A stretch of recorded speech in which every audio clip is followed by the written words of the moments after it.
Why did you marry such a lazy wife? One lazy person, two lazy people, might as well starve together. Well, isn't that what you're here for, Mom? The man said with a cheerful smile. When Suya regained consciousness, she heard people arguing loudly beside her.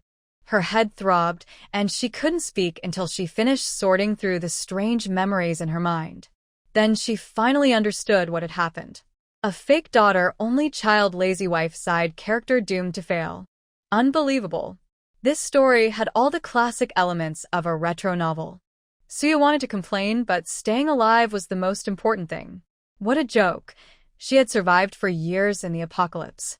Even when the reborn heroine from that world tried to steal her family's heirloom bracelet, Suya had managed to keep it and unlock its hidden space. That treasure clearly meant chaos was coming, so she had spent all her money stocking up on endless supplies, food, clothes, daily necessities, and even phones and tablets full of videos and novels. In the apocalypse, aside from the annoying heroine occasionally showing up, Suya had lived quite comfortably. But what about her space now? Thinking of that, she quickly checked. It was still there, piled high with supplies. Rice, noodles, snacks, fruits, and all kinds of delicious food. Just looking at it made her mouth water. No wonder. She had spent 10 billion on those supplies, and even after 5 years in the apocalypse, they were still plentiful. Now, she finally felt safe. At least she wouldn't have to worry about going hungry in this new world. And best of all, she was free from that troublesome heroine.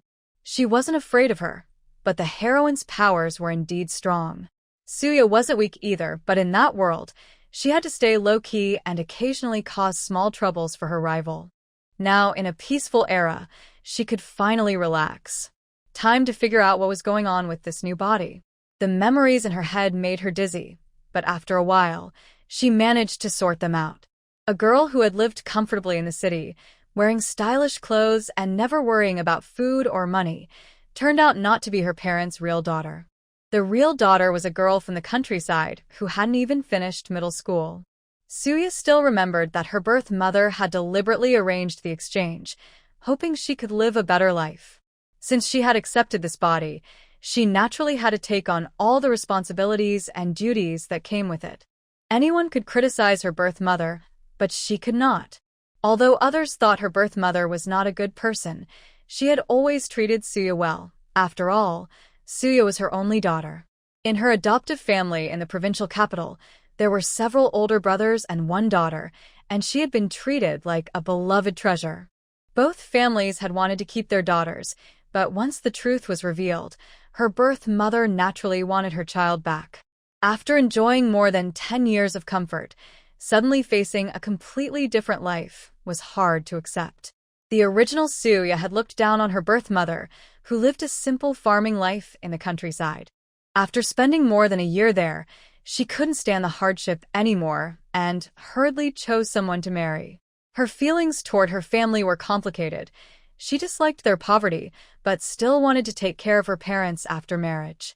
Although she was educated and cared about her parents, she was lazy and unwilling to do housework. She also had high expectations for her future husband's family, which made it hard for anyone to accept her. After meeting many people, she finally chose a man in the village who had a bad reputation but was very handsome, though also lazy. One wanted good looks, the other wanted comfort. They were a perfect match in their own way. Suya thought these were small matters. After all, everyone had to look out for themselves. She even felt a bit of anticipation toward her husband. The original Suya had good taste, and from her memories, she knew he was extremely good-looking. Having such a handsome husband made Suya very happy. She had been single for over 20 years, not because she didn't want to date, but because life had been difficult. Before the world changed, she had just reached adulthood and wanted to experience love, but then everything fell apart. In that harsh world, few people looked decent anymore, and most had become rough and cruel. She couldn't bring herself to be with anyone. Even though she had plenty of supplies, people's greed in that world was endless. Finding someone kind and trustworthy was rare, and she didn't want to end up being treated like a walking supply box. In the end times, some laboratories were truly terrifying. Although she could hide in her personal space forever and even grow food there, the feeling of being alone in such a large, empty place was unbearable. Being by herself for so long made her feel deeply depressed. When the zombie wave came and everyone else was gone, she became the last survivor. She lived for another half a year in silence, almost forgetting how to speak, and she no longer wanted to go on living. She needed someone to talk to, someone to keep her company. "Dear, it's time to eat. I worked so hard to get you these 2 pieces of meat. Come on, eat them." Chunming proudly showed off to Suya. Suya looked at him and said, "So handsome. Really handsome." She couldn't take her eyes off him. That's her husband. She really loves him. Chunming stayed calm under her gaze and even straightened his back a little. See? Being handsome was just something he couldn't help. Then he looked at the meat in his hand. It wouldn't taste good if it got cold, and the smell was too tempting. "Come on, eat up," he urged, pushing the meat toward her. Suya finally looked at the food. It was 2 pieces of pure fatty meat. Normally, she didn't like fat, but when it reached her mouth, she ate it without thinking. So good. Clearly, she hadn't eaten meat in a long time. She had liked Chunming in the first place because his family could afford to eat meat every couple of weeks. Suya began to eat quickly. In no time, she finished a bowl of sweet potato rice and the 2 pieces of meat. Chunming watched her, swallowing hard, reminding himself that his wife should be cared for and spoiled. After finishing, Suya noticed Chunming staring at her. She casually wiped her mouth and handed him the bowl. "I want more. Husband, please get me another bowl." Her sweet voice made Chunming's heart melt. "She called me husband," he thought happily. He quickly went out to get her another bowl of rice and also brought one for himself. Outside, people were grumbling, but Chunming ignored them. Suya only had eyes for the food. As for the food stored in her space, she would wait until no one was around to eat it. Right now, she was starving, and the sweet potato rice tasted wonderful. Suya ate 3 bowls before she finally felt full. It was getting tense outside, but everyone tried hard to stay calm. After all, it was only the 2nd day since Suya had married into the family. If the new bride wasn't fed well, people would gossip. Everyone cared about their reputation, so even if they were unhappy, they didn't dare to argue. "Are you full, my dear?" Chunming closed the door, locked it, and looked at his wife. She was truly beautiful. Thinking about how sweet last night had been, he couldn't help but want to be close to her again. He looked at Suya with eager eyes. Suya swallowed nervously. "I'm full," she said. "But your husband isn't full yet," Chunming said pitifully. Suya was momentarily dazed by his charm. In her previous life, even among many celebrities, she had never seen a man more handsome than Chunming. But in this time period, his looks didn't fit the local idea of beauty. People now admired strong, hard-working men who looked tough and capable. Someone like Chunming, delicate, weak, and living off his family's support, wasn't considered desirable. And now that he had married a lazy wife, his family was truly disappointed. Others might be disappointed, but Suya didn't care. She only cared about herself. Still, looking at such a handsome man acting pitifully was quite pleasant. "If you're still hungry, go ask your mother. She'll never let you go hungry," Suya suggested. She knew his parents adored him and would never refuse him food. "My wife is so smart. I'll go find my mother right now," Chunming said cheerfully. "Suya." "What a devoted son," she muttered. Without hesitation, Chunming ran straight to his mother's room. "Mom, is there anything to eat?" "Your son is hungry," he said confidently. Mother Chun Gu Xiuju gave him an annoyed look. "Eat, eat, eat, are you trying to eat us out of house and home?" she scolded loudly. Suya heard it clearly, but pretended not to. After Chunming left, she tried to take some food out from her secret space. She had been full of hope, but what she found was despair. The food inside couldn't be taken out. Oh no, what happened? She had taken it out many times before. The space she had was about 30 square meters, enough to store things, and inside were 2 books. They were both novels. She had read them before, and the moment she opened them, she remembered. Oh my gosh! Isn't this the world from the novels? Did she actually enter a book? No wonder everything felt so familiar. Now she remembered. It wasn't just 1 book she had entered, but 2. One was about a real and fake daughter. The real daughter was reborn and swore to take back everything that belonged to her, stepping on the fake one to do it. The other was a story about a lucky girl. She was the mean aunt in that one, part of a family that took advantage of others. She couldn't deny it. That was indeed her role. But she found that living a relaxed life was actually quite nice. Those troublesome people were just talk, nothing worth worrying about. The only thing she was truly thankful for was that her wood-type power had come with her. Even though it was weak now, at least she didn't have to worry about starving and could protect herself. Suya was satisfied. As for the space, since it came with her, it would slowly open up more. The spring water inside could also be used. She was already very content. In peaceful times, having the ability to protect herself, a handsome husband and loving parents, these were all things she had longed for in her past life. Her parents had passed away early, and she had lived under someone else's roof. Even though she had plenty of money before the world ended and lived comfortably, that didn't mean she didn't long for love. Now, she finally had everything she wanted, and she was grateful. Since she couldn't take out supplies from her space, Suya was now eagerly waiting for Qinming to bring her something to eat. The sweet potato rice was good for the first bowl, but after a while, it didn't taste as nice. She missed white rice. Oh no! When Qinming came back, he brought a small piece of cured meat and a roasted potato. Suya's eyes lit up. Honey, you're amazing. You're the most handsome and capable husband in the whole world. Suya spoke sweetly, without holding back. Go ahead and eat, Qinming said, feeling proud. What did she say again? Right. Most amazing. That was him. Finally, someone truly understood him. He didn't need everyone to know him. Just one person who did was enough. Qinming now felt sure he had chosen the right wife. Suya happily finished eating the cured meat, taking small bites. She bit into the potato, ate the soft part inside, and left a bit of the skin to save for her husband. She couldn't possibly eat everything without leaving him some. Even though Suya really wanted to eat the roasted skin too, it smelled so good. Wife, you're so kind. I'm really touched, Qinming said, his eyes full of emotion.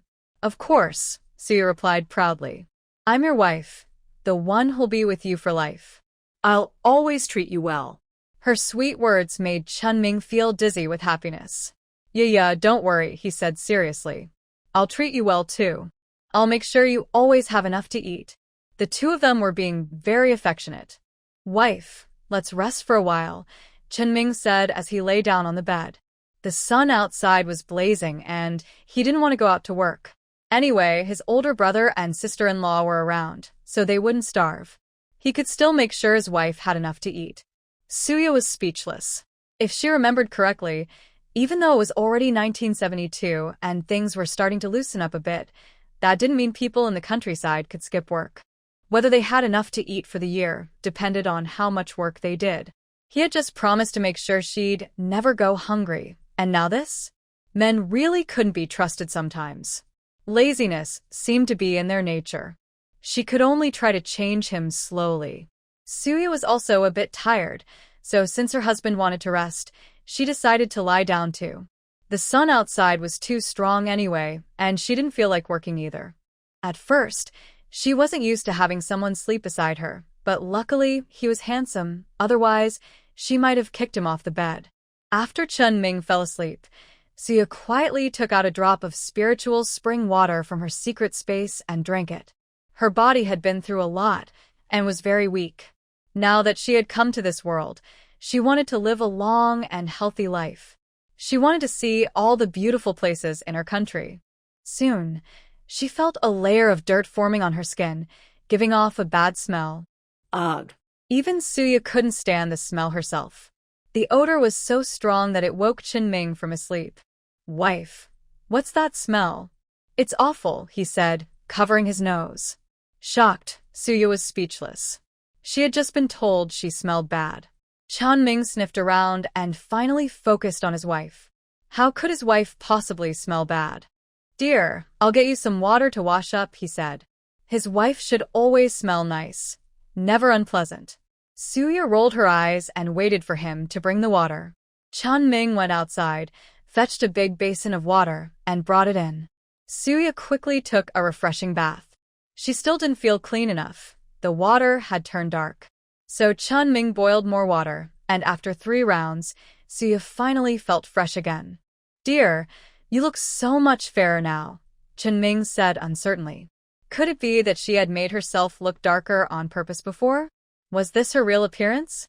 He guessed that since Suya had been living alone, she might have made herself look plain to avoid unwanted attention. Really? Suya replied vaguely. She knew the spring water had special effects, but she hadn't expected them to be this strong. She decided not to explain further. Dear, you're so beautiful, Chunming said, his eyes shining. Yeah, I love you so much. He felt lucky. He had married the most beautiful woman he had ever seen. Hubby, I love you too, Suya said sweetly, silently adding in her heart, and I love your looks too. Who left the firewood half-burned? Who used up all the water? A sharp voice came from the yard. Suya immediately thought of the water she had used. Had she taken too much? Chunming, however, stayed calm. Ja, don't worry. I'm here, he said. When he married her, he had promised to take care of her for life and make sure she lived well, better than anyone around them. Suya wasn't scared. She was just glad there was someone to talk to at noon. In the post-apocalyptic world, everyone was starving and fighting off zombies, so people rarely talked. It was hard for someone as chatty as her. Second sister-in-law, what are you shouting for? I just took a bath. Is that such a big deal? You act like it's the end of the world. Suya spoke up directly, her eyes bright. This was her moment to shine. You call that taking a bath? More like you've taken 100. How much firewood and water did you use? One of your baths could cover the whole family. The second sister-in-law curled her lips.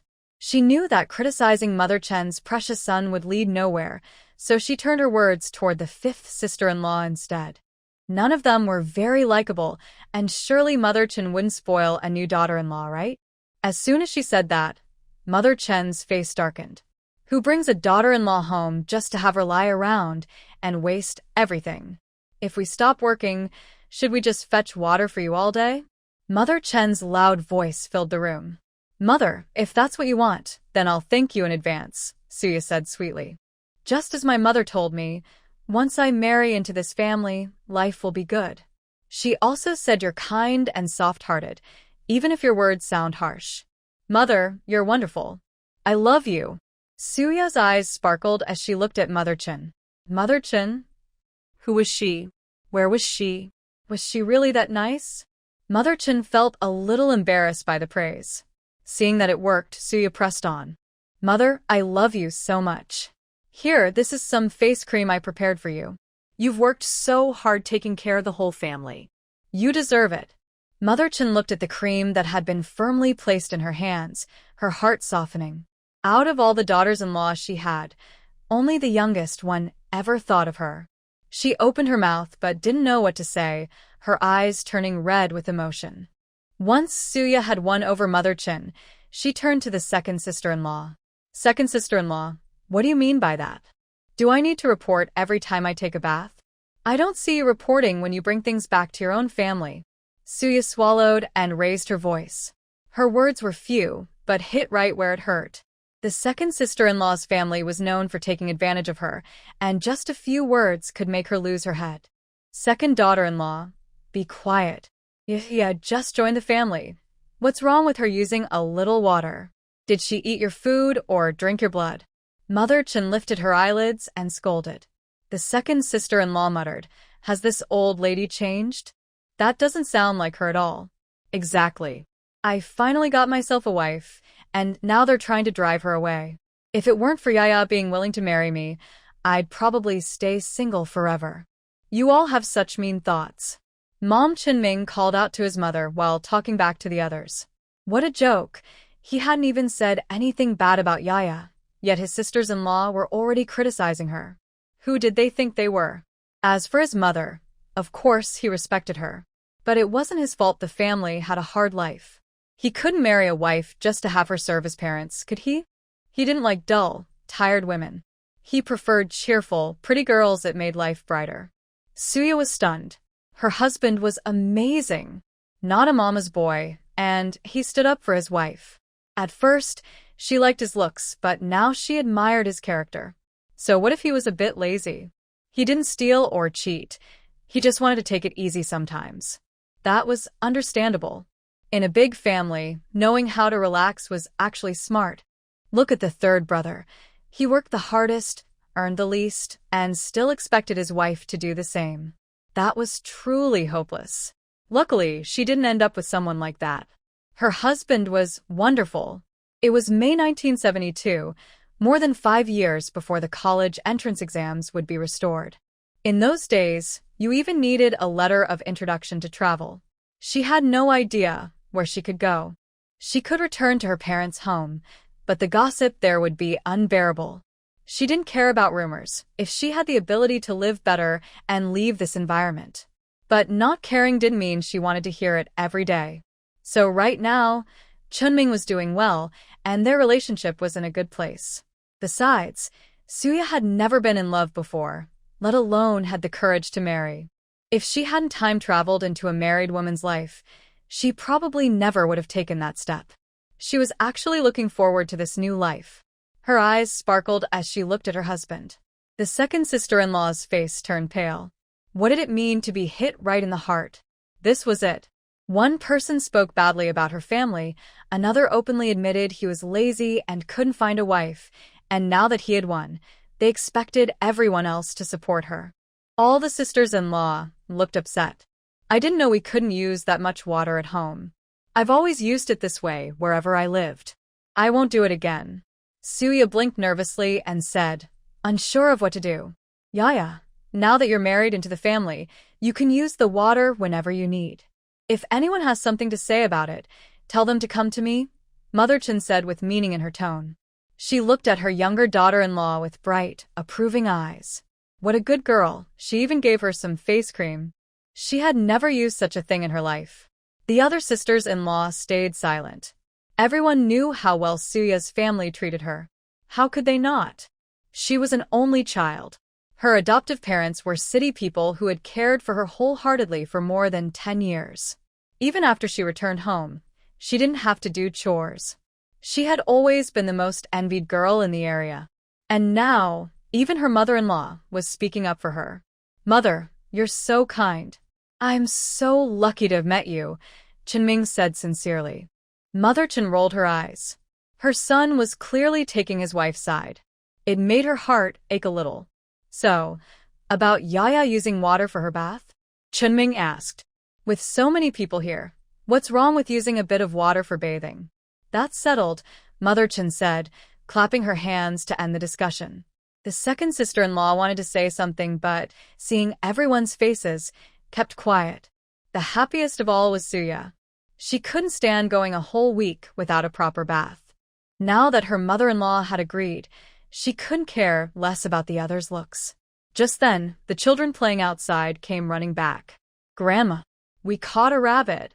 The boy, Chen Dachuan, shouted as he came in, followed by a group of boys. Chen Erxia, Chen Sanqiu, Chen Sidong, and little Fubao. Fubao was the youngest, the eldest sister-in-law's child.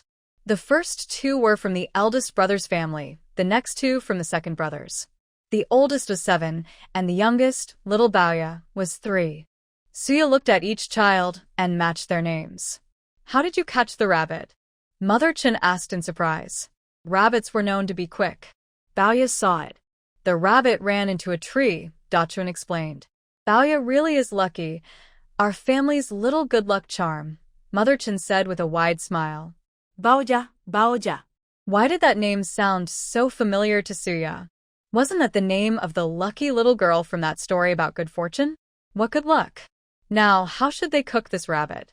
All kinds of recipes flashed through Suya's mind. At that moment, Chunming smiled at his mother. Mom, let's make spicy, diced rabbit. It's been so long since we had it. I've really missed that flavor. Seeing such a grown man acting cute toward his mother made Suya feel a little embarrassed, but she didn't show it. Even though it was a bit awkward, it was also kind of nice to watch. When someone looks good, everything they do seems pleasant. The little one, Baoya, blinked her eyes and looked up. Grandma, can we have spicy rabbit? I've never tried it before. As soon as Baoya spoke, Chen's mother, who had been about to scold someone, quickly changed her tone. We'll do as Baoya says. Whatever she wants, we'll make. Her attitude toward the lucky little Baoya was even warmer than toward her own son.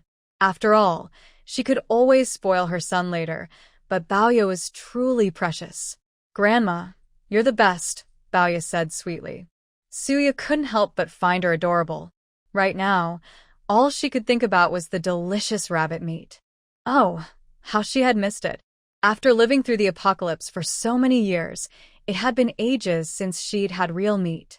She did have some stored away, but the smell was too strong. Even after eating it, the scent would cling to her clothes. She really missed the taste of fresh food. This time, she didn't go back to her room, but sat outside, waiting for the meal. My wife, Chen Ming said proudly, you'll see, my mom's rabbit dishes are the best. Hearing that made Suya even more excited. At the big table, more than a dozen people sat waiting for the meal to start. Everyone's eyes were fixed on the rabbit dish.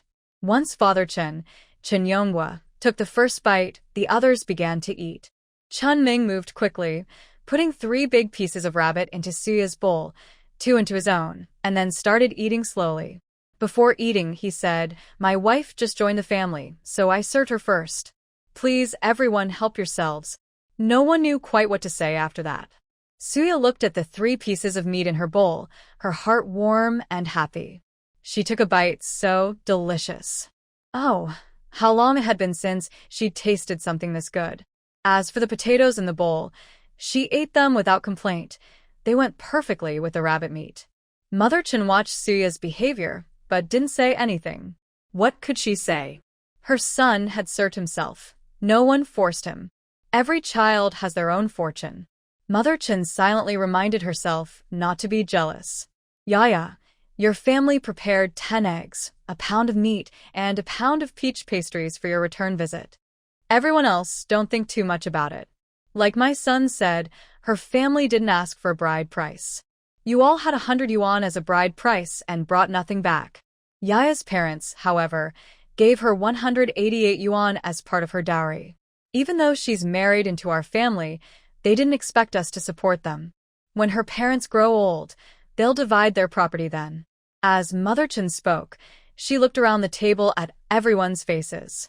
She favored her youngest son, so she could say things others couldn't. Although she had secretly added some money to her son's private savings as a bride price, she hadn't given any to Yaya. Yaya, on the other hand, brought back 188 yuan. Mother Chen knew that Yaya's mother had once been from a wealthy landowning family. Otherwise, Yaya's father, a retired soldier from a poor background, would never have dared to marry her. As for the rumors about Yaya's family and the real and fake daughter situation, Mother Chen had her own guesses. Every parent wants the best for their child. Besides, Yaya's parents hadn't treated the child they raised badly. It wasn't perfect, but it was acceptable. Without proof, and since her own family benefited, there was nothing more to say. Yaya, being young, knew nothing about these matters. Even so, she was grateful, and that pleased Mother Chen. We'll do as Mother says. We have no objections, said the eldest brother, Chen Feng.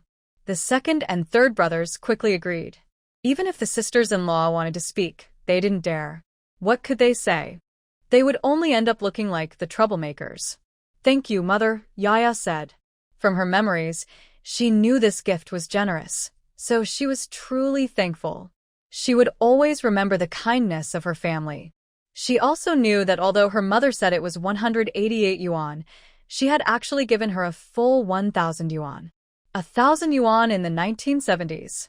That was enough to buy a house in the provincial capital. She thought her birth parents were much wealthier than her adoptive ones. It was just because of the special situation. She was afraid the child might get involved. She was truly grateful to them. She would treat them well. After dinner, they went back to their room. Yaya, what your mother gave us isn't enough. Let's add something more. How about another pound of cured meat and a pound of sausage? Chunming asked for Suya's opinion. Her parents-in-law, who treated him like their own son, were really kind to him. They were worried he might not have enough money, so they secretly gave him another 200 yuan. He was deeply moved. When his sisters-in-law got married, their dowries were only about 100 yuan, something their parents could only afford by selling things. But he, without doing anything, married a wife without paying a bride price. Even though his wife's parents came to live with them, they were well off and didn't need him to provide for them. He understood what his parents-in-law meant. They wanted him to treat Yaya well. She was their only daughter. How could he not be good to her? He truly meant it when he said he would take care of them in their old age. He even decided that when they had children, if the first was a boy, he would take his father-in-law's surname, and the next one would take his mother-in-law's. As for him, he had many older brothers, so it wasn't his turn to carry on the Chin family name. He knew Yaya's parents were both only children, and he didn't want their family line to end. He didn't have much to offer, but this was something he could decide on his own. Of course, he didn't make any promises. Words alone wouldn't convince anyone. He wanted to show it through his actions. Suya didn't know what Chinming was thinking.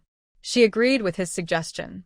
As for the money, she wouldn't take it even if they gave it, so they decided to bring more food instead. She tossed and turned in bed, unable to sleep.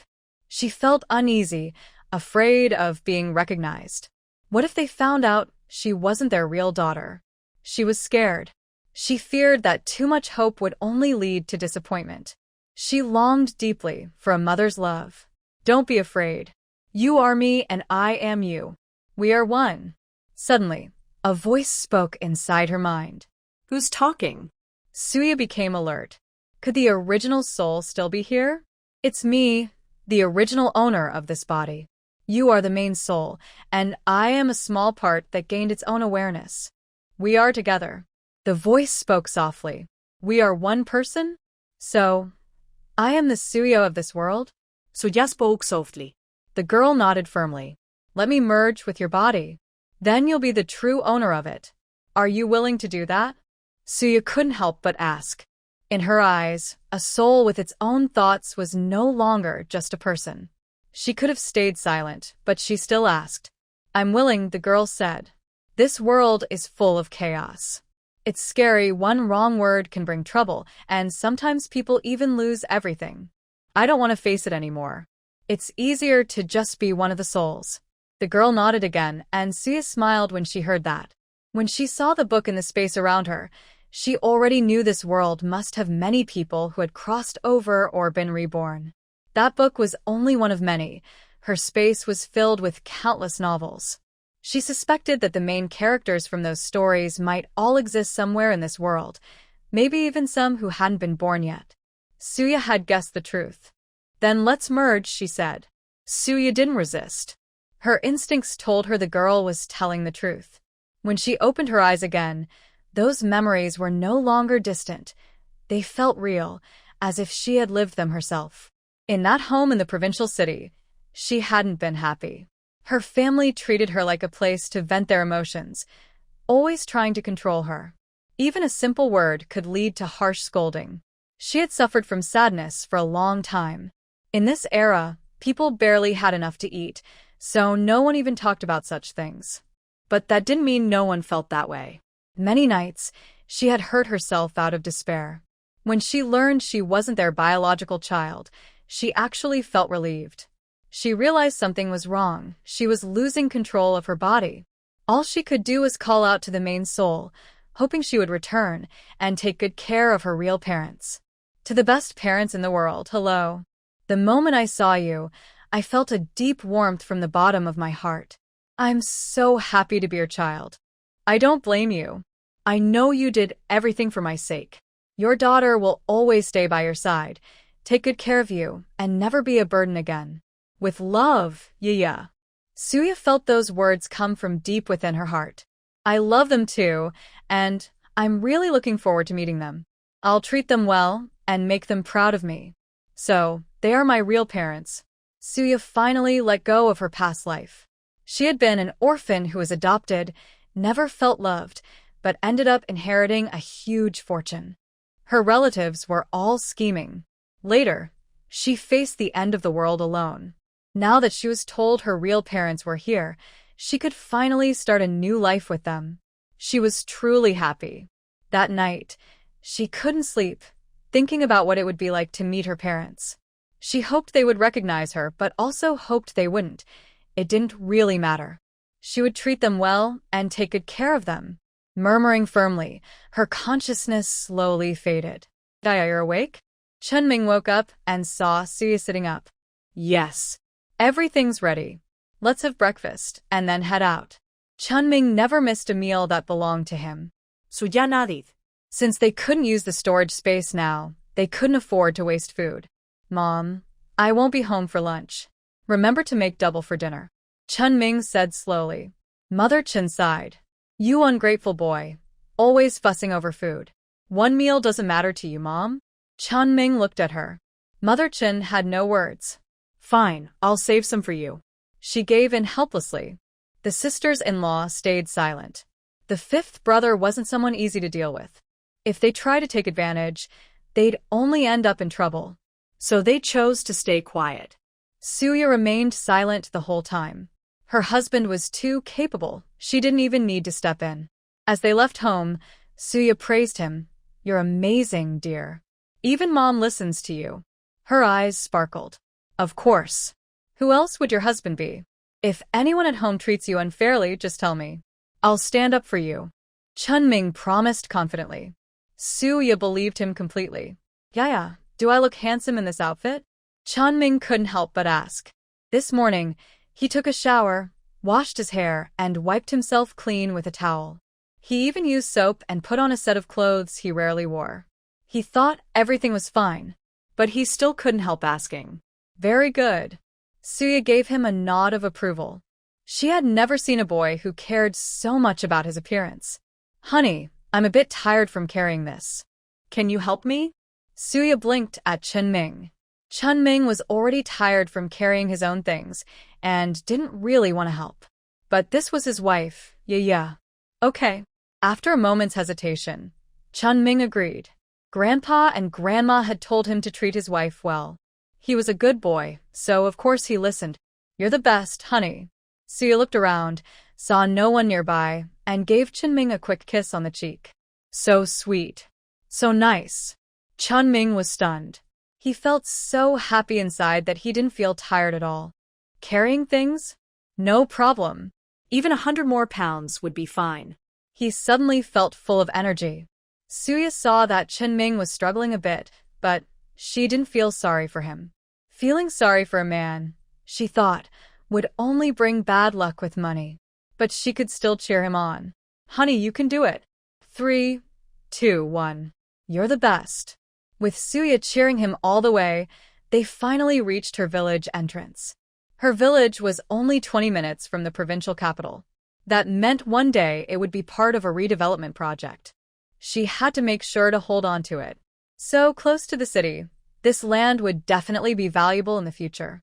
She thought she should register their future child under her family's name to inherit everything. In the countryside, she had heard that if a family only had daughters and they married out, they wouldn't get a share of the property. That couldn't happen. She was determined to become a successful landlord. She would work hard and make money. The gold and jewelry she had stored away could be sold later to buy houses. Even though she couldn't use her special space now, she believed that one day she would. "Dad, Mom." "It's me. Yeah, I'm home." Suya called out excitedly as she reached the gate. "Coming." When Su Mu, Xia Qianqian, saw her beloved daughter return home, she couldn't have been happier. She looked her up and down, noticing that Yi seemed healthy and finally felt relieved. Back then, when Yi said she wanted to marry and take them along, they hadn't been very willing. But as long as their daughter was happy, they were happy too. They had chosen the Qin family partly because it was large and influential, though that also made it inconvenient for her to marry into. However, since their daughter was determined, they had no choice but to agree. Of course, her husband's family must have had their own opinions about it. So she added a bit more money to her daughter's dowry. She had heard from her brother that the situation outside was starting to improve. Back then, when she secretly exchanged the babies, no one had seen it. She only wanted to give her child a better life. If her husband hadn't sacrificed his career for her, she might have been exiled. And as for her daughter, the hardships she would have faced were unimaginable. Those days had been full of fear and anxiety. What kept her going was her love for her husband and daughter. She had never treated her adopted daughter badly. She gave her everything a normal family would. Too much generosity would have drawn attention. She hadn't expected the adopted daughter to find out the truth, and she didn't know who had told her. Now that her real daughter was back, she couldn't be happier. With things improving, having her real daughter home was the best thing that could happen. She didn't care how the adopted daughter had learned the truth. Without proof, she would simply deny it. Now, she just wanted to help you take care of her baby. What would you like to eat? Su Mu poured a cup of water for both Suya and Chen Ming, each in an enamel mug. Chen Ming held the mug happily. He had visited the Su family many times and knew that this particular mug was always prepared for him. Inside was brown sugar water, a rare treat at that time. Thank you, mother, Chen Ming said sweetly. Ming, this is a small gift for you, Su Mu said, handing him a red envelope. Thank you, mother, he replied even more warmly. He loved coming to Yaya's home and almost wished he could live there permanently. Unfortunately, his parents hadn't agreed to that, though thankfully, Yaya's family hadn't insisted either. He still wanted to save as much as he could from his own family. After all, with so many sons, competition for resources was fierce. He would never let himself suffer a loss. As for what belonged to Yaya's family, it didn't matter whether they gave it to him or not. As long as it was Yaya's, that was enough. He knew better than anyone that Yaya's family was far from ordinary.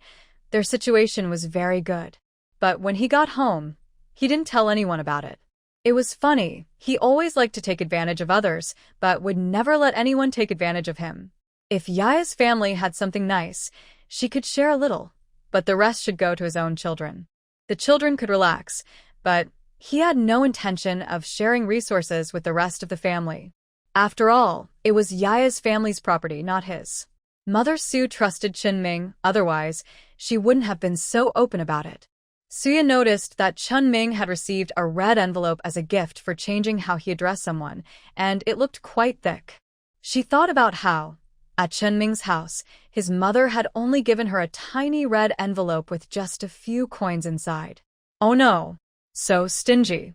You really see the difference when you compare. Mother, where's my red envelope? Suya looked at Mother Su with bright, expectant eyes.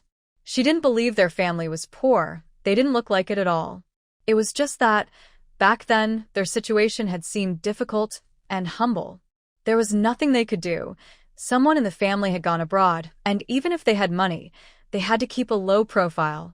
Now things were getting better, and with their real daughter back home, it was natural for them to treat her well. It all made sense. As for Chen Ming, since the two were already married, some things couldn't be hidden anymore. He could be trusted a little. And if he ever betrayed that trust, well, there would be consequences, quietly and without fuss. How could I forget your red envelope? Mother Su smiled and handed one to Suya. Father Su, Su Zhixiang, stood nearby with a gentle smile. Thank you, Mother. You're the best. Suya happily accepted the envelope. It was money after all. This was the first big red envelope she had received in this world. Even without opening it, she could tell it contained quite a bit. Mother Su still felt guilty for having sent her away to the provincial city back then. Her original intention had been to give her a better life, free from worry. She knew that the other family had many servants and plenty of money. That wasn't what mattered most. What she wanted for her daughter was peace and stability. At that time, no one knew what would happen next. The only thing certain was that the working class had nothing to worry about. That was indeed the truth, but she never expected that Suya would be unhappy in that family. When Yaya first came back, she could already sense that her mental state was poor. though she tried hard to act fine. That was what made her the saddest. Her Yaya, so sweet and gentle. She regretted it deeply. When she was raising that other person's child, she gave her everything she wanted. Of course, she never revealed the real situation at home. After all, the child wasn't her own, and trust didn't come easily. But most of the money Sue's father earned was spent on that girl. She never hit or scolded her, and only asked her to do a little housework. Yet that family treated her own child so unfairly. My poor Yaya. Mother Sue's eyes filled with tears. Mom is sorry. If there's anything you want, just tell me. I'll do my best to make you happy. Mother Sue held her daughter tightly. Having you with me is all I want. I'm already very happy, Suya comforted her. Chun Ming stood nearby, quietly watching the affection between Yaya and her family. He knew he was still an outsider, though he hoped to be accepted as a real son one day. But without blood ties, that would take time. Chun Ming understood this well. Father Su looked at his grown, well-behaved daughter and felt emotional. His little girl had grown up without him even noticing. Yaya, what do you want to eat? He asked, tying on his apron. In their family, Father Su was the one who cooked. He had once served as a logistics soldier, so cooking was second nature to him. He was even known as the best cook in his unit. That alone showed how delicious his food was. Sweet and sour ribs, braised shredded potatoes, braised pig's feet, steamed fish, stir-fried chicken, spicy rabbit head. Yaya listed a bunch of dishes. It had been a long time since she'd had a proper hot meal. The food at Chinming's house had no real flavor. It wasn't bad, but she knew what truly good food tasted like. Then let's make 8 dishes, Father Su said with a smile. Father Su clapped his hands and made the decision. Chun Ming was stunned. He had always known that Yaya's family was well off, but he never expected that even an ordinary meal would have 8 dishes. In his own family, just one of those dishes would already make a wonderful New Year's Eve dinner. As for other families, they could only afford a little meat during the holidays. At that moment, he felt he had really married above his station. He was lucky. This food was amazing. Chun Ming was thrilled to be eating such a good meal. As for feeling shy or inferior, not at all. Yaya had married him, so what was wrong with enjoying a few meals at his wife's home? He had already decided that he would repay them by being a good husband and father in the future. Ming Ming, help yourself, Mother Su said kindly. She knew Yaya was coming home today, so she had bought all kinds of snacks: peach crisps, osmanthus cakes, candies, sunflower seeds, and popular sodas. Suya looked at the table full of her favorite treats. A child with a loving mother is truly blessed. With a candy in her mouth, Suya felt completely happy. She had her mother with her again, and that made her heart warm. As for Chun Ming, he didn't even know where to look first. So much food, piled high on the table, and all for them. No one fighting over it. How wonderful! Chun Ming didn't hold back. He sat down and started eating heartily. At home, even though he tried his best to find good food, and sometimes treated himself, it was never this good. He still had to control himself a little so he wouldn't gain too much weight. Otherwise, people would know he was eating well. Living with a big family meant less work sometimes, but also more trouble. Yaya's family was different. She was their only child. He wanted to have a child too someday. Too many children would just make life harder. He didn't know that this wish might not come true. He was destined to have more than one child. Ming Ming, eat more. You're so thin, Mother Su said gently. She looked at Chin Ming with warmth. That was her son-in-law. Her daughter was married now. How could she not be happy? Although people said Chin Ming was a bit lazy, he was certainly handsome. Their family wasn't short of money, and once times got better, even if the young couple didn't work much, it wouldn't matter. As for their descendants, they would have enough money to live comfortably. Beyond that, she couldn't see that far ahead. As long as her daughter lived happily, she would be satisfied. She's so thin, she really needs to eat more, she said. She can't stay this skinny forever. She looks so fragile, it's obvious she's not eating enough. Her eyes were full of concern. Chun Ming felt warm inside, seeing his mother-in-law care about him. Who doesn't like being cared for? Suya noticed that her mother's attention was all on Chinming and felt a little jealous. Mom, why don't you look at me? I'm thin too, Suya said playfully. Her mother looked at her helplessly. Her daughter wasn't really that thin for this time and place. Her skin was fair, and she looked healthy and well-fed. It was clear she was living a good life with her husband's family. Still, if her daughter wanted more attention, she was happy to give it. She only had one daughter. If her daughter wanted the moon, she would try to get it for her. So, of course, she would show her care. Yaya, you should eat more too. Both of you, eat plenty, Mother Su said with a cheerful smile. Her daughter was truly adorable. Mom, you're the best, Suya said sweetly. A child loved by her mother is truly blessed. She finally understood that. Husband, hurry up and cook, Mother Su called to Father Su. In the Su family, it was Father Su who cooked. Mother Su and Suya were in charge of eating. At first, Suya had been surprised, but she quickly got used to it. After all, that's how it had always been. Who said only women should cook? Why couldn't men do it too? Honey, look at my dad, shouldn't you learn from him? Suya said, glancing at Chinming. Training a lazy husband had to start with small things in daily life. Even though they hadn't separated from the family yet and someone else did the cooking, it was better to be prepared. She definitely didn't want to be the one cooking. She disliked the smell of oil and smoke. Chinming looked confused. Learn what? Then he realized his lovely wife wanted him to learn how to cook? Cook? He had thought that after getting married, his wife would be the one doing that. Why is he the one cooking? But in front of his mother, his meal ticket, he didn't dare say he didn't want to learn. Fine, I'll go learn now, Chinming said reluctantly. Suya was a little surprised to see him agree so quickly. But when she thought about the food on the table, she understood. Food wins him over every time. Now she knew how to motivate Chinming to change. Yaya, it's only the first day. Isn't it too soon to make him learn? Mother Su couldn't help speaking. It wasn't that she felt sorry for the man. Spoiling men only brings trouble. She was just afraid her son-in-law might get scared away. If he found out that her daughter's clothes were also washed by them, he might regret the marriage. She could tell her daughter really liked her husband. And she liked him too. It's not too soon, Suya said.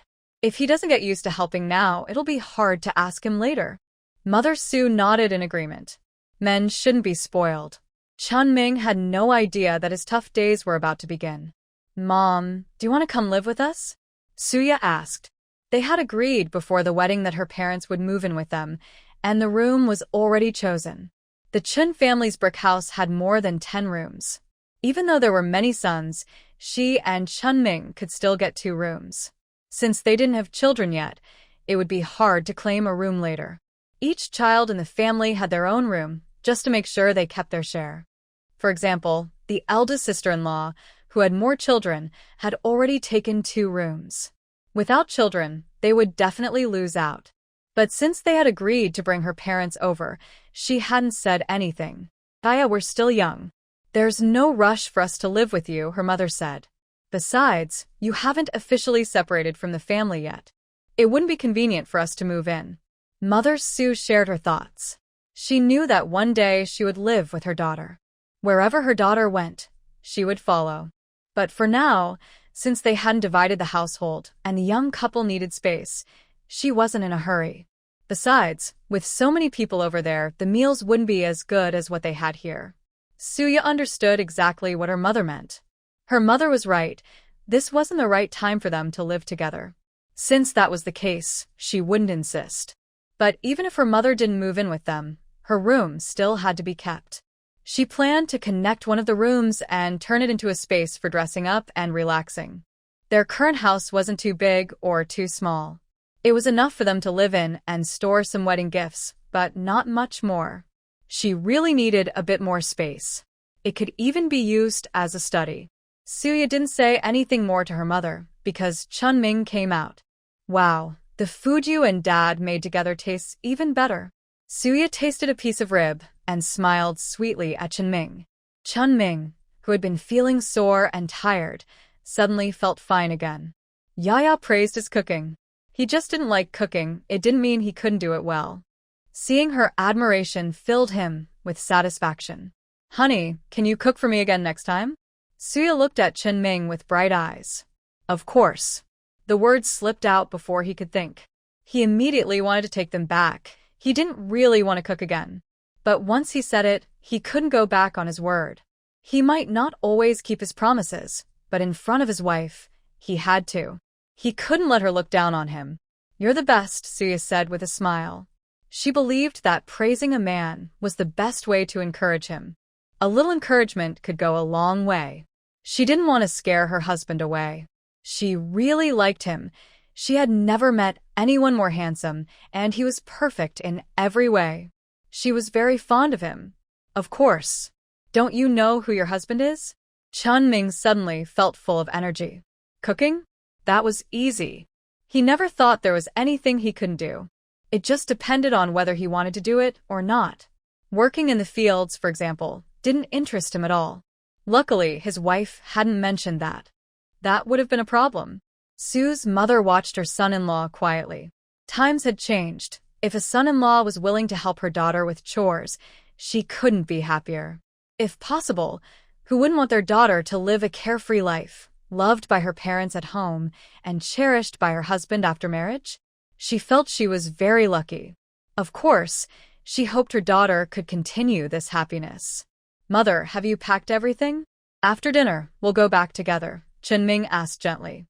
He clearly remembered that he had invited his mother-in-law to stay at their home, and he was very happy about it. They didn't have children yet, just the two of them, while his older brother's families had many mouths to feed. So it made sense for his home to have a bit more to eat. It would be nice to have his wife's parents over. No need to worry about being treated unfairly. Suya didn't expect her husband to bring this up on his own. When she first suggested it, the Chen family had been strongly against it. It was only because Chen-ming insisted on marrying her that they finally agreed. It seemed her husband hadn't been forced into this marriage after all. That was a relief. Suya's impression of her husband improved. The coolness in her eyes softened a little. Mother Su naturally noticed the change in her daughter.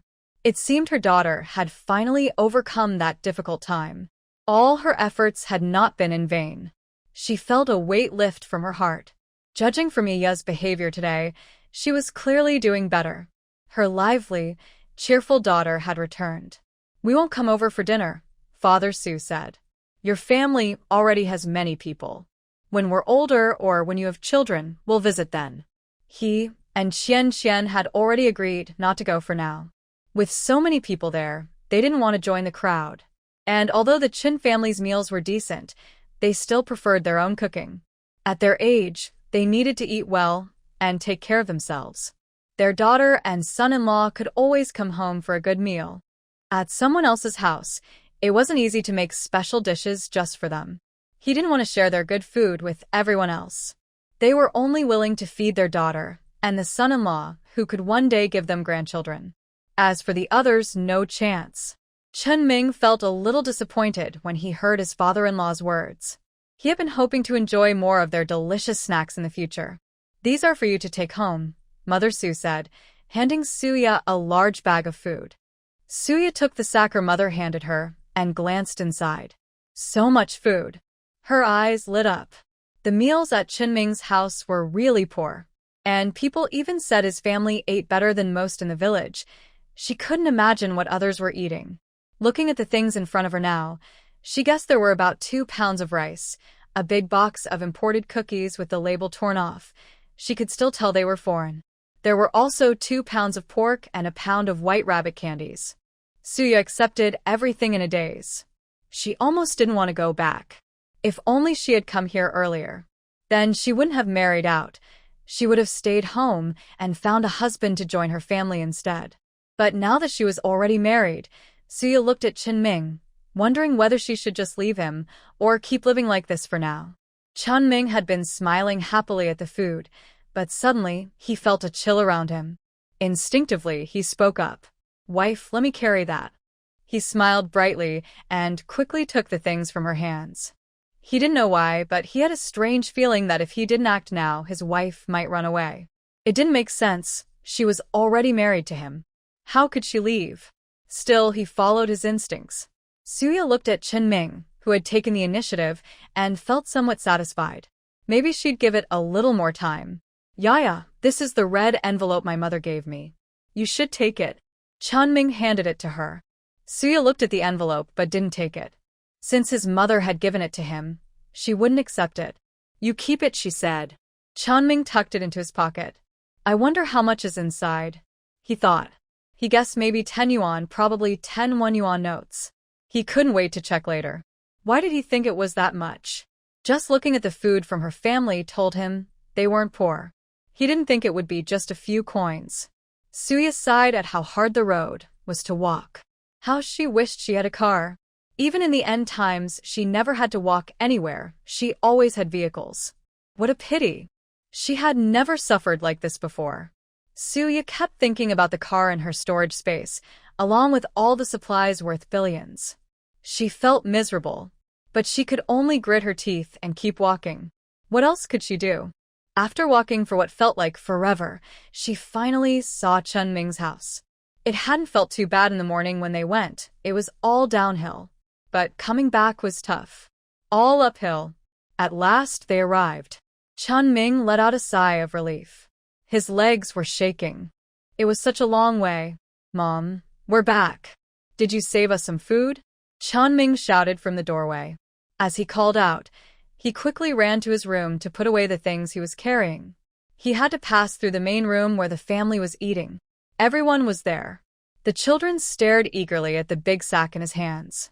They were smart enough to guess there must be something tasty inside. Even a few of his sisters-in-law were watching closely. Ming ignored them and pulled out a pack of white rabbit candies from the sack. The children's eyes lit up. They had only tasted candy once before, and it had been delicious. Just thinking about it made them lick their lips. Especially Fubao. She had eaten white rabbit candies several times and loved them. Seeing so many candies, she hoped she could have one too. But there was only 1 pound of candy, and Ming planned to keep it for himself and Yaya. There wasn't enough to share with others. After all, they weren't his children. He unwrapped one candy and fed it to Yaya. When there was something good to eat, his wife should have it first. Suya savored the candy. It was so sweet and creamy. Ming took one for himself too, then handed 2 pieces to his mother. These are for you, Mom. He didn't offer any to the others. With 5 little ones around, there just wasn't enough candy to go around. After putting everything away, Ming came back to the main room. Suya sat down at the table, taking her time. With so many people talking at once, she just sat quietly beside her husband, watching the lively scene. Carrying so much food and not even sharing a little with everyone, second sister-in-law Li Xiaodi couldn't help but say. She had just seen that big bag of food and could even smell the meat. Was the 5th brother planning to keep it all for himself? With so many people in the family, he didn't even think to share a bit. The others, after hearing this, also started to grumble in their hearts. With so much food, he should at least take some out. Even if the adults don't eat, the children should get a little. You're wrong to say that, someone replied. That food was given by Yaya's family. When you all came back to visit, you brought nothing. If your own families didn't give you anything, who can you blame? Yaya's mother felt sorry for her, thinking our meals here weren't good, so she packed a lot of food for her. She just wanted her daughter to eat well and not lose weight here. And you still want to take some? Ming wasn't about to give the food away so easily. If he really had to share, they'd have to do some work for it. There's no such thing as a free meal. At that moment, Mother Chen spoke up. What are you all thinking? That food came from her family. Are you that greedy? It's not like we've been starving you. Stop eyeing what others brought from their own homes. Mother Chen scolded them harshly. The others fell silent. Her words were rough, but she was right. Even though the families hadn't officially split, everyone knew that what a daughter brought from her parents' home belonged to her small household. But in these times, sons were valued more than daughters. It was already rare for parents not to ask their daughters to send things home, let alone give them anything. This was the first time they had seen someone return home with so many gifts. Being an only daughter really had its advantages. They were both envious and thoughtful. Having a brother was still important. Without one, There was no one to stand up for you when trouble came. Unlike Suya, who had no one to rely on if something happened. Suya watched the scene happily, a sweet white rabbit candy in her mouth. So good, she said.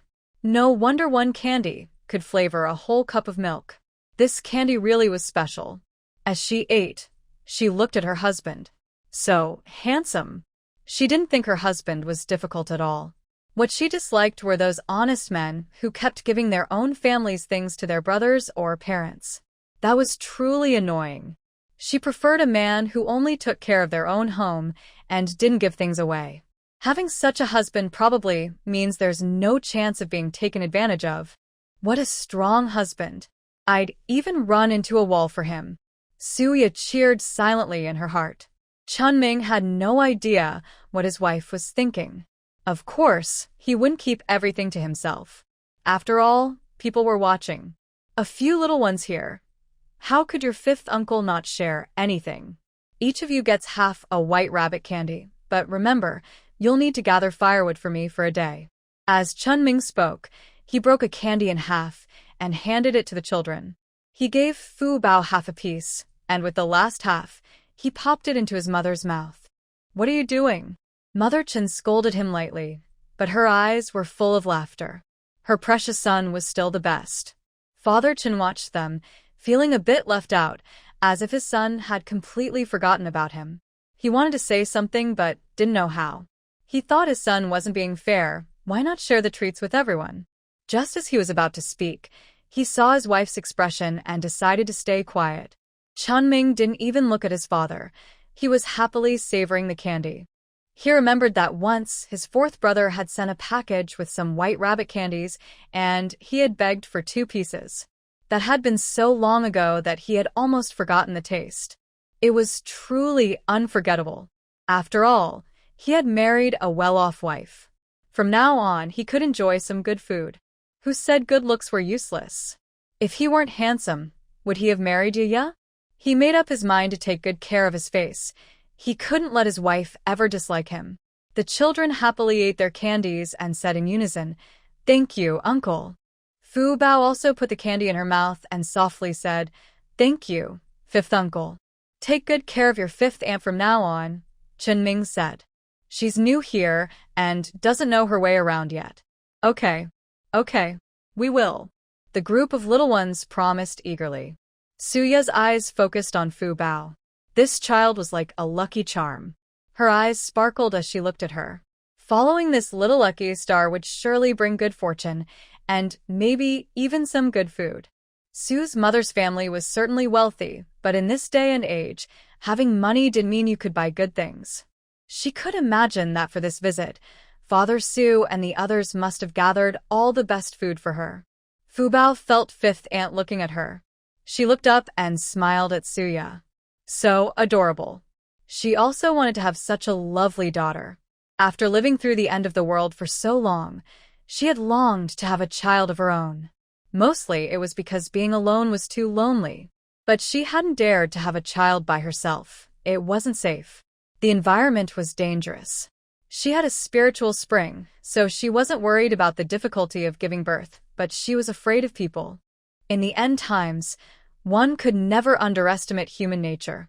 If someone decided to harm her at that moment, it would all be over. Of course, she could give birth inside her space, which made things easier. The hardest part was that people in the end times looked unhealthy, thin and pale. A few were handsome, but their eyes were too cold, as if they had seen too much violence. She respected such people, but didn't dare to get close. If anyone discovered that she had such a large space filled with supplies, they might imprison her and use her as a walking storage room. She couldn't take that risk. After coming to this world, she never thought of telling anyone about her space. Some secrets were dangerous to share. It was enough that she alone knew. "Do you like Fu Bao? Let's have a cute daughter too," Chunming said, noticing how much his wife liked the child. Suya didn't want to respond. Whether it was a boy or a girl wasn't something she could decide. If she ended up having a bunch of sons, she would probably want to cry. Daughters were sweet and caring, while sons often forgot their mothers after getting married. She didn't want to take that chance. She gave a vague hum in reply. Chunming also began to imagine what their child might look like. He was handsome, and Yi was beautiful. Their child would surely be good-looking. Mother Chen's eyes lit up too. Her youngest son's child would definitely be as cute as a picture. She couldn't help but look forward to it. Fu Bao also started to wish for a little sister. Even the sisters-in-law who didn't get along with each other couldn't imagine that their children would be as good-looking as hers. Although they were jealous of Suya, an only daughter from a family with some hidden savings, they still had to admit that she was beautiful. So, the whole family kept staring at Suya, silently urging her to get married. Suya was also thinking to herself that the college entrance exams would resume in a couple of years. If she didn't have a child now, it would be strange to attend university while pregnant. She didn't plan to go into big business, but she still wanted to do something meaningful in this new era. She hadn't decided what to do yet, but she knew this was a golden time, and she couldn't just stay at home doing nothing. She was already standing at the turning point of opportunity. She couldn't just waste it. So, having a child during this period didn't seem like a bad idea. As for Chunming, if things went well, he could be the father. If not, she would raise the child on her own. She truly wanted a child, though she had never been in a relationship before. She felt both curious and nervous. She didn't know how to handle it. The memories from a few days ago kept replaying in her mind, leaving her dazed. She barely ate anything at dinner. Chunming thought Yi didn't like the simple food at home. Remembering the things he had brought from her mother's house and his small savings, he decided she wouldn't go hungry. He even took the sweet potato rice she couldn't finish and put it into his own bowl. He finished what she didn't want to eat. Suya felt a little embarrassed. No one had ever eaten her leftovers before. Even back in the orphanage, food was never scarce. They always had enough rice, though other conditions were poor. At least the rice filled their stomachs. After she was adopted, her life naturally improved. She was, after all, the heir to a great fortune. Because someone had tried to take her jade bracelet, she had activated her secret space early and spent all her wealth. When the world changed, she had already collected countless supplies.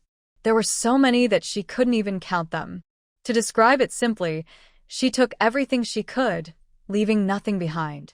She didn't even know how many shops she had gathered.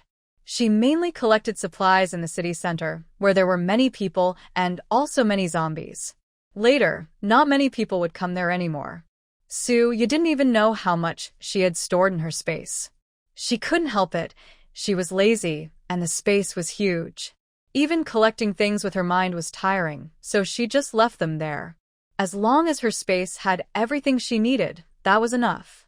She really missed the things inside her space. How could she unlock the sealed space? Her milk tea, barbecue, hot pot, Japanese food, and snacks. She missed them so much. She felt upset. She had worked so hard to gather all those supplies, but now she couldn't use them. Still, thinking about how peaceful the world was now without danger, who would want to go back to the apocalypse? She definitely didn't. "Dear, have some dried meat," Chunming said, handing her a piece. Suya's eyes lit up. Delicious. She took a big bite. So good. Can I bring some food to my parents? They've been really kind to me, Chunming asked, watching her expression. He had his own thoughts, but when it came to his parents, he was always willing to be filial. Among all the children, his mother liked him the most. As for his father, he favored the eldest, but he treated Chunming well too. "Sure," Suya said. "You can decide for yourself." She nodded casually. When it came to the Chin family, she was happy just to watch from the sidelines. Everything else could be left to Chunming. "Yaya, you're so kind," Chunming said, touched. "As long as you know that," she replied. "Let me give you a back massage," he offered eagerly. "Press here," she said. "Yes, right there." Soon, Suya started giving him instructions. At first, she didn't feel much, but as he continued, her back started to ache pleasantly. "Ah!" "Be gentle," she exclaimed. He really didn't know his own strength. "It hurts a little, but it also feels nice," she thought to herself. "Dear, I can't really control my strength," Chunming said helplessly. He used to be proud of being the top eater and drinker. never imagining he would one day have to give massages. Thinking about his wife, so beautiful and cute, he felt happy to do so. It's really shameless, doing that kind of thing in broad daylight, second sister-in-law muttered at the door. Shut up. I told you to work, not to talk, Mother Chen scolded her. She really had no sense of awareness. She was waiting to hold her youngest grandson, her little son's child. She was very excited. Although she already had many grandchildren, they weren't her youngest sons, so she wasn't interested. Finish your work and go back to your room. Don't talk, Mother Chen said. Afterward, she moved closer to listen at the door of her youngest son's room. Be gentle. Her youngest son was quite capable. It seemed his wife was weak, so she needed more nourishment. She originally thought her daughter-in-law, coming from the city, was a bit pretentious, but she was very obedient. She remembered the snow cream her daughter-in-law gave her. Applying it on her face was really comfortable and fragrant. Now that she was married in, she could only be nice to her. To have her grandson sooner, she needed to nourish her more. She was satisfied with her daughter-in-law, who was well-educated and cultured. The grandson they would raise would surely be talented. Mother Chen felt very happy thinking about this. Although the college entrance exam was cancelled now, the easier jobs were usually done by educated people. Mother Chen believed that studying was useful. Otherwise, she wouldn't have worked so hard to support her son's education despite their poor family conditions. Her son was truly talented, ranking first in the whole school. If the college entrance exam hadn't been cancelled that year, he might have been a university student. She was so confident. Thinking of her big, cheerful smile, she decided to make some steamed eggs for her daughter-in-law's late-night snack. Inside the house. You're tired. Yeah, your husband needs to rest a bit, Chen-ming said, unable to move anymore. He was too exhausted. Thank you, husband. You rest now. Suya lay on the bed, feeling satisfied despite having no entertainment. I'll go visit my mom and bring some dried meat to nourish her, Chen-ming said, preparing to visit his mother. When it comes to Mother Chen, she crouched at the door and listened to the sounds inside for a while before knocking. Son, yeah, Mom, Suya watched from the side. To be honest, these two looked quite alike. Although Mother Chen is now fierce and sharp-tongued, she still retains her charm when she doesn't speak or when she's with her younger son. This is egg custard for you to eat. Thank you, Mom. Suya and Chen-ming both thanked Mother Chen. So ya lo ves eating egg custard. It's been a long time since she last had it.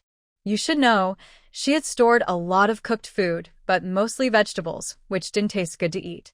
She didn't have any of this kind of egg custard. In the apocalypse, you can't find egg custard anywhere. Mom, I love you. Suya was moved to tears. Mother Chen saw Suya like this and felt a bit uncomfortable. This daughter-in-law is quite adorable. Mother Chen's cold face showed no emotion. I'm leaving now. Mother Chen put down the egg custard, said this, and was about to leave. If those unlucky debtors saw her, it would be troublesome. She wasn't afraid, just annoyed as. Why shouldn't she be kind to her own younger son? It's funny. Mom, this is dried meat. Eat it quietly yourself. Don't give it to the brothers. Mom has worked hard, and this little bit of dried meat isn't enough for everyone. As for Dad, we'll see how things go. Chen-ming reminded Mother Chen. He wasn't refusing to let his father eat. It's just that when he was a kid, whenever he brought good food to his parents, his father would always share it with his brothers and scold him for eating alone. A few times of feeling wronged, he became numb over time. His brothers weren't without tricks. They looked honest, but had 100 tricks in their hearts. If he wasn't clever, he would have been swallowed alive long ago. He wouldn't give his food to them. He just wanted to be good to his mother. Other things weren't really his business. Mother Chen felt comfortable seeing her son give her dried meat. If her son didn't occasionally give her some good food, she would have been very thin. As for that old man, she sneered. Whether he eats or not, she didn't care. She hid the dried meat on herself. Before leaving, she looked at Suya. This dried meat came from Suya's family, and I don't know if she has any feelings about her son receiving it. Mom, don't worry, you can eat it. Yaya means well. Chen-ming added this to say something nice about his wife. He doesn't want any conflicts between mother-in-law and daughter-in-law. He feels caught in the middle like a sandwich filling. I didn't say anything wrong. Just know that your wife is good. Chen's mother looked annoyed at her son, who was raised with care, now turning away from her daughter-in-law. Is she a mean mother-in-law? That depends on the person. At least for this daughter-in-law, she never thought of mistreating her. Now that you're married, you should do more chores. How else can you support the family? And you can't always go to Yaya's mom's house to eat for free, Chen's mother advised Chenming. He responded vaguely, ignoring her words. He didn't want to listen, just like a stubborn donkey. Working hard every day is too tiring. He refused to do it. Chen's mother didn't say more and left. Throughout the meal, Suya stayed a few meters away from them, only saying thank you to her mother at the start. Otherwise, she just stayed in the background. But her background role wasn't simple. She was aware and smart. Is my mom nice? Chenming asked for praise. Wow, mom is amazing. I'm so lucky to marry into your family. I love my mom so much. Suya took a bite of egg custard, feeling like she's floating on clouds. Wow, so delicious. Tears welled up in her eyes from loving the egg custard so much. Chenming looked at her with concern. She grew up in the city, but seemed to have never tasted good food. Just one bowl of egg custard, and she's so happy. What's the point of talking about happiness? City folks are tricky. Chen's mother kept a piece of beef jerky in her pocket, feeling very happy. That was beef. She had never eaten beef jerky before. She had tried wild rabbit, wild chicken, and even wild boar jerky, thanks to her son. But she had never tasted beef jerky. Now she just wanted to go back to her room and eat it. No one knew, but Sue's mother was also a foodie. Limited by circumstances and her role as a mother-in-law meant she couldn't show it openly. She returned to her room. The old man looked at her, but said nothing. She also stayed silent. She locked the door, blocking out the curious eyes of her son. She took out some dried meat and started to chew loudly. It was very tasty. Mrs. Chen's eyes lit up. She took good care of herself and still had healthy teeth, so she chewed happily. The old man watched her with envy, but Mrs. Chen didn't invite him to share. This stubborn old man always wants to share whatever food he sees her eating with the family. Does he think her youngest son is a fool? Where did this dried meat come from? The old man looked at Mrs. Chen with a flattering smile. None of your business. Mrs. Chen shot him a sidelong glance and kept eating. Can I have some? The old man's mouth was watering. He guessed who had given her the food.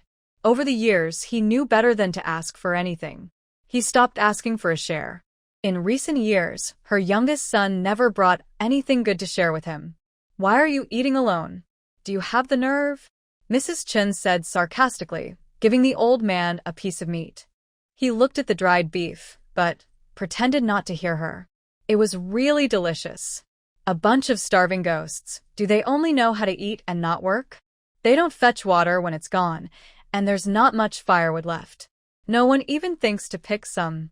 Are you waiting for an old woman to get up and cook for you? Mrs. Chen scolded loudly. A group of people kept their tails between their legs, afraid of standing out. Suya heard the familiar voice and realized that what she heard earlier was probably her mother-in-law's voice when she was still asleep. Mom, good morning. Suya greeted Chen quickly. Good morning. Mrs. Chen looked a bit helpless. Is this how city folks greet each other? It's quite strange. But it was nice to hear in the morning and made her feel a little better. Deya, are you hungry? I'll steam you some egg custard. Mrs. Chen said gently. Grandma, I want to eat egg custard too. Fu Bao also spoke. Mrs. Chen thought about Fu Bao's incredible luck. One sentence was about to slip out but was held back. With a kind smile, she said, All right, I will give Fu Bao some egg custard. The other grandchildren also looked eager to eat. Mother Chen pretended not to notice. Egg custard? Where would there be so many eggs to waste? Mom, maybe we should give some egg custard to a few children. At this moment, the eldest sister-in-law spoke up. Although Fu Bao got some, she was happy. But her son hadn't eaten yet. Egg custard? Why aren't they turning into egg custard? Mother Chen said irritably. Why can fifth sister-in-law eat it? Is it because she's from the city and gets special treatment? The eldest sister-in-law couldn't help but complain. Originally, this mean old woman favored the fifth family. Back then, fifth was still single, and her favoritism meant only she got to eat, being the biological daughter. No argument there. But now they're all daughters-in-law. Why should one get special treatment? The eldest daughter-in-law was very unhappy. I'm happy to share. Who says you're not from the city? Mother Chin responded with a knowing smile. Su Yafei quickly ate her egg custard, leaving a little on the side for Mother Chin. Mom, the egg custard is so good. You should try some too. You've worked hard for our family, Su Yafei said sincerely. She genuinely had a good impression of her mother-in-law. She even liked her quite a bit. She scooped a spoonful of egg custard from her bowl and put it into Mother Chen's bowl. Mother Su couldn't stop smiling. Look at you all. You've been here for so many years, and you've never left me any of the good food. Now, finally, a daughter-in-law cares about me, and you're still targeting me? Mother Chin grumbled, but inside, she felt truly warm. The eldest daughter-in-law said, Isn't this what Mom gave? The second daughter-in-law said, She didn't really give anything. The third daughter-in-law asked, Is this what you call favoritism? Silence fell among the daughters-in-law. Things finally quieted down. The family finished breakfast in chaos and went their separate ways to work. Suyu was not assigned any chores.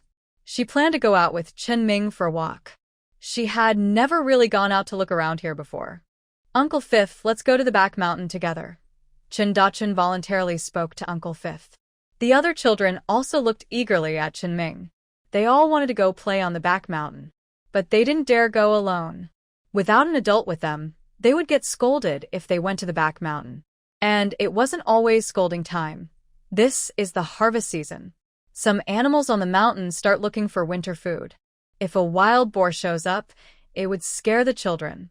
Chen Ming glanced at Fu Bao, who was looking at him eagerly. Fu Bao, do you want to go? Can I come too? Fu Bao asked carefully. She is only 3.5 years old, not yet 5, so adults don't usually take her to the back mountain. But she knows there are lots of tasty meats there. She wants to eat meat. Of course you can. Let's go together.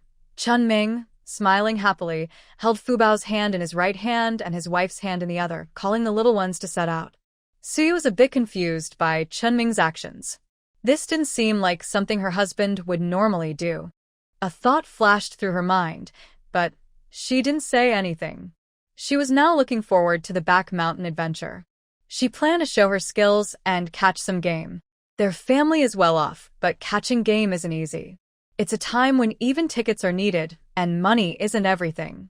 Yesterday, she probably ate all the meat at home, taking some for herself. As for Chen Ming's family, with so many people living together, even if there's meat, they don't get much. She's not a very generous person. Giving a little now and then is fine, but wanting a lot is impossible. Yaya, hold my hand tightly later, Chen Ming advised Suya. He knew his wife was from the city and delicate. He just wanted to take her for a walk and see how Fu Bao's luck would turn out. Yes, Chen Ming wanted to see what kind of luck Fu Bao had. Catching fish in the river or duck eggs by the riverbank isn't easy, especially for a 3.5-year-old. With so many children outside wandering around, how could Fu Bao get such good luck? Unless she has really lucky chances. Today, the answer will be clear. The children at home are all excited and eager.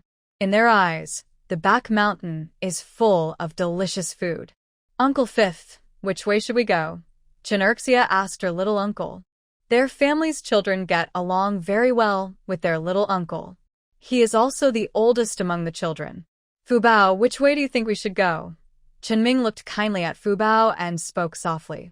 Trust me. Fu Bao was surprised and pleased. You should know, her little uncle is usually nice to her, but today's tone was especially gentle. Chen Ming nodded in approval. Let's go to the right. Fu Bao pointed to the right.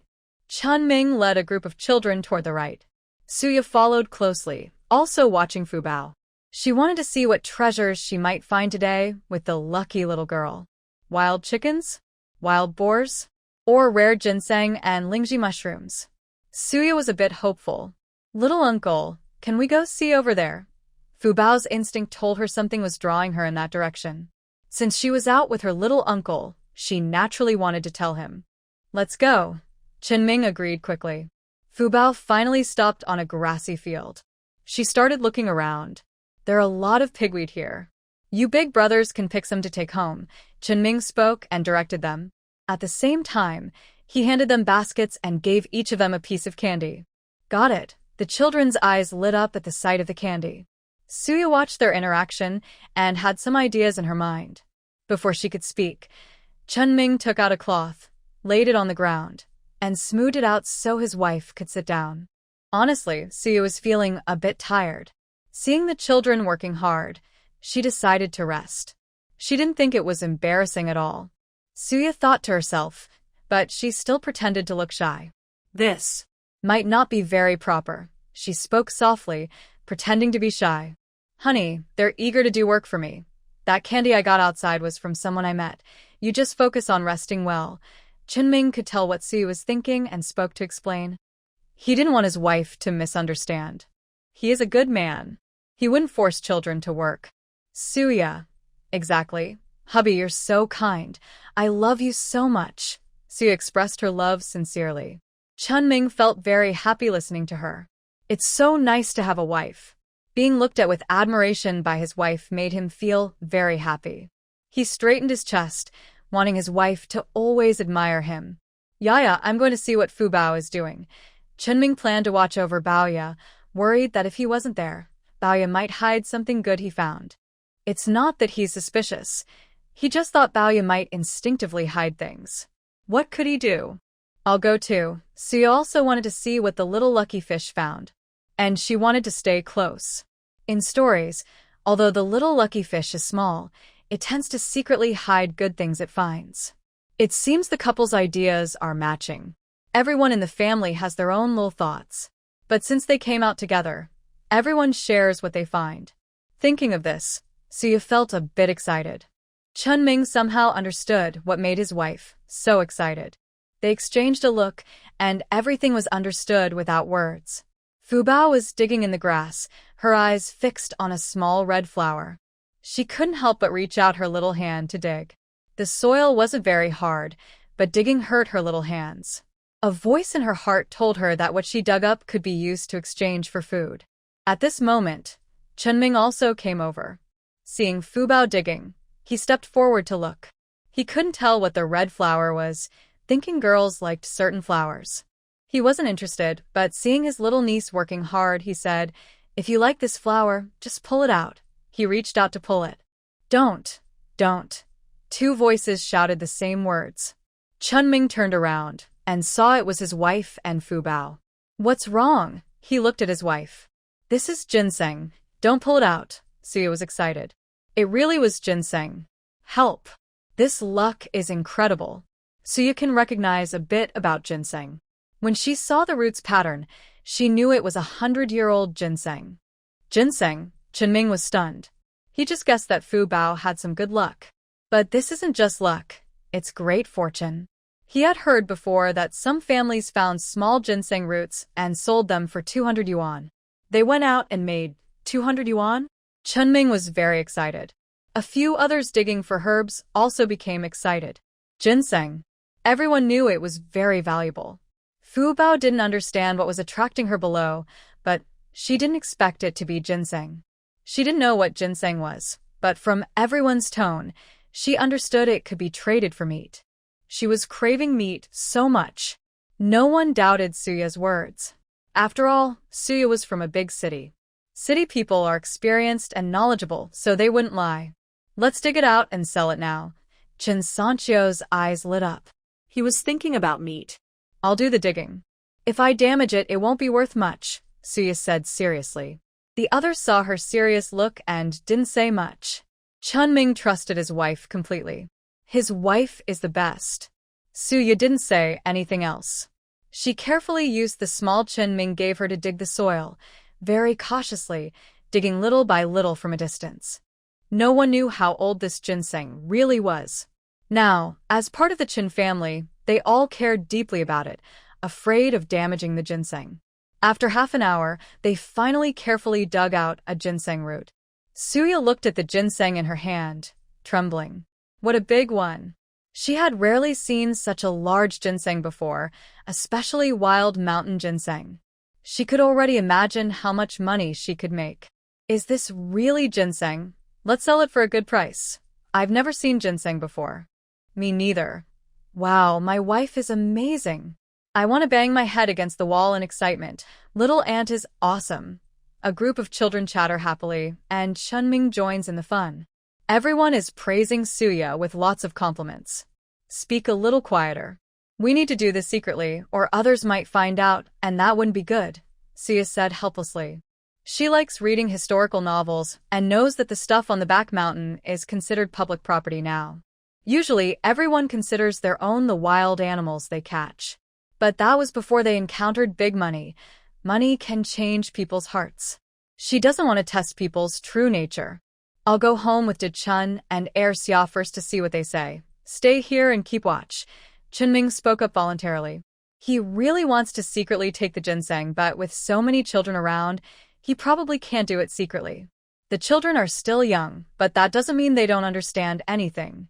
He can't leave any evidence for others to find. He decided to go back and praise himself and his wife more, hoping to get more money.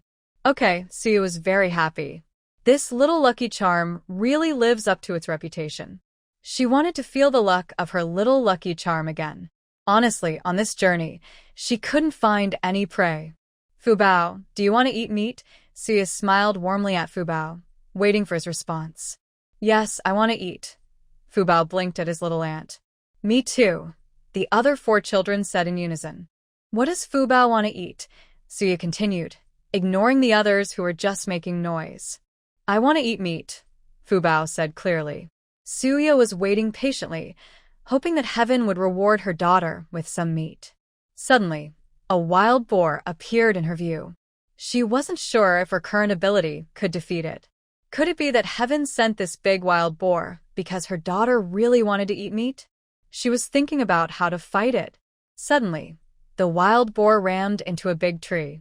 The tree, fearing for its life, fell over onto the boar. The sound was loud enough for everyone nearby to hear clearly.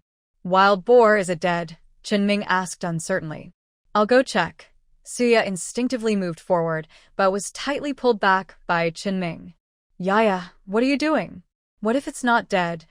Chunming did not allow Suya to go.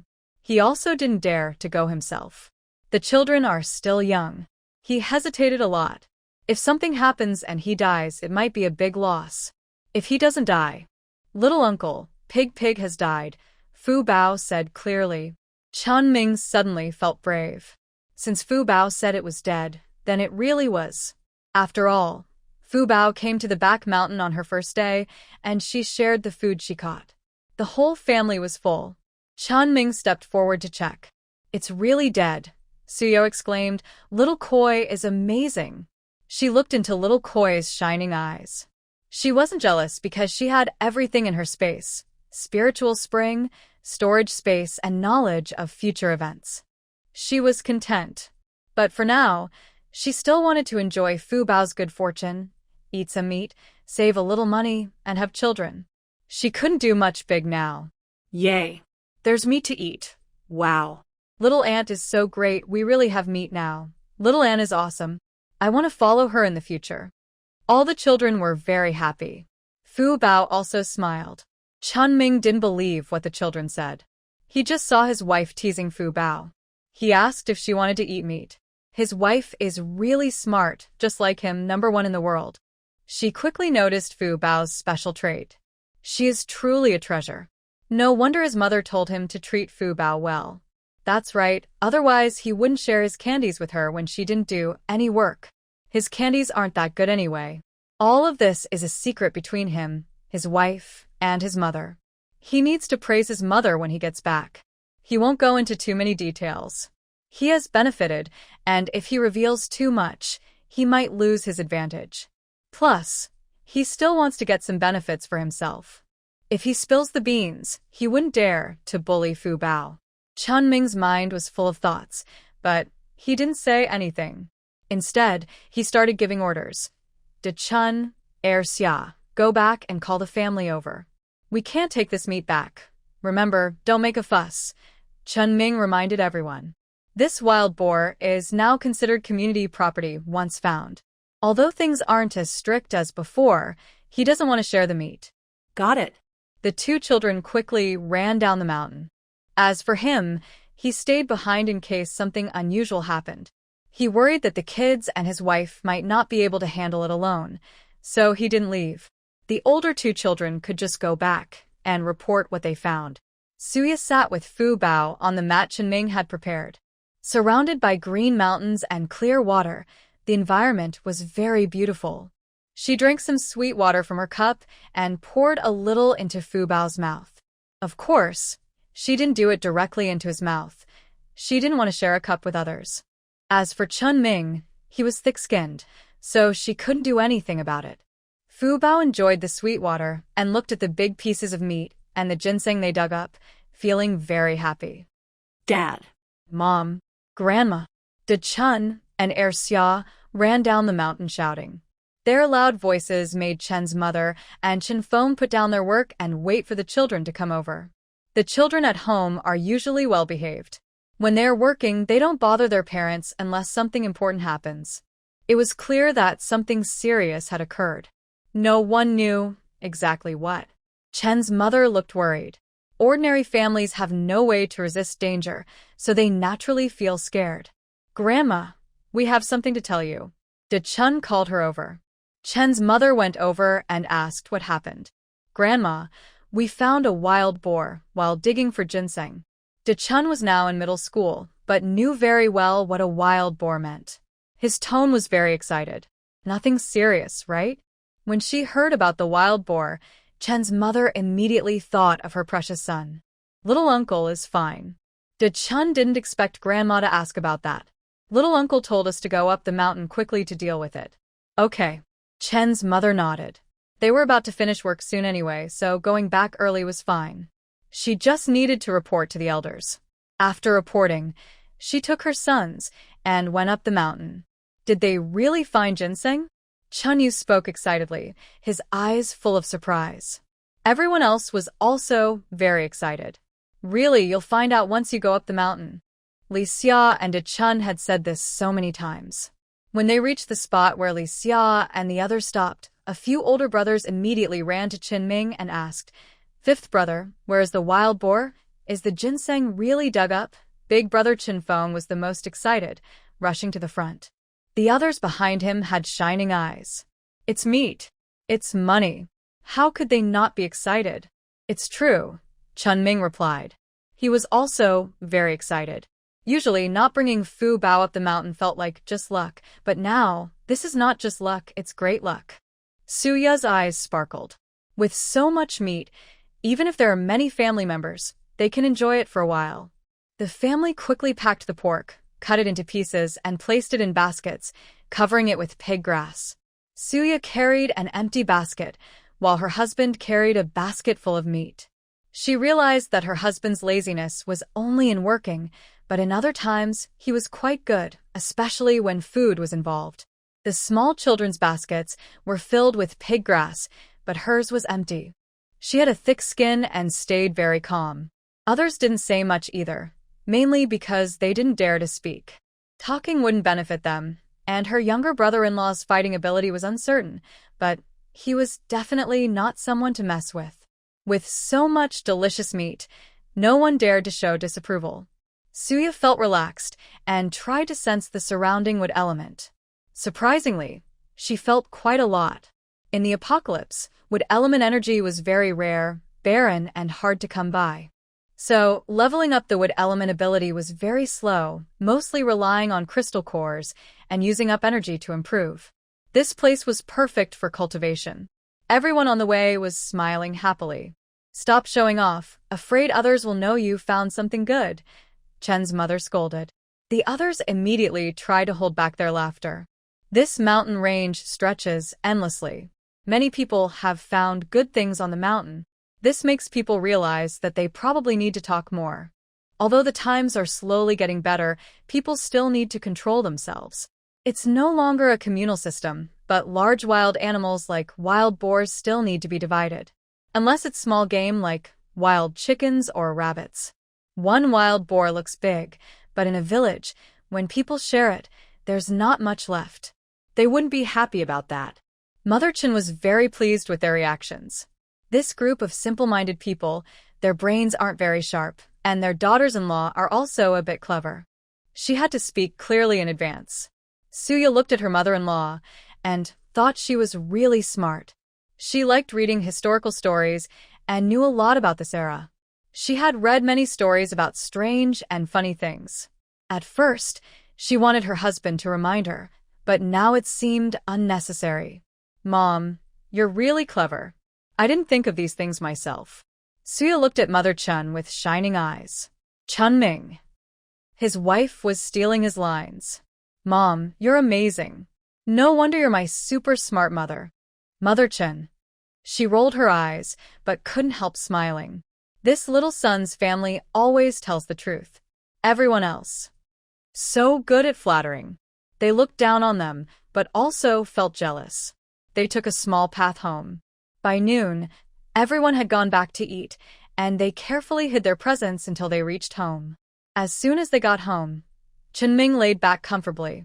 Not only did he lie down, but he also brought his wife to lie down with him. Suya was very obedient. With such a big piece of pork, she just wanted to eat it and didn't want to work. How could she say it? Can you all handle the wild boar meat? We can't skip work this afternoon. That would raise suspicion. Mother Chin arranged things. Mom, Yaya can't work. We agreed from the start. Marrying into the family means no work. Chun Ming spoke. Mother Chin rolled her eyes but didn't do any work. What's the point of not working? When the sisters-in-law heard this, they got angry. Second sister-in-law, we're all daughters-in-law. Why shouldn't she work? Third sister-in-law, exactly, we deserve to work. Third brother tried to pull third sister-in-law but couldn't. Big sister-in-law didn't speak. She didn't ask for a bride price, and she brought back 188 in bride price. If you add the dowry of 188, it totals 288 yuan. 288 yuan and we still have to work? You're just talking nonsense. Chun Ming said sharply. These sisters-in-law are ungrateful. They marry in and then want to forget about her. Suya also frowned. At first, she didn't think about this, but now she remembers what was agreed at home. Her 188 in dowry was meant for her not to work. If you want me to work, I am willing. Give me the 188 yuan and 100 yuan bride price, and I will work. Suya spoke slowly. She is not someone who easily suffers losses. If she really gets the money, she can work. How much she works depends on fate. The sisters-in-law were speechless after being challenged. So angry. They didn't do anything, just a few old clothes. Why does the younger sister-in-law have a bride price of 188? Also, if we want fairness, then who takes things to their parents' house and comes back empty-handed, while I come back full of stuff? Living together, we should share some with you and your mother. That's natural. Why should we give you anything? Suya took a sip of plain water.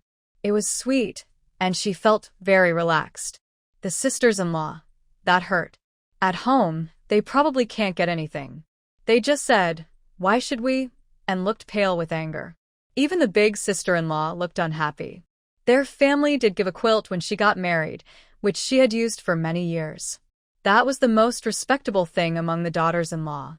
But since Suya moved in, it could be ignored. The furniture was complete, with 6 brand-new large quilts, and the 188 dowry. No other bride had such a generous dowry in the entire village. Stop talking, everyone. It's like you owe them something from a past life. She just moved in and you're already bullying her. After all these years, you should know what kind of person Ming Zai is. She started the trouble, and she deserves it. Mother Chin spoke confidently. Mother, you've worked hard.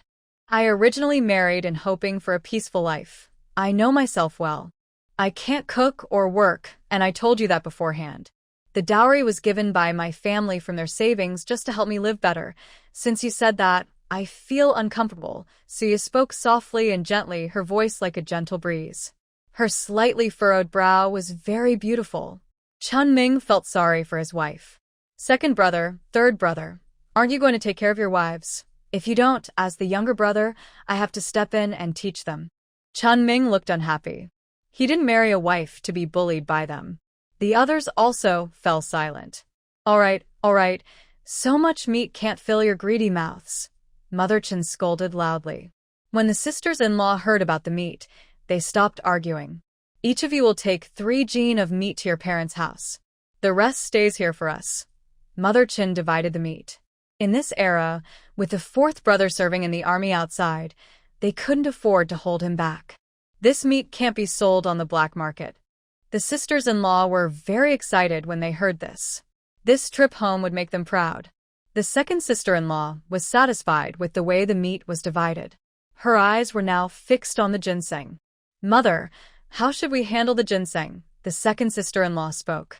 Someone in their village had dug up a ginseng root from the mountain, only half a palm long, and sold for 500 yuan.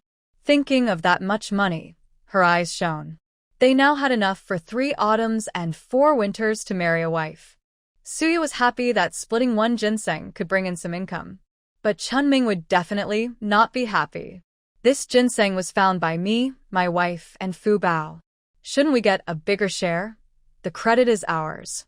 It wouldn't be fair to split it equally. Mother, I suggest that half of the money be split between our family and the eldest sister-in-law's family, and the other half go to the public fund for the big family. Chunming's words directly involved the eldest sister-in-law. She knew that half of the money from the ginseng would be quite a lot. Originally unhappy with her brother-in-law, she now decisively sided with him. Mother, I think my brother-in-law is right. The eldest sister-in-law happily agreed. Father Chen frowned when he heard this. You are all family. Why are you so clear about dividing things? Family members shouldn't be so obvious about dividing property just for money. Father Chen looked unhappy as he spoke. Chunming rolled his eyes and said casually, standing there without worry. Second and third sisters-in-law quickly praised Father Chen. Dad is right. We haven't officially divided the family, so why make it so clear? Their brothers also agreed. Making it so clear? Some people out there secretly doing things behind others' backs have the nerve to say there shouldn't be such clear divisions. Chunming responded bluntly. In this big family, I haven't taken advantage of you, so don't try to take from me. As for this father, he always tries to keep peace, hoping the family will prosper. If he steps back now, this father might always want him to step back. I've given what I should, and there's nothing more to give. What did you say? Old man, family matters are my responsibility. Why are you bothering me? Mother Chen couldn't take it anymore. This old man usually stays quiet, but when there's good stuff, he always thinks about the previous ones. She sneered inwardly. Her face looked very unhappy. The family division has been clear for a long time. The little ones share everything, but the older ones can keep half for themselves. This ginseng was obtained by Ming Zai and La Daji Fubao. They share it equally. This wild boar was found by everyone together. As I just said, each person takes 3 jin back to their family, and the rest will be used to supplement the family's nutrition. Mother Chen's voice was firm, and everyone else stopped talking. Mother is wise. Chunming praised Mother Chen. Suya watched the family argue, and found it very interesting. So many people listening to all this chatter made her very happy. Wife, let's go back to our room and rest. Chunming immediately saw that his wife liked watching the fun, and they were a perfect match. Before leaving, he took 2 bowls of porridge and 4 sweet potatoes, which belonged to him and his wife, back to their room. Suya's eyes were full of concern. The sun was so bright and hot. She poured a big glass of water from her cup for Chunming to carry with him.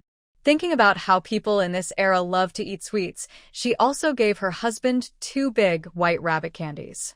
Eat if you're tired. Come back early, Suya advised Chunming. Chunming's face was full of happiness. He felt warm inside. It was so nice to be cared for by his wife. When Chunming left the room, others looked at him, wearing a hat and long sleeves, holding a cup. They all frowned slightly. He didn't look like someone going to work. He looked more like someone going out to play. A few sisters-in-law didn't dare to speak, and some brothers were afraid of this younger brother. Everything was peaceful. As soon as Chunming came out, the villagers started asking him one after another why his wife wasn't working. Everyone knew that when Chunming's wife married in, she said she wouldn't do chores. But now she was already married, so why wouldn't she work? They saw it as just watching a show. With so many people at home, who would really want to work? How many things did your daughter-in-law bring back to her parents' house? Your daughter-in-law's child doesn't look much like you. Did your husband hit you again this time? Did your mother-in-law not let you go out to eat? You look pale. Chunming didn't answer their questions. He had already talked about you not doing chores after bringing her dowry. They asked questions on purpose, knowing the truth. He didn't mind hurting their feelings. Brother Ming, why are you talking like that? We are just worried about you. Yes, yes. You're so kind, like a loyal dog. I don't need your concern. I'm doing very well, but you should care more about yourselves. Chunming spoke calmly, with a cold look in his eyes. What is this? They still wanted to tell him what to do. The other members of the Chin family didn't speak. They didn't need to. His younger brother or brother-in-law could handle it. Chunming was taking his time, pretending to work, but often taking breaks. Others didn't say anything. He was known for being lazy. What should he do? He was thinking about where to sell the ginseng later, first needing to find someone to confirm the exact year. He already had an idea in his mind. An hour before finishing work, he told his mother, and then ran off. Suya was taking a nap at home. She hadn't slept so peacefully in a long time. There was no need to be cautious about anyone. She could sleep peacefully, which made her very happy. Suya's face was full of happiness as she slowly got up. The little children at home didn't know where they had gone. She was feeling her way to make herself a cup of malted milk, which Chunming had brought. She didn't know how her husband managed to get these things. Anyway, it was her husband who brought them, so she just ate happily. As she was enjoying her malted milk, Chunming came back. Husband, are you done with work? Suya looked at her husband. I had some things to do outside. You can just set the dinner on the table when it's time. After saying this, Chunming wrapped the ginseng in cloth and headed toward the cow shed. The most knowledgeable people in their village are probably the ones in the cow shed. He used to avoid dealing with them unless necessary. Now, he had a special reason to seek their help. He learned from Lu Zhenhua that the ginseng was about 150 years old, with only one root broken, valued at 2,800 yuan. If the timing were right, it would be priceless. Chunming left Lu Zhenhua with 2 jin of wild boar meat before leaving. As for the meat he gave away, he would naturally report back. He wouldn't suffer losses. Do you know him? He saved my life before. This kid is smart. Lu Zhenhua sighed. This kid was helping him out. His family couldn't do this much. Suya watched her whole family. She sat naturally in her place, waiting for the meal. Fifth brother-in-law, can't you cook at home? We work hard outside and come back only to cook. It's really tough. Second sister-in-law saw Suya sitting leisurely at the table and couldn't help but speak. She was exhausted from cooking. If everyone was like this every day, it would be fine. But after Uncle Wu, there was a second one. So, what does second sister-in-law want to say? I just married in and I don't understand anything. Second sister-in-law, can you tell me? Suya blinked and looked at her. Second sister-in-law saw Suya's expression and said, you should stay at home and do the housework, including cooking, so when we come back, there will be hot food ready. Oh, before I got married, didn't you have hot meals? Suya looked confused. Second sister-in-law, before I married in, we took turns cooking. Isn't that because you had nothing to do at home? Then I should help you cook? How much does each of you pay me? Suya started to feel hopeful. Her cooking skills are good enough to earn wages, and now she became interested. What wages? What wages? Why are you so selfish? Aren't we all family? Talking about money all the time hurts feelings, second sister-in-law yelled. Suya liked watching people get angry. It was lively. Don't talk about money, talk about feelings. My mother told me feelings can't be fed. How about I give second sister-in-law some affection, and she helps me wash my clothes? Suya smiled sweetly at second sister-in-law. Second sister-in-law. She got angry. She realized Suya was not someone to mess with. Everyone stopped talking. We can't even eat because of this. Mother Chen looked at her second daughter-in-law trying to bully her younger daughter-in-law and rolled her eyes. Could the girl her son like to be someone easy to handle? Mother Chen was very confident in her son.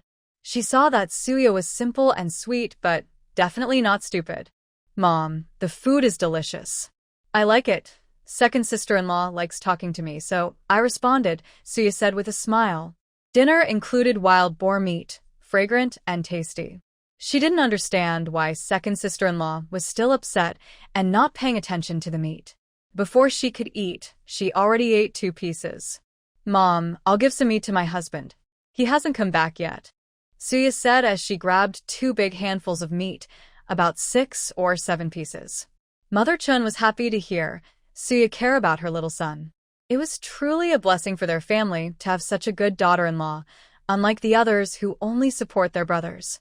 Second sister-in-law looked at her empty plate and screamed, I haven't even had any meat. Who's to blame if you don't eat?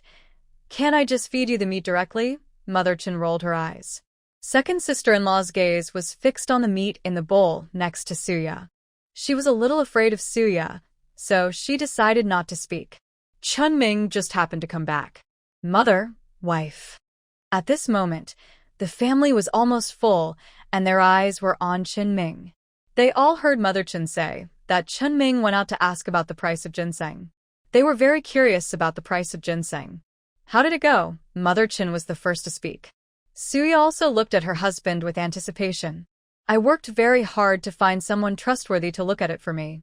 I even gave others 2 pounds of pork. Chunming first mentioned the pork. A few sisters-in-law looked on with sympathy. Mother Chun immediately said she would cover the cost. Chunming then continued happily. This ginseng is 150 years old, with almost complete roots. It only broke 1 small part, and I estimate it's worth about 2,800 yuan. Luckily, my wife knows how to dig carefully, or if a few more roots had broken, it might only be worth 1,000 yuan. Chunming added, wanting to speak well of his wife. Suya blushed as she looked at Chunming. This man is really good at talking, and his words sound so nice. 2,800 yuan. How much is that? 280 bills of 10 yuan, my goodness. Everyone in the family was stunned. Suya thought the price seemed a bit low.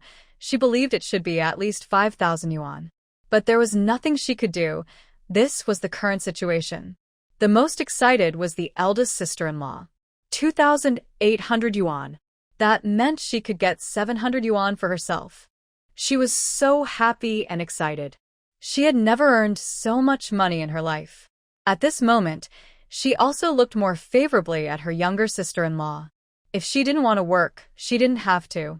Having read so many books, she casually saved 1,800 yuan. Mother Chun was even more pleased with her daughter-in-law now. People from the city are just different. If she weren't from the city, who knew how they would dig for ginseng? Even if Fu Bao found some, it wouldn't be worth so much. All of you should be very grateful to Yaya. This ginseng will be sold in the county town tomorrow with Yaya. Mother Chun entrusted this task to Chunming. Travel and meal expenses. Chunming carefully asked. Mother Chun gave Chunming 2 yuan, telling him to save it and give her any extra. Chunming, Mom, this little money isn't enough for anything. Please give me a bit more, Chunming said with a smile. Get lost. Mother Chun ignored her son, annoyed by his attitude. Everyone else was very jealous, wanting to go but not daring to ask. It costs a penny for the trip to the city. No one was willing to spend that. But at home, they couldn't just send Chunming alone. What if he lied about the price? Mom, I think Fu Bao should go with us, the eldest sister-in-law tentatively suggested. She had a quarter of the money inside, so she was concerned. She wanted her daughter to go for safety. Why not her son? Her mother-in-law favored her daughter the most. So her daughter had to go. Mother Chun looked at everyone and finally agreed. All right, let Fu Bao go with us. Chunming saw the extra person and was very reluctant to bring her. But he had no choice, so he agreed. However, he wouldn't give her money to spend. Mom, if Fu Bao goes along, does she need more travel expenses? Fu Bao is just a kid. Going to the city is rare, so we should treat her well. We can't let her suffer. Chunming's words sounded noble, but he just wanted to get some good food. Mother Chun listened and agreed. Fu Bao was still a child, and since she was developing the ginseng, she could enjoy a good meal. She took out 5 yuan and handed it to Chunming. Get her some of her favorite food. Mother Chun also patted Chunming, worried he wouldn't give Fu Bao good food. Don't worry, she's my niece. Chunming would definitely give her good food. After all, it was their first trip out after marriage and they should eat well. Suya was also excited to see the county town. She had never seen what this era looked like. The next morning, before dawn, and when the first stars appeared, she was awakened.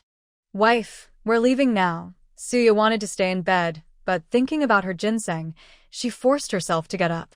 This was their family's own income. When she finished packing and was about to leave, she saw Fu Bao already waiting patiently. Let's go, Chunming spoke, and the three of them left together. It took over half an hour to reach the county town by ox cart. The cart was quite empty. Many people chose to walk instead. Chunming naturally chose to ride in the cart. As soon as they got on, people nearby started talking to them. Where are you going in town? To buy some things. I just got married, and I haven't prepared everything yet, Suya responded with a smile. Since she had married in, she couldn't avoid contact with others. If she could, she would engage. If not, she wouldn't. Suya was quite open-minded. You're really lucky to marry such a good family.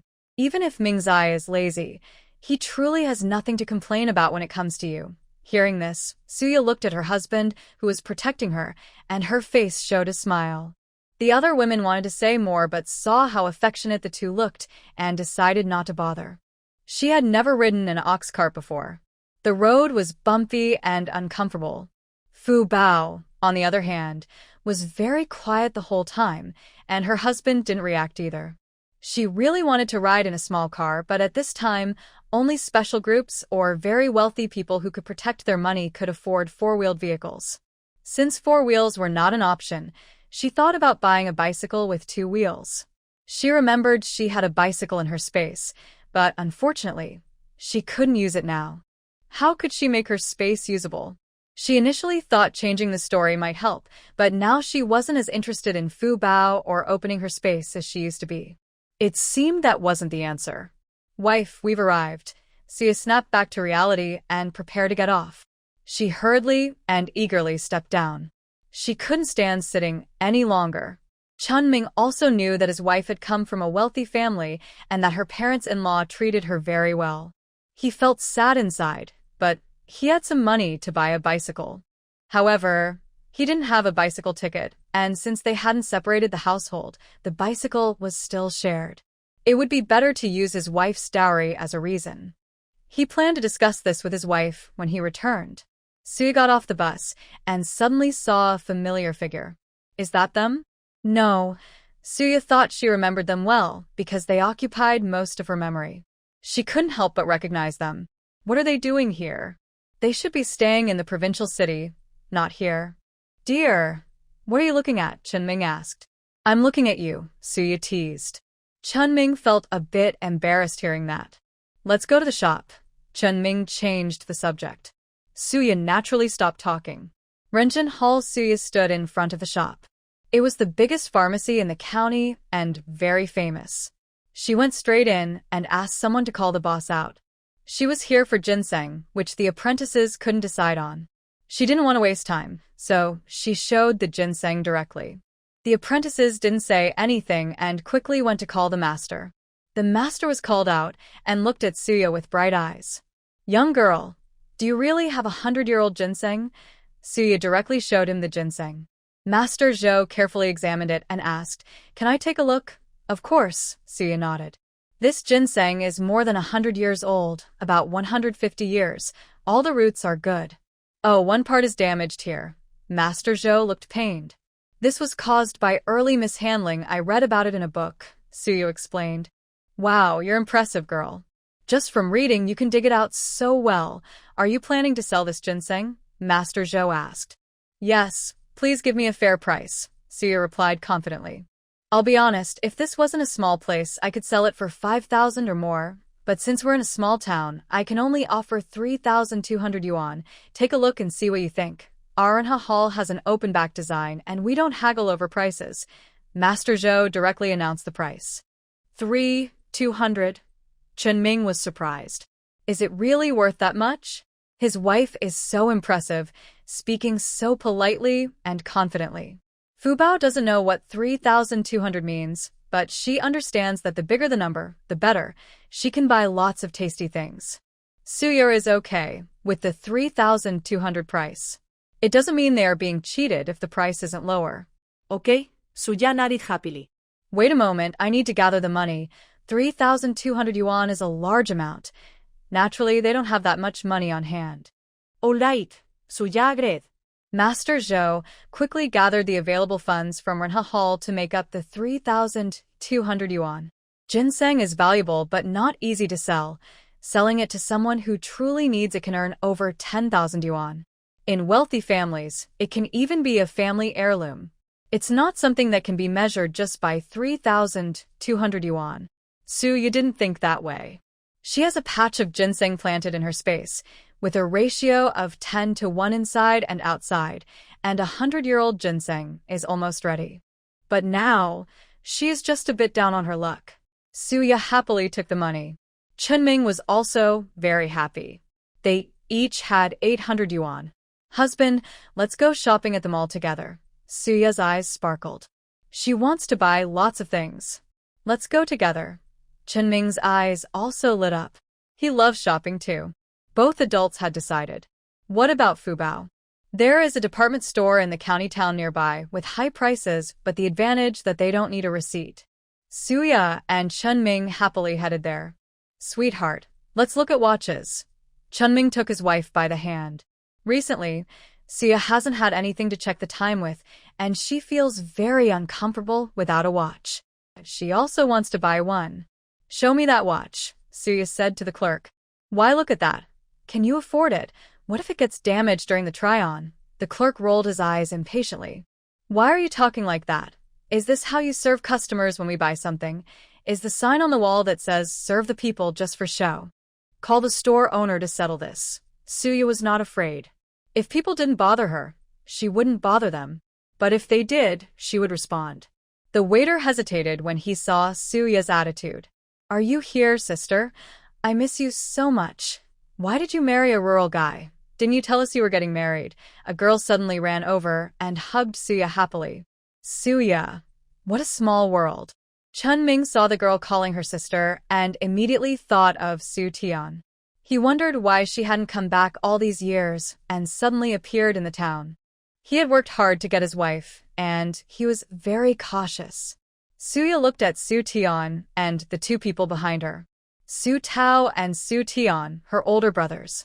Who I marry is none of your business. We're not related anymore, right? Everyone has their own life now. Suya spoke coldly.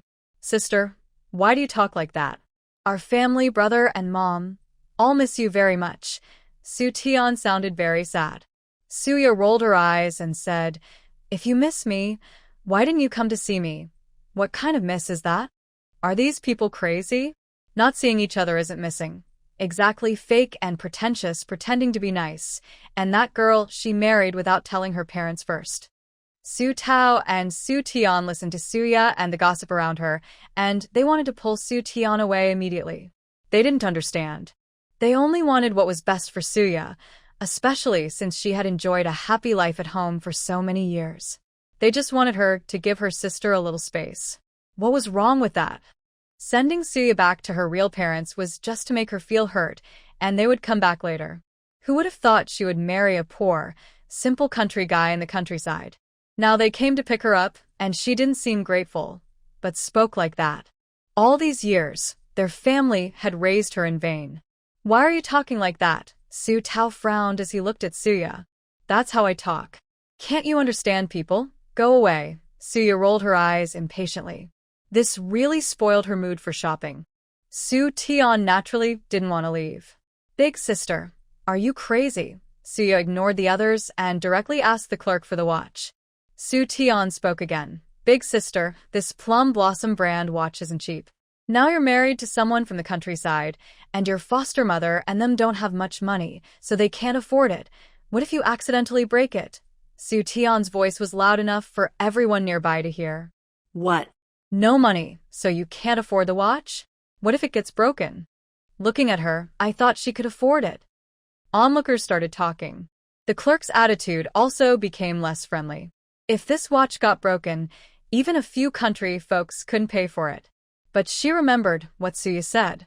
She also recalled the leader's instructions to be careful lately. as there was an inspection coming down. She hesitated. Can't afford it? Why bother?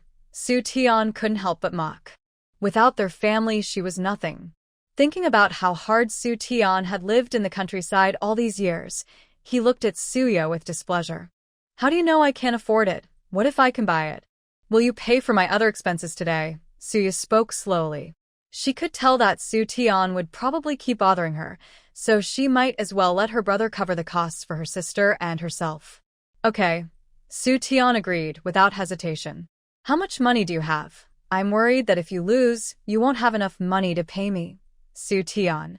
He took out 200 yuan from his pocket. See that? You probably won't see this much money again in your life. Suya touched the 3,200 yuan in her pocket. It's a bit little.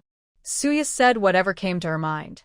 Chunming also saw what his wife was thinking and helped out. I thought you had more money, but it's only 200 yuan. Su Tian. This country bumpkin dares to mock him? He couldn't hold it in anymore. Big brother, a little help? Su Tian asked Su Tao. Su Tao frowned and looked at Suya. You said you could pay, but what if you can't?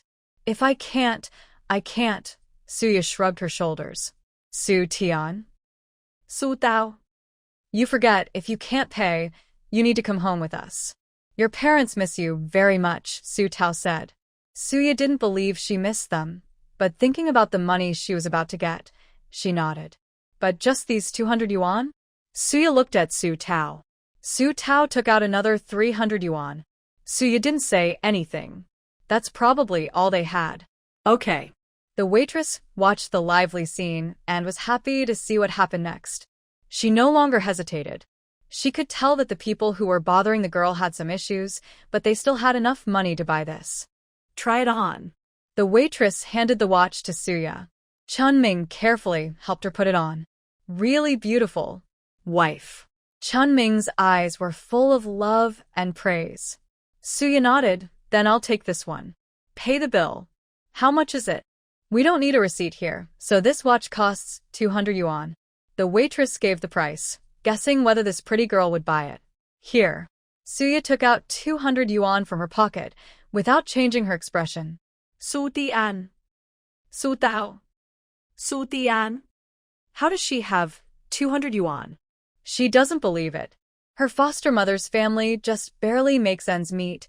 Her foster father is retired but works on the farm in the countryside, and they don't have much to show for it. As for the village around her, she truly didn't look up to the men there. Otherwise, she wouldn't still be unmarried now.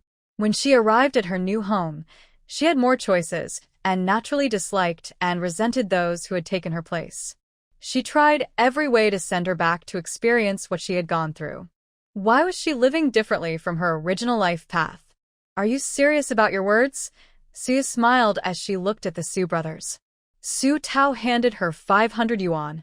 She took it without hesitation. Su Tian's eyes were full of jealousy. All the money in the family was hers, so why did Suya still want to use their family's money? She thought about Suya's life in her previous life and clenched her teeth in anger. Seeing Su Tian's expression, Suya was even happier. Shopping. Suya waved her hand and started buying things. The house was so boring, so she bought a radio for herself. Bored at home, she bought some snacks, candies, cookies, and pastries, grabbing whatever she liked. When she reached the clothing section, Suya wanted to buy clothes. Although clothes in this era were simple, for Suya, who came from the end of the world, they were interesting. She couldn't wear her dark, dull clothes from the apocalypse anymore. In this era, she wanted to dress up nicely.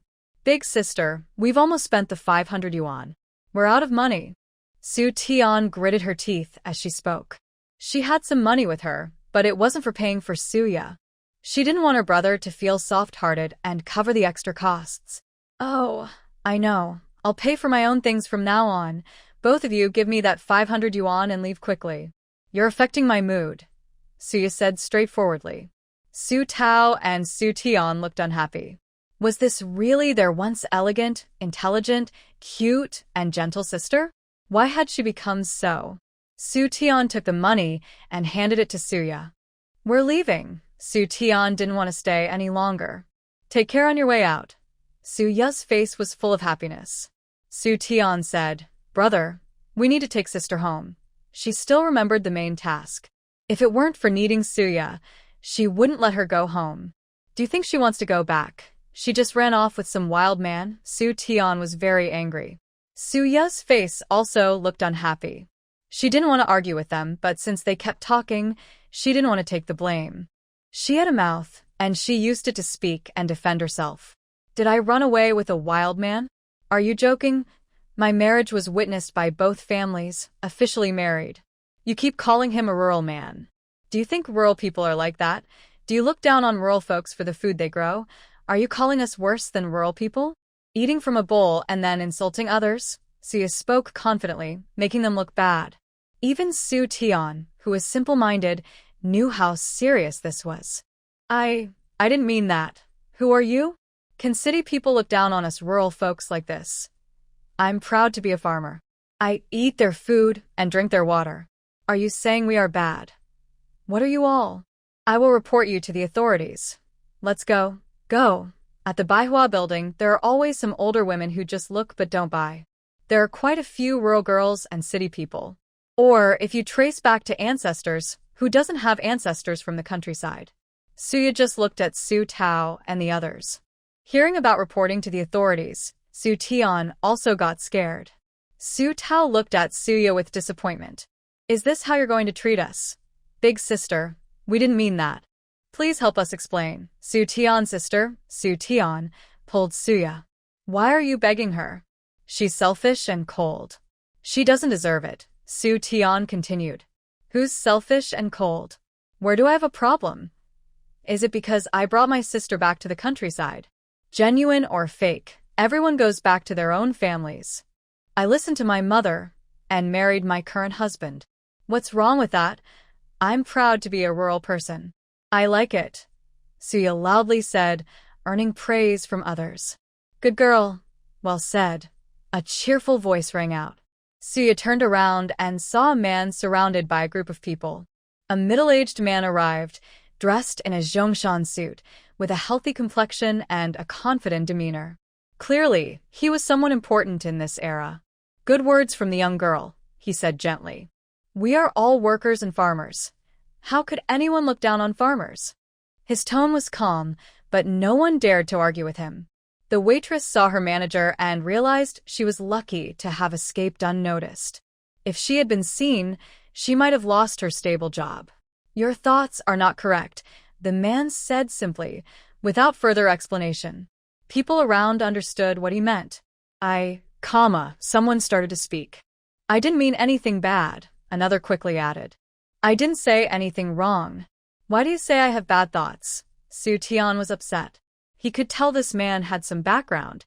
But their family was not weak. His father was the deputy director of a machinery factory, about to be promoted. "Thinking farmers are poor and simple-minded means you look down on them," Suya said firmly. She wouldn't let these people go easily. She knew that soon, they would be the ones sending her to prison. She could avoid trouble, but if they came to provoke her, she wouldn't hold back. "Suya, what are you saying?" "He's your brother," Su Tao scolded. That was a sensitive topic, and he knew this man was not simple. "Big sister, we are family," Su Tian pleaded pitifully. "How many times do I have to tell you?" "We're not family," Suya replied, ignoring them. "Not family, and yet you still have the nerve to chase people away and call yourselves family." "Exactly. Who do they think they are? This person needs to be properly educated and have their thoughts corrected," the man said, decisively ending the matter. Su Tian refused to accept this. He wouldn't give in. He tried to resist but was forcibly taken away. Su Tao and Su Tian didn't dare to step forward. A stronger person shouldn't overpower a weaker one. They decided to tell their father and left in defeat. Suya watched as they finally left, and the air felt much fresher. The visitor seemed to like Suya and said, "This young girl has good thoughts." He complimented her and then went off to check around. Even just that one comment made the people nearby feel a bit jealous.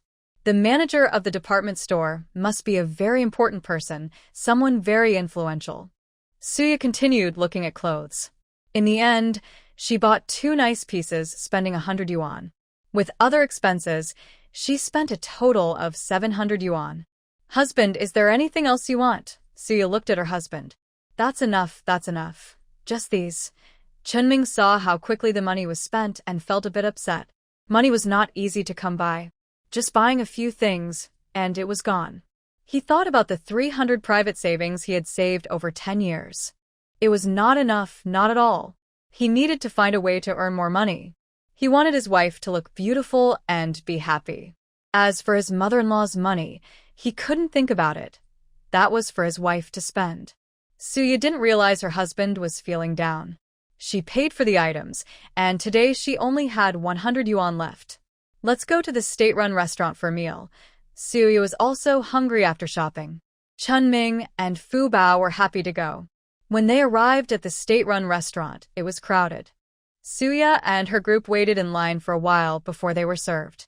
I'll order a serving of braised pork, a braised fish, 6 meat buns, and 2 bowls of rice. Suya spoke slowly. Is that too much? Fu Bao whispered. She thought they would just eat a few meat buns, but didn't expect her aunt to order more meat dishes. She loved eating meat. She had been to this restaurant once before, and the food was really good. Thinking about it, her mouth was watering. It's not too much, there are 3 of us. Suya didn't think it was too much. Chunming agreed. He also liked the braised pork at the restaurant. It smelled so good. The 3 of them sat at the table, eagerly waiting. After a while, the food finally arrived. Let's eat, Suya said, and everyone started to pick up their chopsticks. She took a bite of the braised pork. It was delicious. She picked up a piece of fish again, and it was also tasty. But she felt a little uncomfortable. She didn't think much of it and continued eating. Suya suddenly started to. Wife, what's wrong? Chunming became worried. Fu Bao also stopped eating and looked at Suya. I don't know what's wrong. You all eat first, I'll rest a bit. Maybe because I haven't eaten meat in a long time. Suya took a sip of water and sat down nearby to rest. Seeing her uncomfortable, Chunming naturally lost his appetite. He ate casually, and when Fu Bao had almost finished, he packed up the leftovers. Wife, let's go to the hospital and check. Treat the illness if you have one. Don't worry if you're healthy. Chunming pulled Suya to go. Suya didn't like hospitals and wasn't eager to go. But Chunming pulled her along anyway. Are you 2 newlyweds? The doctor asked. Yes. Do you usually have symptoms of ING? No. Congratulations. You're half a month pregnant. Just half a month, and it's already so obvious? The doctor thought to himself. Huh? You're pregnant? Suya was a bit stunned. She was still a child herself and wasn't mentally prepared to be a mother. I'm going to have a baby? Chunming's voice was excited. Fu Bao mumbled. Am I going to have a little sister? Make sure to eat more nutritious food during this time, the doctor continued. Okay, thank you. Chunming quickly replied. When their family left, they were still in shock. How did I get pregnant so suddenly? I'm going to be a dad. The couple was dazed all the way. It took them a while to calm down. Having a baby means they need to eat well. Chunming thought about their meals at home and immediately went to the supply store to buy some red dates, goji berries, and longan, things very good for pregnant women. Suya watched Chunming's anxious look and found it a bit funny. But she was happy that he cared about her and the baby. On the way, Chunming carefully supported Suya, afraid something might happen. Fu Bao was stunned to see her little uncle acting like that. Is this really her lazy little uncle? Riding in a bumpy cart, Chunming was very careful to protect Suya. After getting off, if he weren't worried about hurting the baby in her belly, he would have just carried Suya on his back. When they got home, Chen's mother looked at the 2 big bags of things Chunming brought and felt heartbroken. This spoiled son of hers spends money so easily whenever he is a little. Why did you buy so many things? Did you spend all the money just like that? Chen's mother kept scolding Chunming. Chunming finally calmed down and said excitedly, Mom, I'm going to be a dad. Really? Chen's mother was confused. You're pregnant? Yes. Chunming was very happy. Oh. Chen's mother also got excited. Her youngest son was finally going to have a child. She looked at Suya with a kind smile. Yaya, Be careful now that you're pregnant. She was too busy to pay attention to Chunming now. She was very eager to see the baby in Suya's belly. It would definitely be a cute little doll, even more beautiful than Fu Bao. For her, no child was more exciting than her youngest sons. Okay, Mom. Seeing her mother-in-law and her little uncle's family happily together, the other sisters-in-law felt very uncomfortable. Especially the third sister-in-law, who still didn't have her own child. Why couldn't she get pregnant? Any baby, boy or girl, would make her happy. She looked at Suya with envy. She had just entered the house and already had a child. At the same time, she felt jealous. Did you forget something? Little uncle, how much did you sell the ginseng for? The eldest sister-in-law endured and endured, but seeing no one else mentioning the ginseng, only focusing on the children, she had to ask. What's there to ask? Whether it's a lot or a little, it won't be less for you. Why are you in such a hurry? Chen's mother said impatiently. She was delaying her chance to bond with her grandson. Chunming came back to his senses and closed the door. This time, we sold the ginseng for 3,200 yuan. My sister-in-law and I each get 800, and the rest is for the family. It's also shared with me and my sister-in-law. I've already spent my 800 yuan. Sister-in-law, you give her 800. Mom, here's 1,600 yuan for you. If you doubt the account, ask Fu Bao. Chunming clearly explained his position, even though the family had always arranged things this way. However, when dealing with a large sum of money, it's important to clarify the situation first. Otherwise, there might be many disputes later if the family splits apart. He personally doesn't want to divide the family. At home, he can relax, but if they split, he would have to do all the work himself. But he also knows that they can't stay together forever. Chunming understands this. When the eldest sister-in-law heard Chunming's words, she took the 800 yuan and looked at her younger brother-in-law with unprecedented satisfaction. This younger brother-in-law really knows how to talk in a way that makes people feel comfortable. Our family has always been like this, so it's natural, she said. The eldest sister-in-law supports Chunming. The second and third sisters-in-law feel uncomfortable inside, but they can't do anything about it. Their family really is like this. Usually, everyone gets along fine, so it doesn't feel strange. But now, two people have become successful, and they feel naturally unbalanced. Right now, their family is the worst off. When Chen's mother heard that Chunming had already spent the 800 yuan, she was so angry her hands trembled. What did you buy with that 800 yuan? It's all gone. I bought a watch for Yaya and a radio. And some other things. Chunming explained simply. The watch and radio are useful, and it's obvious what they're for. Our family isn't a wealthy one. Using a watch and radio? Chen's mother was really angry. She felt heartbroken. Mom, money is meant to be spent. A watch makes it easier to tell time, and it looks nice on Yaya's wrist. Yaya is like a beautiful flower in my dung heap. I have to treat her well. Chunming said confidently. You do have some self-awareness, she sneered. Chen's mother couldn't get angry at Yaya. Yaya is now pregnant, and Chunming would rather support her than do anything else. He said, now that you're married, how can you save money for your small family? How will you raise the child? Go drink Northwest Wind? Mom, you're here, aren't you? You wouldn't want your grandson to go hungry or be cold. Chunming said with a smile. Chen's mother, you're really reluctant. Mom, I'll take care of him. Yaya finally spoke after seeing Chen's mother so angry. Don't get too angry. As the main breadwinner in the family, someone cooking still favors them, and she really doesn't want to split the household. The food is a bit lacking, but there are ways to prepare special meals. Mother Chen looks at her obedient young daughter-in-law and has nothing to say. There's nothing to say, just let it be. Honey, this is 1,600 yuan. I also bought red dates, goji berries, and longan today to help you nourish yourself. Chunming takes out a small handful of red dates, goji berries, and longan from the bag. Mother Chen takes the money and the supplements without hesitation. Her mood improves greatly, and a smile appears on her face. Seeing her mother's expression, Chunming knows the matter is settled. Some people shouldn't feel upset. Our family has always been like this. We don't care about dowries or things from the bride's family. The distribution of household items has always been like this. Mother Chin glances at her second and third daughters-in-law. The second and third brothers immediately agree, supporting their mother. The other beneficiaries, naturally, have nothing to say. As for the fourth family, they are not nearby, so they have no say. Mother Chin isn't unwilling to give some money to the second family, but whatever she gives would just be taken back to her family by the second daughter-in-law, so it's better not to give at all. Dinner is ready. Tonight, the family cooked a big pot of wild boar meat, finally enjoying some meat freedom. Chun-Ming also took out leftovers from the state-run restaurant.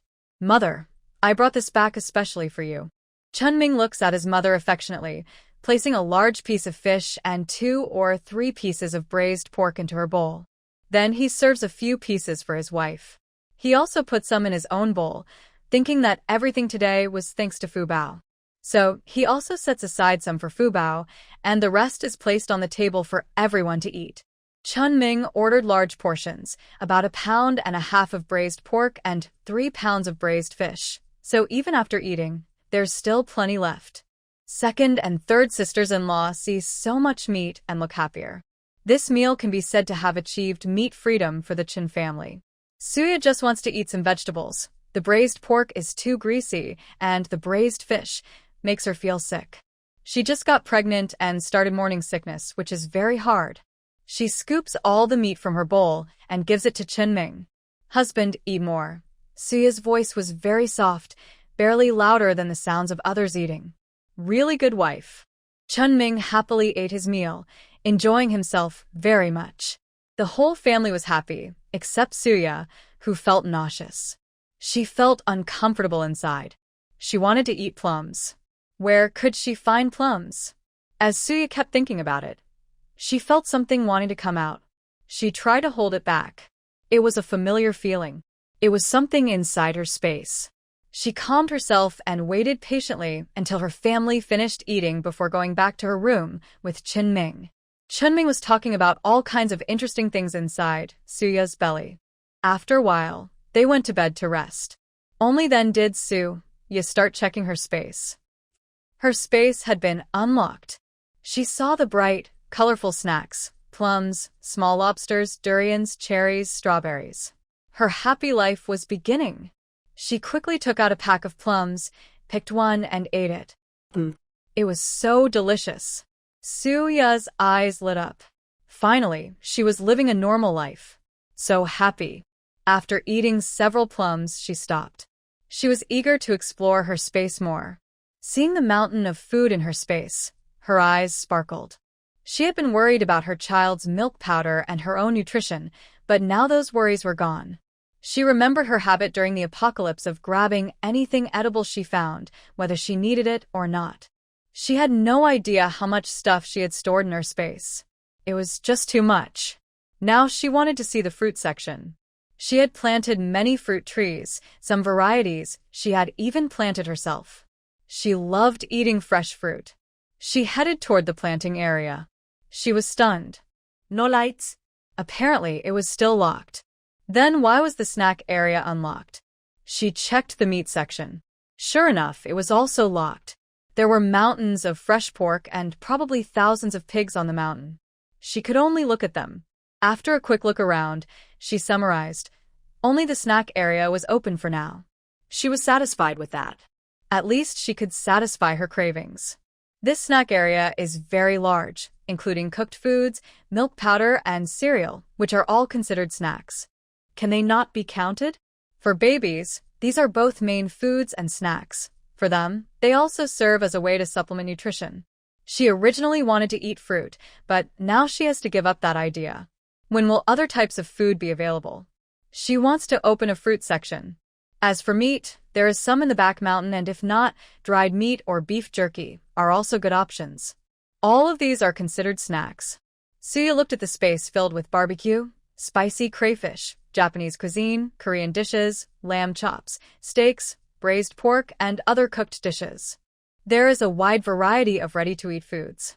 She prepared all of this in advance, starting with at least 10,000 portions of each, and her favorites are stocked with 50,000. She left herself a lifetime supply of delicious food she could never finish. She loves to eat, but she doesn't cook well herself. So, she can only stock up more in the future. Her rice, flour, and other ingredients that need secondary processing are stored in quantities of around 100,000 pounds. The space allows for planting, but she's worried that some rice varieties she grows might not taste as good, so she bought them. In fact, she secretly indulges herself now and then, but it's never enough. Who else is she? Having wealth can be a burden. She has never told anyone about her space before, she won't now, and she never will in the future. Suya fed herself some pork jerky, drank a bottle of milk, and before sleeping, she arranged a glass of undiluted spiritual spring water. She took out a calming incense and tentatively called her husband several times before finally going into the space. With the snack area unlocked, her large villa is now usable. She can finally take a comfortable shower. Suya washed several times before coming out of the space. She looked at Chunming sleeping soundly. She also closed her eyes and went to sleep. In the following days, Chunming was very attentive to Suya, always meeting her needs, and Chen's mother also took care of Suya almost like her own daughter. After about a month of pregnancy, she wanted to go back to her parents' house to share the news. During this time, she asked Chunming to go back several times, but everyone refused her. Why? Because she was pregnant. That wasn't the main reason. The main reason was that her belly was too big. Just after 1 month, it was already very obvious. If the doctor hadn't said she only had a month left, no one would believe it. Suya looked at her very swollen belly and felt confused. Why was her belly so big? Recently, she also felt very hungry, to the point of feeling faint. She couldn't even bring herself to eat sweet potatoes mixed with rice. Chunming could only prepare small meals of plain rice for her. Suya also wanted to drink soup. In this month, she had already eaten 5 chickens. One was killed at home, and she found excuses to take the other 4. What excuses? She said she knew friends in the city who could help get the chickens. Chunming believed her. After all, his wife was from the city, and it was normal for city people to get some chickens. As for eggs, Chunming bought them from the village. Now, everyone in the village was talking about how the new daughter-in-law of the Chin family was truly married into a good home. She was giving her eggs to eat everywhere, and they had many children but no such treatment. Some even talked in front of Chen's mother. But Chen's mother simply ignored them. She also told them it was none of their business. She suspected that her daughter-in-law's big belly might be twins. She had relatives with twins, but she had never heard of such a big belly. Chen's mother pursed her lips, feeling worried. She was not stingy about what Yaya wanted to eat. She even tried to get things for her. She was eating malt extract and eggs from their home, all for her. Even wild boar meat mostly went into her stomach. The other sisters-in-law, naturally, had opinions. But Chen's mother kept them in check. Yaya, what do you want to eat today? Chunming asked. I want to eat strawberries, Suya replied. Raspberries? Chunming hadn't heard of strawberries, but Suya also wanted to eat raspberries. I'll go to the mountain and look for some, Chunming said to his wife. Since his wife was pregnant and going through so much, he wanted to satisfy her cravings. He didn't forget to bring Fu Bao along. Fu Bao, do you think your little auntie treats you well? Chunming asked Fu Bao. Fu Bao thought about how her little auntie always gave her candies, and she nodded. Your little auntie wants to eat strawberries and raspberries. Would you like to go with me to find some for her? Chunming kindly asked. All right. Fu Bao nodded. I will definitely find berries for little aunt, Fu Bao said confidently. Chunming was happy to hear that. They went to the back mountain without bringing other children. He had important work to do. If Yaya couldn't get what she wanted to eat, she wouldn't eat anything and would lose her appetite. Thinking that his new wife hadn't been around long enough to get tired of him, and now she was pregnant. His happy life hadn't even started yet. He liked children but also felt they affected his happiness. He felt a bit sad. Little uncle, is this it? Fu Bao looked at a dark fruit on a tree in front of her. She suddenly felt this was the berry she was looking for. Mulberry. Fu Bao, you're so lucky. This tastes similar to raspberries. Even though it's not a raspberry, it's still good to take home and eat. Chunming climbed the tree and picked 2 mulberries, putting them in his mouth. They were very sweet. He quickly started picking more and handed a big handful to Fu Bao. Eat carefully. Fu Bao carefully took a bite. It was very sweet, and she squinted her eyes. This was the best fruit she had ever tasted.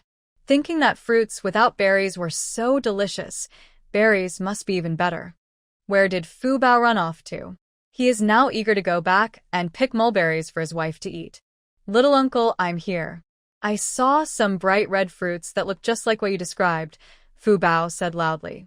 Chunming heard Fu Bao's voice and immediately went over. He saw Fu Bao squatting at a spot. His sharp eyes spotted strawberries. He had heard before that such large, similar-looking fruits must be strawberries. The vine wasn't big, and the fruit was so small that it was even hidden by the surrounding grass. Otherwise, they wouldn't have seen it. Children often go up the mountain to find wild fruits to eat. These strawberries are really big. Chunming had never eaten strawberries before. He had tried raspberries, though. He carefully looked at the strawberry vine, which had about 10 strawberries. There weren't many, and he didn't plan to share with others at home. His wife was pregnant now, so he needed to focus on her. Besides, with mulberries, who needs strawberries? These can all be given to little Ant to eat. That's great. Fu Bao smiled brightly. Have you ever eaten strawberries, Fu Bao? Chunming asked with a smile, looking at Fu Bao. No, I haven't. Fu Bao answered honestly. Then why don't you want to keep some for yourself? Little Ant has a baby in her belly. My little brother and sister love to eat. Fu Bao blinked and said. Chunming patted Fu Bao's head. He was starting to like Fu Bao quite a bit. Eat 1 strawberry, 1 each. Chunming quickly took out 2 strawberries and shared them with Fu Bao. They ate happily and enjoyed the taste. So delicious. Fu Bao licked his lips. Little uncle, let's take this vine home and grow it so we can eat strawberries. Chunming thought that was a good idea after hearing Fu Bao. If these tasty strawberries could be grown, there would be endless strawberries to eat. He carefully dug up the vine with soil using a small iron tool. Let's go home. Chunming smiled as he looked at Fu Bao. Suddenly, Fu Bao felt that her little uncle's attitude toward her had changed. It felt even better, maybe better than her mom's. Fu Bao didn't think much and just nodded. The 2 of them carried their small baskets home together. When they arrived, everyone had already finished work. Chunming asked Fu Bao to call the brothers back to eat mulberries together. He went back to feed his wife strawberries. Suya was lying on the bed, drooling over the strawberries in the space. She had been wanting to eat strawberries all day. She felt very down. It was so hard not to be able to eat strawberries. Wife, guess what I brought back for you? Chunming teased his little wife. Are they strawberries? Suyo instinctively asked, but then she thought it was unlikely. Thinking about Fu Bao's luck, she felt a bit hopeful. Yes, wife, you're so clever. You guessed it right. Chunming immediately took out the strawberries when his wife guessed correctly. Such big strawberries, Suya was surprised. She didn't expect strawberries to be this big. She was stunned. Are these wild strawberries? But they look exactly like strawberries, so they must be strawberries. Husband, quickly help me wash the strawberries. Suya couldn't wait. Yes, ma'am. Chunming hurriedly, carefully washed the strawberries. At this moment, a few sisters-in-law just returned. The second sister-in-law, with sharp eyes, asked, What is my little brother washing? Is it something to eat? Since we haven't divided the family, if there's something good to eat, we should all share. Seeing the big, red fruit, the second sister-in-law was envious. She had never seen such fruit before. The aroma was definitely sweet and fragrant. This is the fruit I found for my wife. Are you trying to food from a pregnant woman? Chunming's voice was cold. He didn't feel this way before marriage, but after marriage, he felt that these sisters-in-law were really persistent. With so many fruits, are you really going to give them all to the pregnant woman? When I was pregnant, I still worked hard, and no one specially made delicious food for me. The second sister-in-law spoke sarcastically. This fifth family wasn't good at sharing. When they picked some fruit, they didn't share with everyone. Your face is so big. You're working hard is because you don't have a good family background. You should blame your mother for not finding you a rich father. You didn't get special care during your pregnancy, so you need to go see second brother, who told him not to give you special care. Chun Ming spoke firmly, leaving second sister-in-law speechless. She was very angry. It's all the truth, but she was still very upset. At this moment, several brothers and the parents returned. She stopped talking. When her mother was not around, she never took advantage of her little brother-in-law. Now that her mother was back, she definitely couldn't. Has the food been cooked? Why are so many people gathered here? When Chen's mother saw the cold stove and empty pots, she immediately started scolding. Marrying you all as daughters-in-law has brought bad luck. Not only do you work hard outside, but when you come back, there's no hot food to eat. Second son's family, why don't you go and cook? Chen's mother looked fiercely at second sister-in-law. Mother, I'll go right now. Second sister-in-law quickly ran to the kitchen. The argument was immediately stopped. Her family was already looked down upon by her mother. If her little brother-in-law's words reached her mother's ears, she would feel even less confident. Mother, you've worked hard. I specially washed some strawberries to welcome you and help you relax. Chun Ming took a washed strawberry and directly put it into Chen Mother's mouth, not letting her refuse. You. Chen Mother was about to speak, but her mouth was filled with sweetness. Her eyes almost welled up with tears. Her own son was the best. People always said she favored some children, but she didn't favor anyone in particular. Was it not the children who worked hard to marry wives and forget about their mother? Chen Mother sneered silently. Seeing Chun Ming feeding Chen Mother strawberries, Chen Father felt jealous but spoke up. Dad won't eat strawberries. You can keep them for your wife. Chun Ming. He hadn't thought about giving them to his father. He didn't want to share the strawberries with his brothers' families either, as he wouldn't be happy if he did. He didn't want to force it. The others naturally wanted to eat, but they didn't dare to ask. There weren't enough strawberries for everyone, and they knew they were specially picked from the mountain for the fifth daughter-in-law. But the smell in the air was so sweet and fragrant. They had never smelled such a wonderful fruit before. At home, the whole family was there. As a pregnant woman, Suya enjoyed simple treatment, just a bowl of minced chicken egg custard. Suya ate whatever was available, and warm meals were already very delicious to her. Her sisters-in-law were told by the mother-in-law not to bother her. It was probably hard to follow, but things were a little better now. Suya was very hopeful about the baby in her belly. She didn't know if it was a boy or a girl. If it was a boy, she could give him toys, a game console, and other things from her space. If it was a girl, she would love pretty dresses, hairpins, Barbie dolls, and other cute things. Suya guessed that having a baby might unlock her space. That meant she was just a background character in the story, but she could change her fate and not be forced to follow the plot. She could also step back when needed. Suya stayed positive about all this. She thought it was best to face things directly. She didn't want to borrow anything from her foster parents in the provincial city. They had left her here for over a year without caring, and now they suddenly came back, probably for some benefit. But she didn't know what they wanted. No matter what, she wouldn't let them succeed. Right now, her only focus was taking care of her baby. Suya asked Chen Ming to make her a cup of sweet milk powder, but he didn't drink it. He was someone who didn't neglect himself, but the milk powder was expensive, and since his wife was pregnant, he wouldn't fight her for food. His wife was carrying their baby. He didn't ask where the milk powder came from. He was smart enough to tell it was probably from his parents-in-law. Suya was happy that Chen Ming didn't ask too many questions. Otherwise, she'd have to make excuses for the things in her space, which was tiring. Seeing her husband acting casually, she relaxed a little. She also took some nutritional supplements and ate them. Chun Ming saw this but didn't say anything. He had heard that wealthy city families often ate health supplements during pregnancy.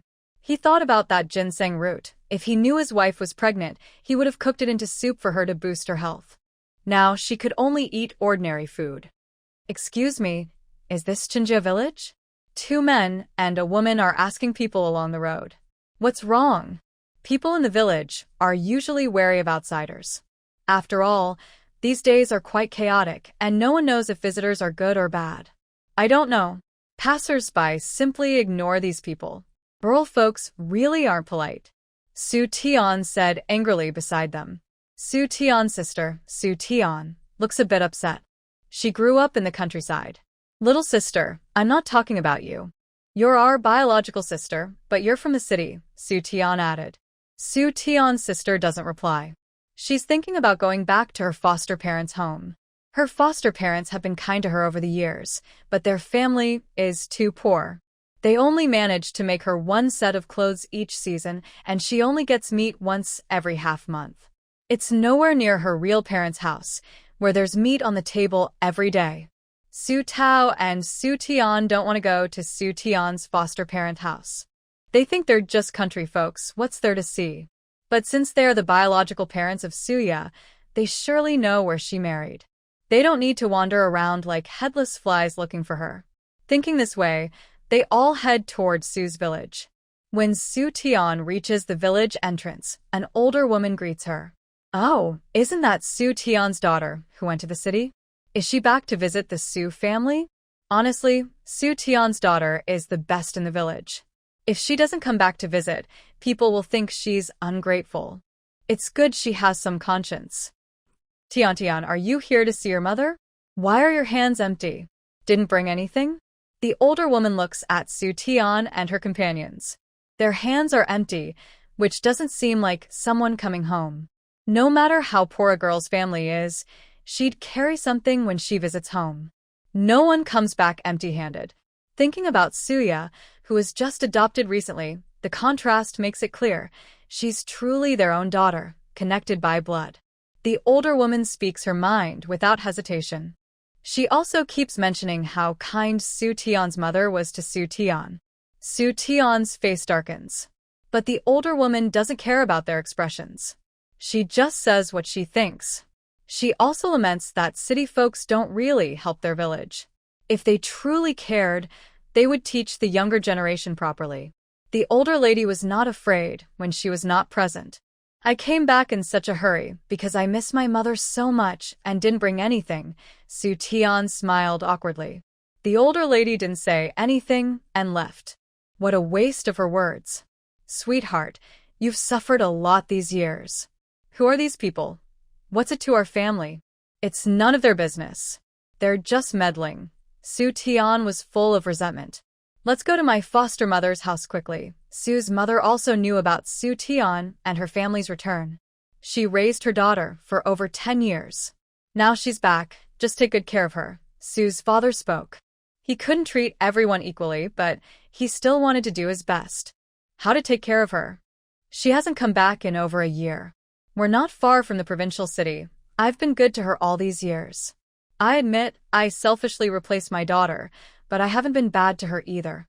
Who would have thought my precious daughter would be unhappy living in the city? Su's mother rolled her eyes. She had supported Su Tian through high school and even planned to find someone to help her get a job at the commune supply and marketing cooperative. She believed she had no faults. Her daughter was unhappy, and she felt no guilt at all. Su's father said nothing more. He knew what Suya's mental state had been like after returning home for a year. Yaya is married now. Let's not talk about the past. Let her move on. When her husband hears about it, it won't be good. Su's father reminded Su's mother. Got it. Sweetheart, come back once. Just pretend everything is fine. We've raised her for so many years. Su's father spoke again. Su's mother was reluctant but nodded. Mom, I'm back. Su Tian was excited to see Su's mother. Although she had gone to the city and fulfilled her wish of becoming a city girl, she felt her foster mother was no less than her biological mother. In terms of appearance and overall demeanor, except for being rooted in the village and living a simple rural life. Who are these people? Su's mother asked calmly. This is our eldest brother, third brother, Su Tian introduced. Su Tao had met Su's mother once, but the second time he saw her, he was still very impressed. She was truly beautiful. Su Tian was stunned. Was Su Tian's foster mother really that beautiful? She also looked very similar to their previous sister, as if they were made from the same mold. But it wasn't easy to notice at first glance because Suya also inherited her father's good qualities. Su's mother was cold and distant. Su's father greeted a few people. "Mom, I miss you so much," Su Tian said sweetly. Su's mother nodded gently, thinking to herself, "I wish I had come back earlier." It seemed she had some reason for returning now. Su Tian talked to her mother for a while before casually asking, "Did sister get married?" "I was surprised to hear that." "Mom, why didn't you tell me sister was getting married?" "As her younger sister, I should attend her wedding," Su Tian said sweetly. "Mother Chen." It sounded like they were real sisters. It was a bit sarcastic. "You're not real sisters. Now you're each on your own, so there's no need to stay in touch," Su's mother said coldly. She was still unhappy that Su Tian had taken Suya's fiancé. He was just a man. She had even wanted to introduce her daughter to a good official. Forget about taking her sister's fiancé. Although Su's mother didn't go abroad, her brothers and parents had all studied overseas. Influenced by them, she believed in free love in marriage. She also thought you shouldn't take someone who is already committed. Even though she had swapped her biological daughter out, she still cared. She knew Suya had a fiancé, and they liked each other. That made her feel at ease. But then it was revealed that her family had special reasons. She probably couldn't become a stable worker, and her husband was also brought back because of her. She thought about secretly giving Suya more dowry so she could live happily with her fiancé. But she didn't expect Su Tian to steal this engagement. She was truly upset that her own daughter was being bullied. She showed her displeasure openly. "Mom, are you angry with me?" Su Tian asked. "Yaya is quite simple and doesn't have many thoughts." "Keep your distance," her mother replied. "You're always asking about sister since you came back? Is there nothing else?" Su's mother looked up, her face cold and her eyes sharp, as if she could see through people. Su Tian's face turned pale as she softly called out for her mother. "You already have a mother," her mother replied calmly. "Stop calling me that. If there's anything you want to say, just say it. If not, go back to the city." Her mother spoke in a steady voice. Su Tian's face looked unhappy. Because she was not her biological daughter, her foster mother seemed to favor Suya. She had been raised by her for over 10 years, and she couldn't accept that. "Auntie, why are you talking like that? Sweetheart, you keep mentioning Suya. She has been with you for 17 years. Su Tian said emotionally. "Yia has also been with you for 17 years. Her tone was calm. "That fiancé was arranged for our real daughter. Since you've returned, naturally, she's engaged to him. Yes, Yia is also my biological daughter, so I treat her better," her mother said with a half-smile. Su Tian had nothing to say. "But you shouldn't treat them differently." Su Tian's voice lowered. "Aren't you the same?" Su Tian was speechless. "Just tell us what's really going on," her mother said simply. "If you don't want to talk, just have a meal and then leave, Mom." Su Tian softly spoke, but it was useless. She could only say, "My mother found a good marriage for my sister. They don't mind that my sister was married before. Are you saying your sister should divorce and find someone new?" her mother asked calmly.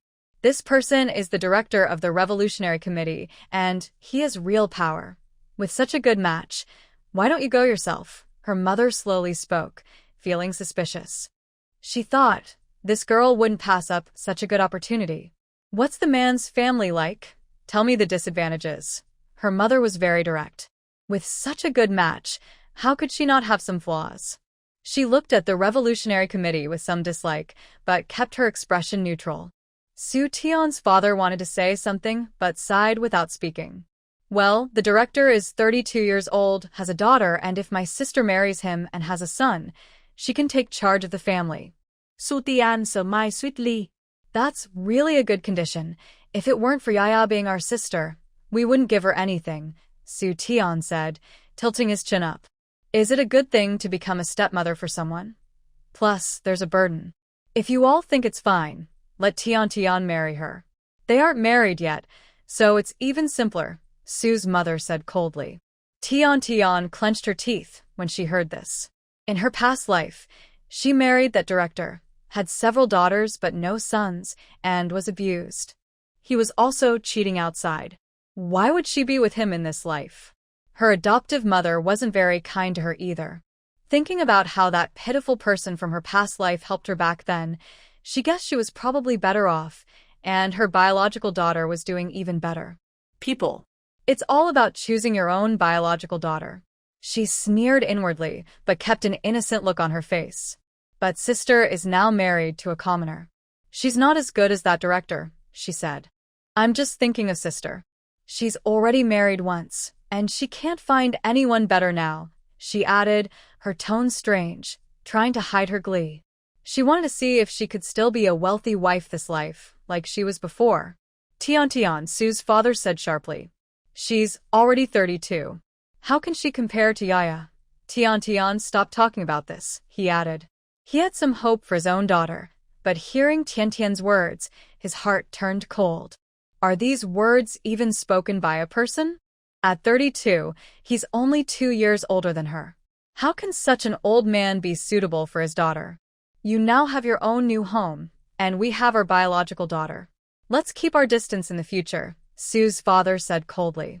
He closed his eyes briefly, disappointment filling his gaze. Tian felt like something important was slipping away. She felt a bit anxious. Dad, I was just trying to help sister. Yaya is pregnant now. She only has Mingzai, and we've accepted him. Besides Mingzai, no one else is accepted, he said, taking Sue's mother's hand and holding it gently.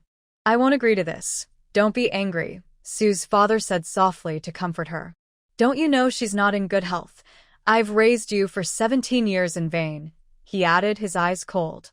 His wife and daughter were his greatest weakness. Father, mother, Su Tian hurriedly spoke. Go away. Her illness has nothing to do with us. We were introduced to someone from the city, but we've spent our whole lives farming in the countryside, facing the yellow earth and working under the sun. What's good about that? Su Tian felt sorry for his sister. He was just trying to be kind, but he was treated like this. Shouldn't you ask Suya whether she prefers farming in the countryside or being a young lady in the city? Su Tao also spoke. Su's father simply ignored them. He picked up Su's mother and slowly went to see the village doctor at the village entrance. Su Tian wanted to follow but hesitated, afraid of being scolded. What's with this attitude? Sweetie, let's go. Don't bother with them, Su Tian said angrily. But Su Tian remained still. She felt very scared inside. It seemed like she was about to lose something important. She touched her chest, her face pale. Brother, I want to see Mom. After saying that, she immediately chased after him. Su's mother was sitting on the bed, awake, but looking very unwell. It's nothing serious, just emotional fluctuations. Don't get too upset, the doctor said after checking her. Su's father sighed in relief. It's good that she's okay. Is there anything I should watch out for in her diet? Su's father asked. Just need to add some nutrition, the doctor replied. Su's father finally relaxed completely. I told you I'm fine. Just a sudden emotional upset. Su's mother looked at her husband with a smile. They had been together for many years, and their relationship was always good. She was angry about what happened to Su Tian today, but she also felt at peace inside. She had even thought about whether she should give Su Tian some compensation. But she was reluctant. After all, the house her parents left her was meant for her own daughter. No one else could have it. As for her husband, she didn't even want to think about how much he had lost. Su's mother no longer hesitated to give everything to Su Tian. It was all for Yaya, her precious daughter. A bright smile appeared on Su's mother's face.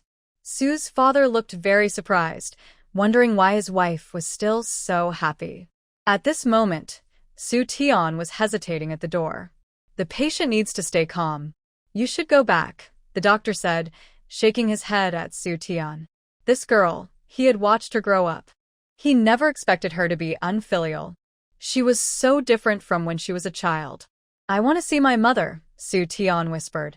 No need, her mother replied. I raised you for 17 years, and everyone in the village knows that your treatment is just as good as in the city. Even when you were about to graduate, I was helping you find a job. As your foster mother, I have done my best. Now, my daughter is only Yaya. From now on, you don't need to call me mother anymore, her mother said firmly. She decided quickly. She had thought about just staying as relatives and giving her some dowry when she got married. But now, she didn't want to give anything. She just wanted to get rid of this daughter. It was too harsh. She even wanted her Yaya to become a stepmother for someone else. Such a cruel thought. How can that be? How could you find me a job? You have no connections. Where could you find a job for me? Su Tian couldn't believe it. This had never happened in her past life. In her previous life, her mother never helped her find a job. Why was she talking about it now? It doesn't matter if you believe it or not. Everyone here witnessed this. Call the village head and others over, and also call my daughter. Su Tian, call your parents too. Let's settle this once and for all. Her mother spoke clearly and directly. As long as she was alive, she wouldn't let anyone interfere with her daughter's happiness. This place isn't far from the provincial capital. You can go back yourselves, her mother said coldly. This time, Sue's father had no other thoughts. Allowing his biological daughter to become a stepmother was already crossing his line. He believed he hadn't been a bad parent to Su Tian all these years.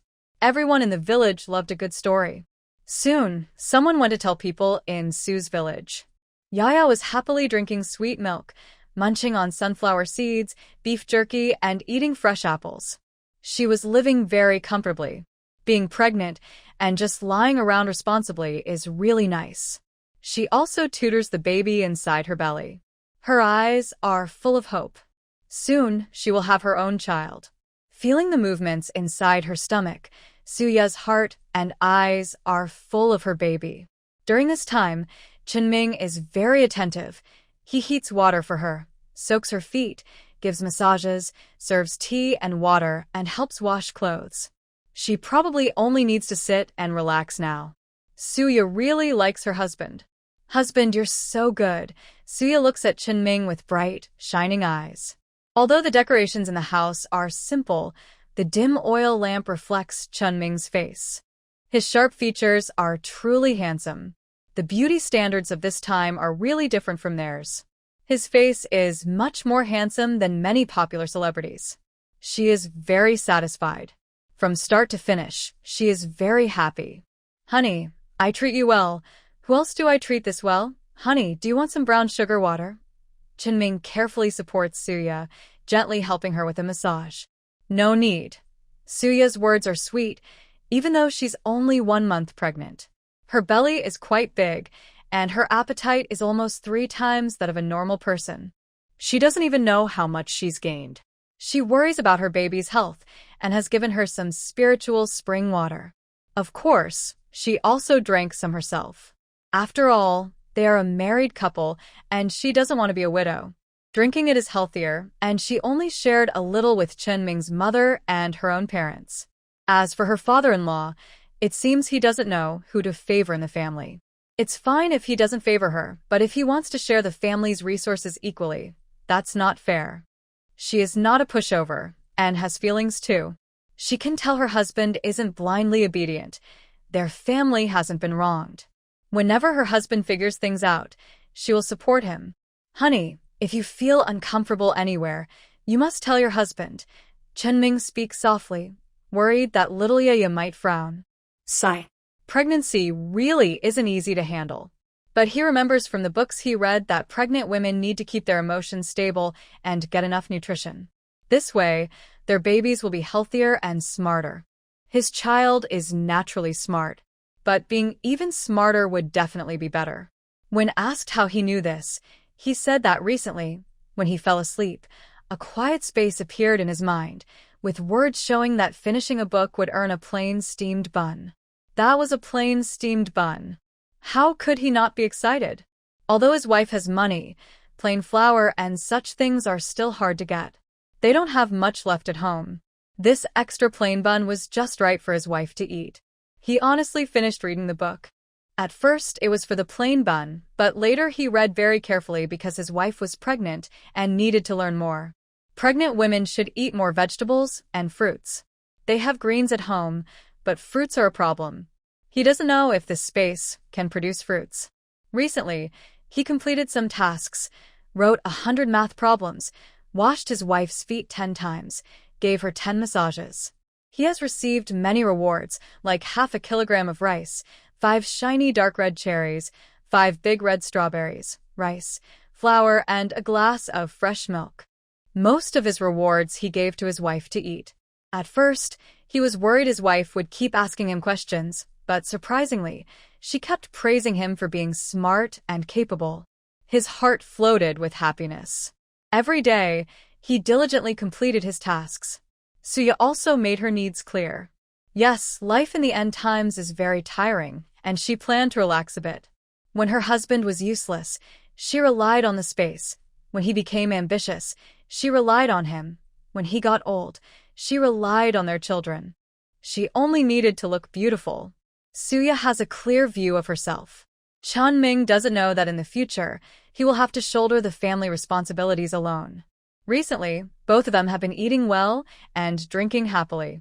Chunming never thought about giving his mother any of these fruits. His mother isn't as easy to fool as his wife.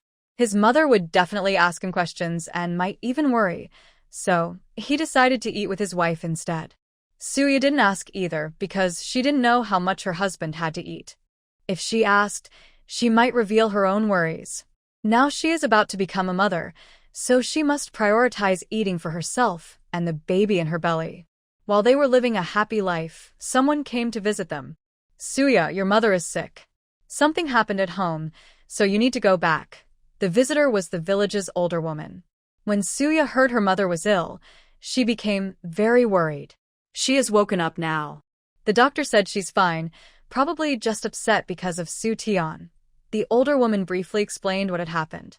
Suya quickly thanked her, took out 2 white rabbit candies, and poured her a bowl of sweet brown sugar water. She also gave her some wild berries picked from the mountain as a thank you. The older woman's eyes smiled happily. No wonder she was raised in the city. She was so graceful. Unlike Su Tian, who had been raised at home and returned with nothing. Every time Suya went home, she carried many bags, and the older woman was very jealous. She wondered why she didn't have such a good daughter. After drinking the brown sugar water, she poured herself a glass of plain water, washed the cup, and drank it happily, feeling sweet and satisfied. Then she noticed Suya's belly looked strange. Are you pregnant? Why is your belly so big? Twins, maybe? The older woman was very sure. Suya smiled and nodded. Yes, that's really good news. I haven't heard your mother mention it. We told her, but we planned to wait until 3 months had passed, Suya explained. She didn't fully believe in waiting 3 months to announce pregnancy, but she was very careful now that she was pregnant. She preferred to believe it and be cautious. The older woman understood and didn't bring up the topic again. Instead, she started talking about Suya's belly. It must be a pair of twins. A boy and a girl, a perfect pair. The older woman said some nice words, and Suya felt happy listening. I need to go back and get ready, Suya said to the older woman. She didn't know what her mother wanted her to do, but she was sure it was important since she called her. She brought 2 sets of clean clothes and some food. Chunming had almost 2 jean of dried meat, so she took a jean of beef jerky to give to her mother. She also brought 2 jean of brown sugar, which was good for her mother to recover her strength. Fresh pork was hard to carry, so she didn't take any. She also added 5 jean of rice. She was about to leave. The others at home looked at what Suya brought out with envy and jealousy. But no one said anything. After all, Suya had money, and growing up in the city, she probably knew people. It wasn't hard for her to get tickets. They weren't surprised by anything she had. Only the old lady was stunned. Wow. She brought so many things. And such precious red sugar? And dried meat? Oh my goodness. Fresh meat was hard to get, but she had dried meat. The old lady was so jealous. She wondered why her daughter wasn't as lucky. She had never even tasted dried meat. Chunming carefully helped Suya onto the ox cart. Since his wife was pregnant, she couldn't walk there. He had hired this ox cart just for her. The old lady looked on with envy again. Isn't Chunming known as the laziest in the village? Why is he so good to his wife? If she had known her daughter would marry into this family, she would have done the same. But now it was too late. The old lady felt regretful. Suya was eager to go back quickly. She was worried about Su Tian's mouth. She was afraid her mother would get angry. Her mother had raised Su Tian for 17 years, and she wasn't sure what her mother really thought. She had read stories where the mother was kind to Su Tian. She believed her mother would be better to her because she was her own daughter. But her mother seemed cold to Su Tian, which was actually a sign of caring. She had thought about getting along peacefully with Su Tian, but after their last meeting, that was impossible. If her mother chose to be nice to Su Tian, she would keep her distance. If she had a second life, she would definitely choose to live happily. She didn't force herself to get along with people she couldn't stand. She knew herself well. She felt a little nervous. Until she got home, her mother immediately hugged her. Yaya. Su's mother's eyes turned red. Su Tian saw her mother's attitude towards Suya and felt jealous. Suya felt warm and cozy in her mother's embrace. Some things happened naturally. She decided to enjoy the moment. Yaya, come in. We have something to talk to you about. Su's mother spoke directly, first mentioning the middle-aged man who was helping with the children, introduced by Su Tian. Suya. She looked at Mother Su and said, I don't agree with this. I have refused. Mother Su responded, I also don't agree. I'm doing well now. Suya expressed her stance. She couldn't be separated from Chen Ming. If they had issues before, it didn't matter now. Now that she was pregnant, she wanted her baby to have a complete family. As long as it didn't involve principles, she wouldn't get a divorce. I'm thinking that now both sides are living separately. We just want to have less contact, since some people like to interfere. I asked Su Tian to call her parents. They should be on their way. We'll clarify everything and write a formal agreement to end things. Yaya, let's hear your opinion. Mother Su looked hopeful. Some things needed to be explained to her daughter. If she was unwilling sometimes, she could change her mind. Mother Su came from a noble family and saw through these little tricks easily. She naturally wouldn't let her Yaya get hurt. Her daughter was very innocent. She couldn't be deceived. Chunming didn't expect that his mother-in-law called them over for this matter. A formal agreement to end things? Looking at Su Tian and Su Tao, ending it might be for the best. It looked complicated. Chunming used to envy city folks, but now seeing how they handled things, divorces, remarriages, raising children, middle-aged men?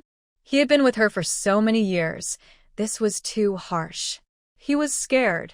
Ending it was good. Suya thought about everything from the past. She didn't want to be involved with the so-called female lead. She didn't believe that her adoptive parents weren't behind this. Since that's the case, it was time to make a decision. Suya wouldn't let herself fall into public opinion. After all, living here in the countryside and considering the current social atmosphere, gossip was frightening. She carefully chose her words and said, regarding my adoptive parents' years of raising me, I am grateful. Now that Su Tian has gone back, I am also back. Let both sets of parents feel secure. Let's consider their nurturing as a mutual debt.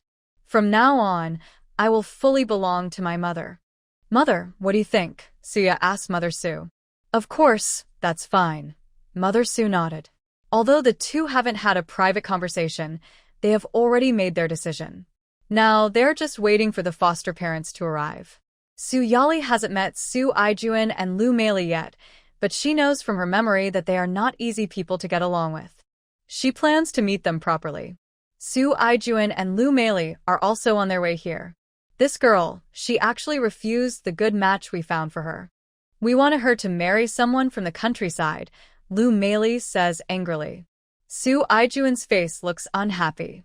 He was hoping that this marriage would help him get a promotion. He didn't expect Su Yali to refuse. Be gentle when you meet her later. Try to persuade Yali nicely, he advises. You're not going to let your own daughter marry a rough man, are you? Lu Meili asks. Su Aijuan looks at her and says, I won't let Tia marry an old man. Lu Meili disagrees. Just try to talk nicely to Su Yali. She's been close to you since she was little, Su Aijuan says softly. Lu Meili nods reluctantly. She does have some feelings for Su Yali. She just never liked her much. At first, others said Su Yali looked much better than her and didn't resemble her at all. That made Lu Meili unhappy. Her daughter doesn't look like her and is more attractive, but she can't really like her. Still, she has only this one daughter, so she treats her well. All of this depends on Soo-yali being her biological daughter. Now that she isn't, her feelings have faded. Plus, Soo-tia looks very much like her, and she's not more attractive. People say they look like copies of each other. They are like sisters, which makes Lu Meili very happy. She genuinely likes Soo-tia and wants to find a good match for her. That good match definitely doesn't include an old man. Remember to speak nicely when you meet them, Soo-ijuan reminds them again. He regrets pushing Soo-yali away earlier. They spent so much money and effort raising her, and then they just gave up. When he found out Soo-yali was married, he didn't interfere anymore. He won't admit he has a daughter married in the countryside. That would be too embarrassing. He truly never expected that Soo-ya, who is already married, would still have some use. But indeed, this daughter is very pretty. He should stay at home, as there is one more pair of chopsticks. If she hadn't already been married once, she would be even more valuable. Soo-ijuan was calculating this in his mind. They were called over by Soo-tian. Soo-tian agreed with his parents' conversation. His younger sister shouldn't marry a man who has been married twice. As for Soo-ya, since she has already been married once, a second marriage for a second marriage, matching perfectly. They never even considered whether Soo-ya would disagree. Anyway, Soo-ya has always been very obedient since she was young. Soo-tian forgot about this when his parents came over. A group of strangely confident people finally appeared. Yeah, you child, why haven't you come home in over a year? Soo-ijuan spoke first. Your mother and I miss you. You haven't come back to see us, Soo-ijuan complained. Lu Meili also looked resentful. After raising her daughter for so long, she was truly upset that she hadn't come back. Soo-ya, what a first move, she hadn't even spoken yet. You, this child, we raised you for nothing, spent so much effort, Lu Meili said, and everyone around changed their attitude. To everyone, it seemed that as long as she was raised, she would work hard all her life. If I raised a daughter for so long and then didn't contact us, how sad would that be? Yeah, even if parents make mistakes, they should be understood. Sure enough, if she's not biologically ours, she's just like that. Listening to the voices around her, Soo-ya was truly speechless. What do you all mean? Didn't you tell me not to bring anything and just send me back? Do you want me not to take Soo-tian's fiancé? I've been with him since we were young. How come as soon as Soo-tian comes back, she's the one for him? I didn't say I disagreed. I just felt sad for a while, and now you want me to go back to the countryside and think it over. What do I need to think about? Am I not your daughter? Do good things have to belong to Soo-tian? After raising her for so many years, how can she still compare to her biological daughter? You're so confused. Isn't it good to have two daughters? Exactly. If I had two daughters who both respected me, I would wake up smiling from my dreams. Soo-ya felt that the people around her were changing very quickly. She didn't expect everyone to believe her. Just having a better reputation was enough. I just think that Soo-tian's biological parents are so good to her. Maybe my own parents are thinking of giving me something nice too. Turns out biological parents are really different. When they see me, they want to give me the best, and I don't have to do anything in return. I also thought I needed to give all the bride price money to my brothers for their marriages. I didn't expect my parents only had me, and they want to give me everything best. They said I don't need brothers. They give me all their love. Soo-ya's eyes turned red as she spoke. Her loving parents. This lifetime they are her parents. She had never thought she could have so much love surrounding her. It's not romantic love, but a stronger, more solid family love. Everyone around fell silent when they heard her. Few families raise daughters without expecting the daughter to bring back bride price to support brothers. Now hearing Soo-ya say this, they all felt a bit embarrassed. Having only one daughter means no more children. They wouldn't be as foolish as Su Zhixiang. They believe having a son is necessary for support in old age. But in the end, having a biological daughter is better than raising a daughter. Soo-ya didn't try to change others' opinions, she just highlighted how good her biological parents are. I thank you for raising me all these years. My parents also raised Soo-tian with all their heart. When you think about it carefully, it's a fair trade. Now that I am married in the countryside, I can't divorce and marry a second-hand, unattractive man with children. Suya spoke very straightforwardly, making the onlookers laugh. Aren't we doing this for your good? If you don't get married in the village, I won't find a good man for you in the city. Now that you're already married, even if you're beautiful, you're a second marriage with a rural household registration. Who would want you? Only the factory director thinks you're pretty and agrees with you. Lu Meili pouted and said. She used to think Suya was quite smart. But now it seems she has a big hole in her head. Without a big hole in her head, no one would pass up being the wife of a factory director from the provincial city and settle for a rural life with little to eat.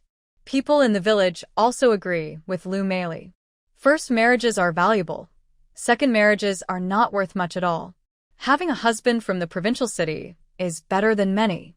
Suya, your husband is lazy too, not like those in the city with stable jobs, and he's just a factory director. I dream of becoming a city person. Having a daughter and raising a son of my own is better than anything. That's right, the rural diet is barely enough to eat. The onlookers' attention shifted. Suya. People are so quick to judge. Suya has always been firm about her decision. She changed her tone and said, Haven't you all seen that I'm pregnant? Am I going to abandon my baby just to marry a city person? Isn't that unkind? No matter how good city folks are, I will spend my life with Chen Ming. Suya clearly declared her love for her husband, Chen Ming. In front of so many people, Chen Ming felt a bit shy. His wife was so sweet and touching. Hearing Suya's words, he felt happy inside but kept a calm face. He tightened his grip on Suya's hand. Suya responded to Chen Ming. The villagers stopped talking. They just realized Suya was pregnant with a big belly. She was pregnant. Why was her belly so big? A kind old lady took the food from Suya and explained that twin pregnancies often cause good nutrition to make the belly grow. Could she be eating red sugar water, dried meat, and rice? No wonder she gained weight. Everyone in the village was drooling at the thought. Who eats so well during pregnancy? It's rare to see someone eating red sugar water like that. No wonder her belly is so big. If they had such good food, their bellies would be big too. At this moment, the men wished they could also become pregnant women. Women really make people jealous. Don't be fooled by Chen Ming's careless look. He's really good to his wife. Aren't the other wives in the Chen family treated as well? You don't know. The Su family has some money. That's why Su Tian never has to do much work in the village. I heard it's true that they are looking for a job for Su Tian. I heard Su's mother is asking around outside, trying to pay 1,000 yuan to get Su Tian an office job. What? Did I hear that right?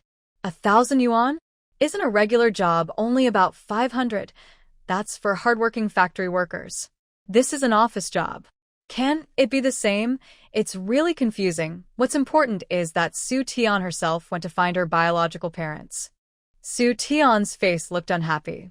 Why didn't they find her a job in her past life? Now, in this life, they suddenly want to find her a job? Su Aijuan and Lu Meili both looked very suspicious. 1,000 yuan? Their total savings are just about 10,000 yuan. That's a tenth of their money. So generous? Su Tian's family is poor. They didn't believe it at all. They thought these people were just pretending to be rich. That's what they believed. They tried hard to convince themselves. But then Suya was pregnant? Their eyes were fixed on Suya. Really pregnant? Oh my. How could that be? How come you're pregnant? Su Aijuan hesitated before speaking. I'm married. Isn't it normal to be pregnant? Suya blinked innocently. Su Aijuan was stunned. Yes. They are married, so what can he say? You. Lu Meili's face turned red with anger. Are you still going to acknowledge me as your daughter? Suya looked at Su Aijuan and Lu Meili sincerely, hoping. Of course. We've raised you all these years. You can't just forget us after getting married. Lu Meili looked at Suya with a fierce expression. Su Tian felt nervous inside. She didn't want Suya to be involved with her family. She knew her fiancé still had feelings for Suya. It's because she isn't as pretty as Suya. She no longer wanted Suya to appear in front of her fiancé. Now her parents surprisingly didn't want Suya to recognize them. After all, they had raised her for over 10 years. Su Tian felt disappointed inside, but tried to hide her feelings. All right, parents, I also can't bear to part with you. I've always felt you treat me better than my real parents. Even though you're not my biological parents, you are like family, Suya spoke with emotion. Of course, Lu Meili quickly agreed. Su Zhixiang wanted to say something but was stopped by Su's mother, who still had a slight smile. Yeah, she really is. Dad, do you think the same? Suya looked at Su Aijuan with hope in her eyes. Of course, I'm pregnant now. Will you be willing for me to keep the baby? I married my husband and my parents haven't even given me a dowry. My biological parents gave me 188 yuan as bride price, plus 200 yuan for savings and 100 yuan for my husband. You've raised me for so many years, so you must have spent more on me than they did, right? Suya looked excitedly at Su Aijuan and Lu Meili. You're talking nonsense. Lu Meili scolded loudly.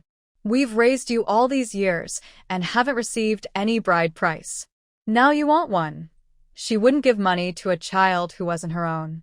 But my biological parents did give me something. Aren't you better to me than they are? My real parents said it's okay that my husband doesn't have much money. They will work and support us. I'm their daughter. I don't need to be very successful. They will love me forever. Aren't you the same? Suya looked hurt and incredulous.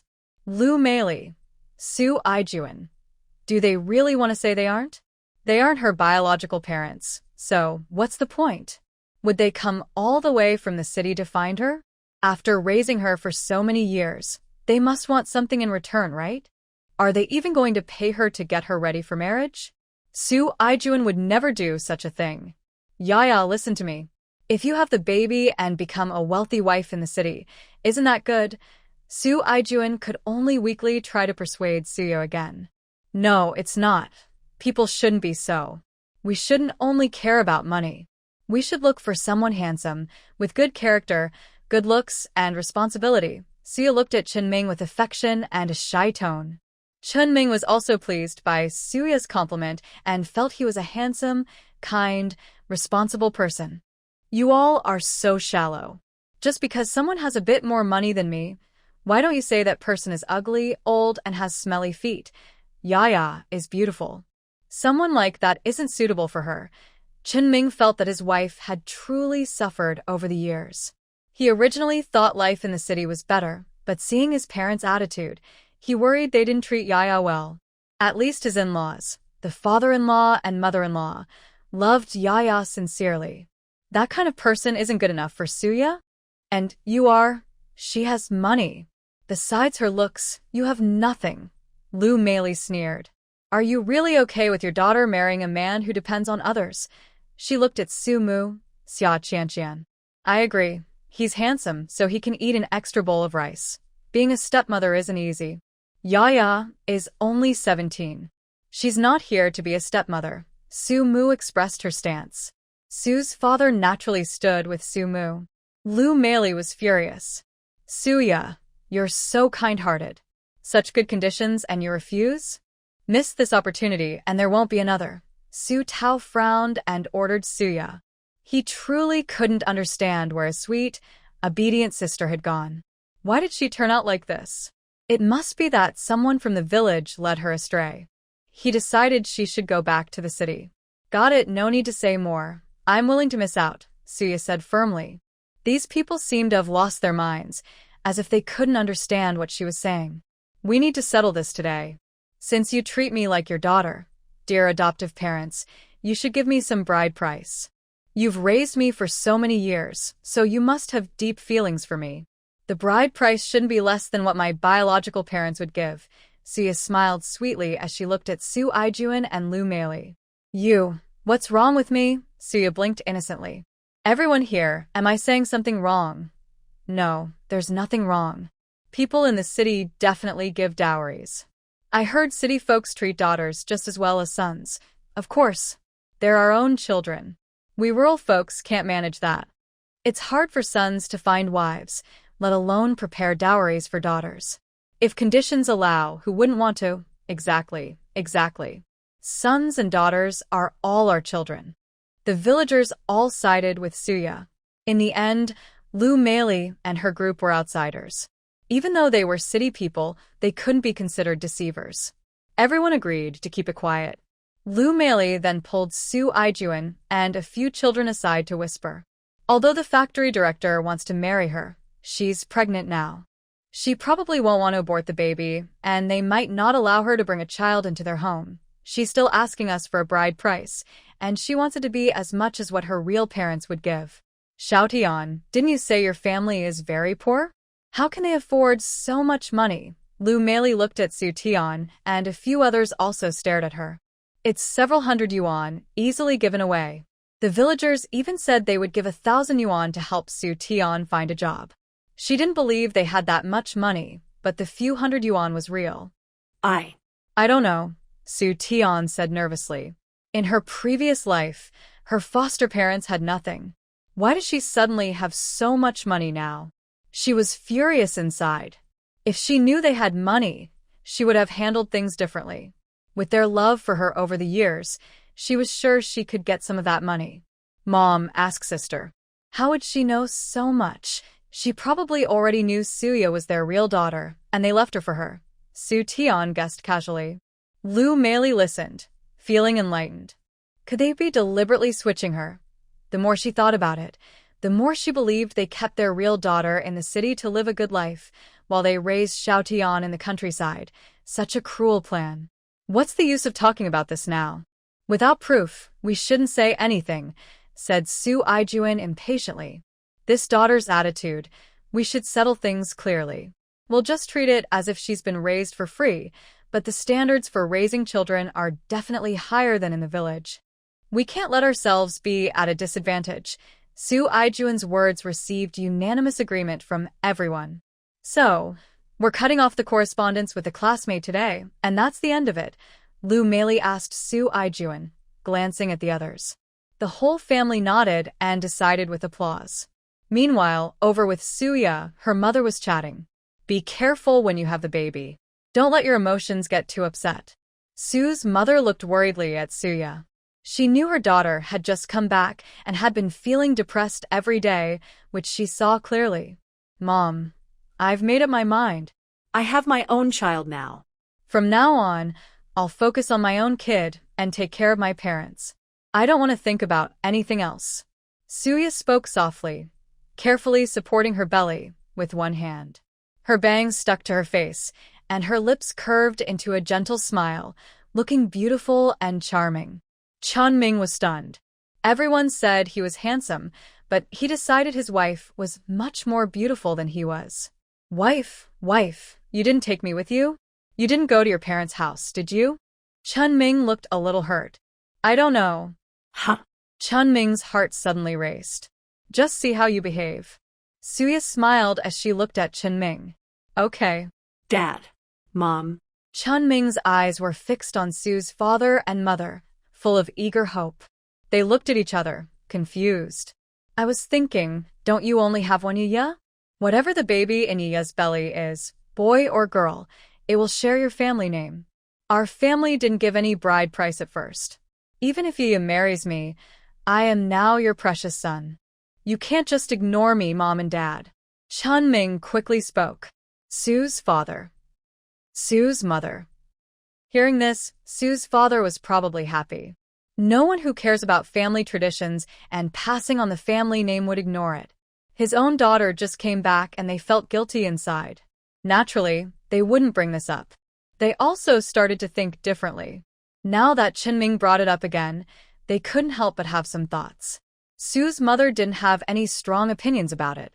If she really cared, she wouldn't have exchanged her own daughter's happiness for a child. If they are truly planning to keep the girl to find a husband, she will definitely stay nearby and cannot be sent away. She knows that Su's father has some of these thoughts. She looks at Suya and says, this isn't important. What's more important is you. Suya has grown up knowing her parents well. As an only child, she has enjoyed everything, but she also understands she must take on her share of responsibility. Moreover, she already has this idea herself. Her parents live so close to the provincial city that they will definitely be relocated in the future. She doesn't want to give up this house and land. Right now, everyone from Su's village is here, watching and talking. Are you really thinking this way? Will the baby in your belly carry our family name? Suya asks Chen Ming again. She is sure she can decide about her own baby, but it would be better if the father of the baby agrees. Honey, I am serious. When I first met your parents, I thought the same. Chunming's voice is sincere. Suya rolls her eyes. He probably just likes her family's money. Don't think she doesn't know anything. Her parents' house is hers, and her child's as well.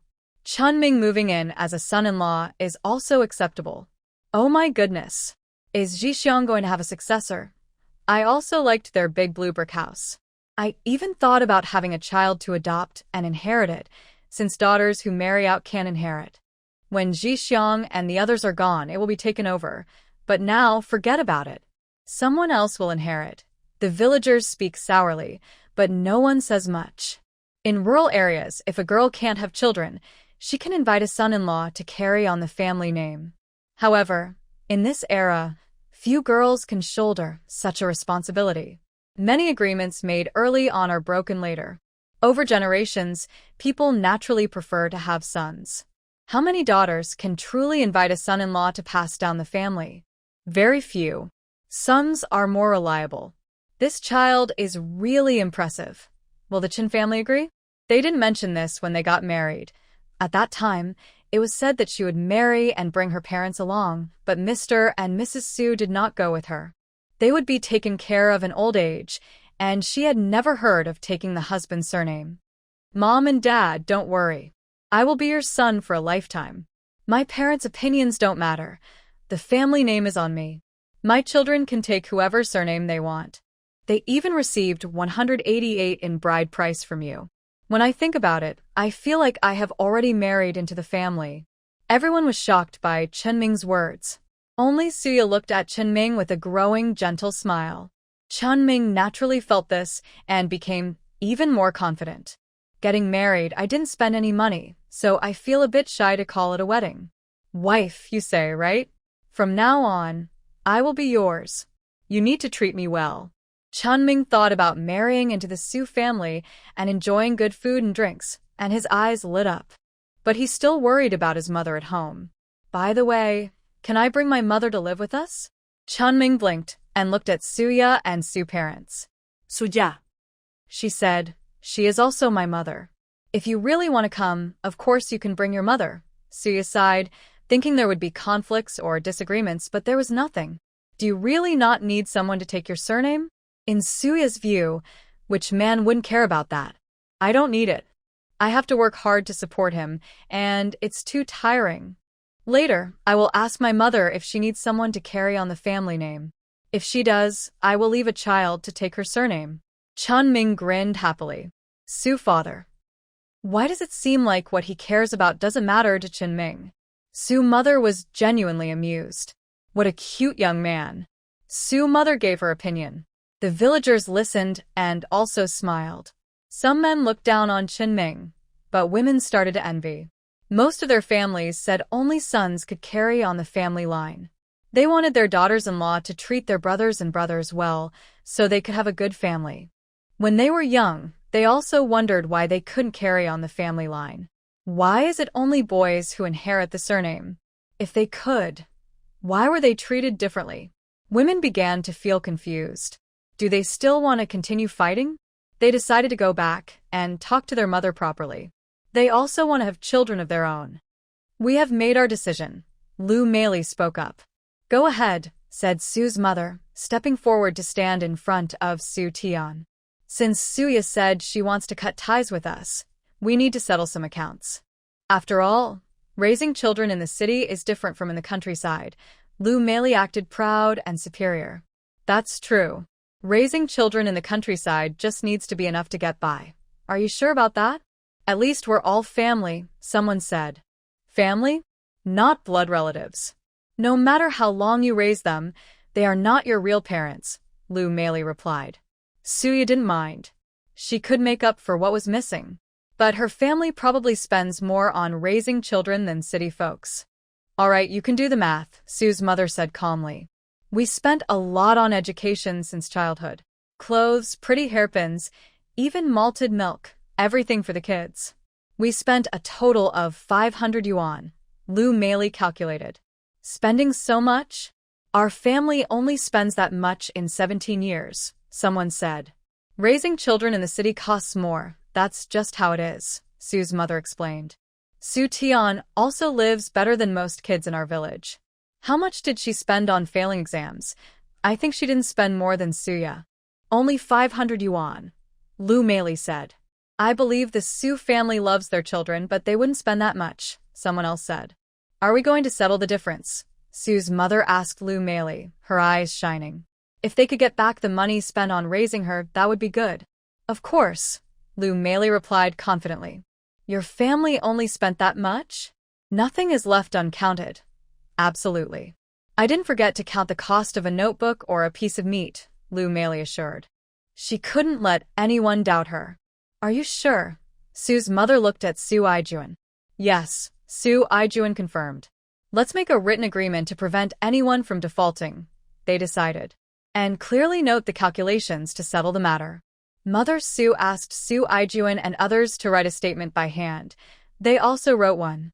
Only after doing everything properly did Mother Su start calculating the money spent over the years.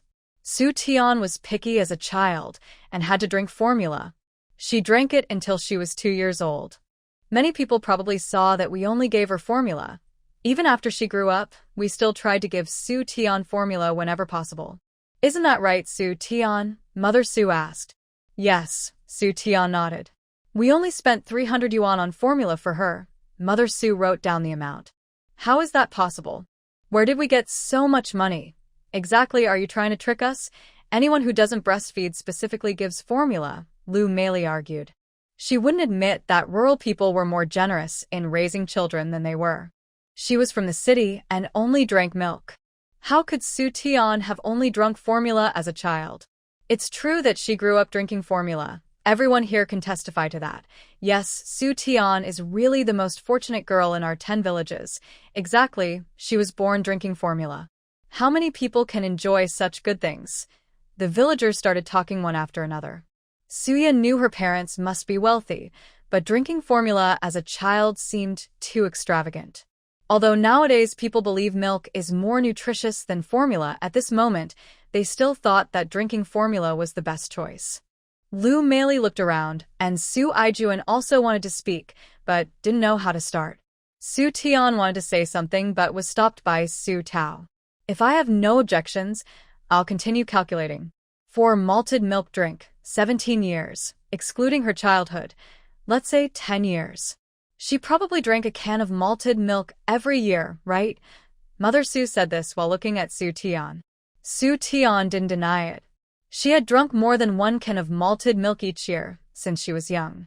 She wanted to say she drank more than 1 can, but seeing her parents' expressions, she didn't speak. I'll calculate at 30 yuan per can. 10 cans would be 300 yuan. Mother Su spoke lightly. Of course, it's much more than that. I'm not like some people who remember every detail in a notebook. Her tone became sarcastic and annoying. Lu Meili wanted to say something but found she couldn't speak. She looked at her own daughter's face and knew that the money was underestimated, not overestimated. Let's also count the clothes. We need new clothes for all 4 seasons every year. Not many, just 1 set per season. 17 years, rain or shine. We bought ready-made clothes outside, 5 yuan per set, a bit more in winter, 10 yuan for a down jacket that keeps warm. 17 years, that's a total of 425 yuan. Mother Su slowly spoke. Oh my, that's over 1,000 yuan? That's much more than city folks spend. It's not just that. One year, I saw the Su family buy 2 or 3 cans of malted milk and sometimes some white rabbit candies and cookies. They only have 1 child, so she must have eaten them. My goodness, how much would that cost? The villagers were all shocked. They knew the Su family had some money, but they didn't expect it to be so much. Suya was also surprised, 1,025 yuan so far. They hadn't even counted the rest yet. Su Tian knew her family was quite well off in the village, but she didn't think it was better than city life. Lu Meili's family had 3 sons and 1 daughter, and even with both parents working, their income was still limited. Su Aijuan looked unhappy. He wanted to get some money back, but didn't expect to have to spend more. Isn't it said that the Su family isn't bad? Isn't it said they grew up in the village? Aren't rural people supposed to be poor? If they were poor, he'd want to be a rural kid too. I'll keep counting. I won't include occasional meat eating, just the basics. At least I'll count the costs of raising her, the cookies and candies at home, and Su Tian's school expenses. Elementary school tuition is cheap, 5 yuan a year, 5 years total, 25 yuan. Middle school is 10 yuan a year, 50 yuan. High school is more expensive, 30 yuan a year, 60 yuan total. That's a total of 105 yuan. Plus the cost of notebooks, pens, and ink. Let's cut that down to 45 yuan. Overall, it's 150 yuan. Cookies and candies are something we almost eat every few days at home. By that, I mean at most every other day, and we hardly ever stop. Su Tian also knows this. If I count 20 yuan per year for you, I'll just count 300 yuan for you all. In total, it adds up to 1,475 yuan. Yaya spent 500 yuan at your house. Please give us 975 yuan. Su's mother speaks softly, but her words are shocking. Wow. 975 yuan? How much money is that? Where does the Su family get so much money? Yes, where does so much money come from? Workers in the city earn about 25 yuan a month. That's several years' worth of wages. And they don't eat or drink much. Su Tian is stunned to hear she spent so much money. She didn't think her family was very rich. They've just managed, and raising children nowadays is much more detailed and careful. Her foster mother treats her just okay. But now, when she adds it up, over 1,000 yuan, plus other uncounted money, it's definitely at least 2,000 yuan. With 2,000 yuan now, she could buy a small house in the provincial city. Isn't that a lot? So, they've always been okay with her, right? Thinking of this, Su Tian feels upset inside. She looks at her mother with complicated feelings. But her mother doesn't care. After all these years, she's raised her carefully and feels no guilt. Not just in the provincial city, even in the capital, it's the same. Everything she gives Su Tian is the best she can afford. Her daughter is treated better than others' children. Where did she get so much money? Lu Meili begins to question Su's mother.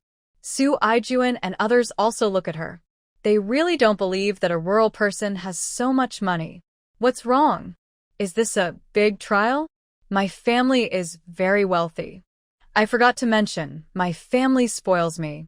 They gave me several thousand yuan as dowry, all spent on Su Tian. I only kept a little change for Yaya. And my brother Zhixiang's military discharge pay was also quite a lot, 2,000 yuan. That's almost gone, just enough to raise Su Tian. Su's mother speaks calmly and sarcastically. Oh my God. Chi-Chi is so rich.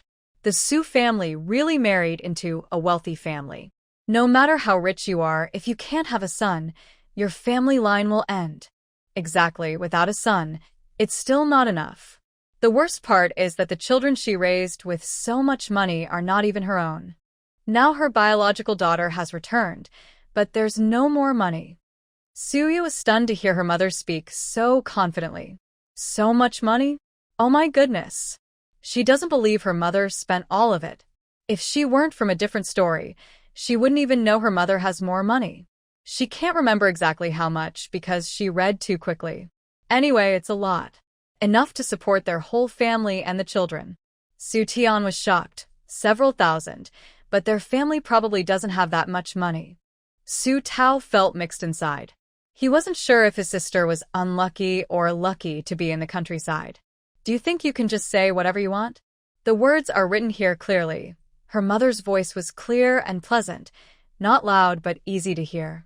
Mom, we don't have that much money. Su Tian spoke first, looking pleading. She just came home, and their relationship isn't very close. If the family has to spend so much money, her biological parents might also have opinions about her. Her foster mother has always been kind to her. Maybe she can be a little more tolerant this time. As for what happened with my sister, if she doesn't want to, then forget it. You raised me, and I will take care of you in old age. Su Tian's eyes were sincere. Suya. Is it because you can't afford the money that you're saying this? Chenming muttered. Everyone else laughed. It's rare to see a girl go back to her parents' house empty-handed. Although Su Tian hasn't married out, once she goes to the city, She probably won't come back much. The Su family worked hard to raise her, and it's normal to send some money and buy things when she visits. But they haven't, which feels like they raised her for nothing.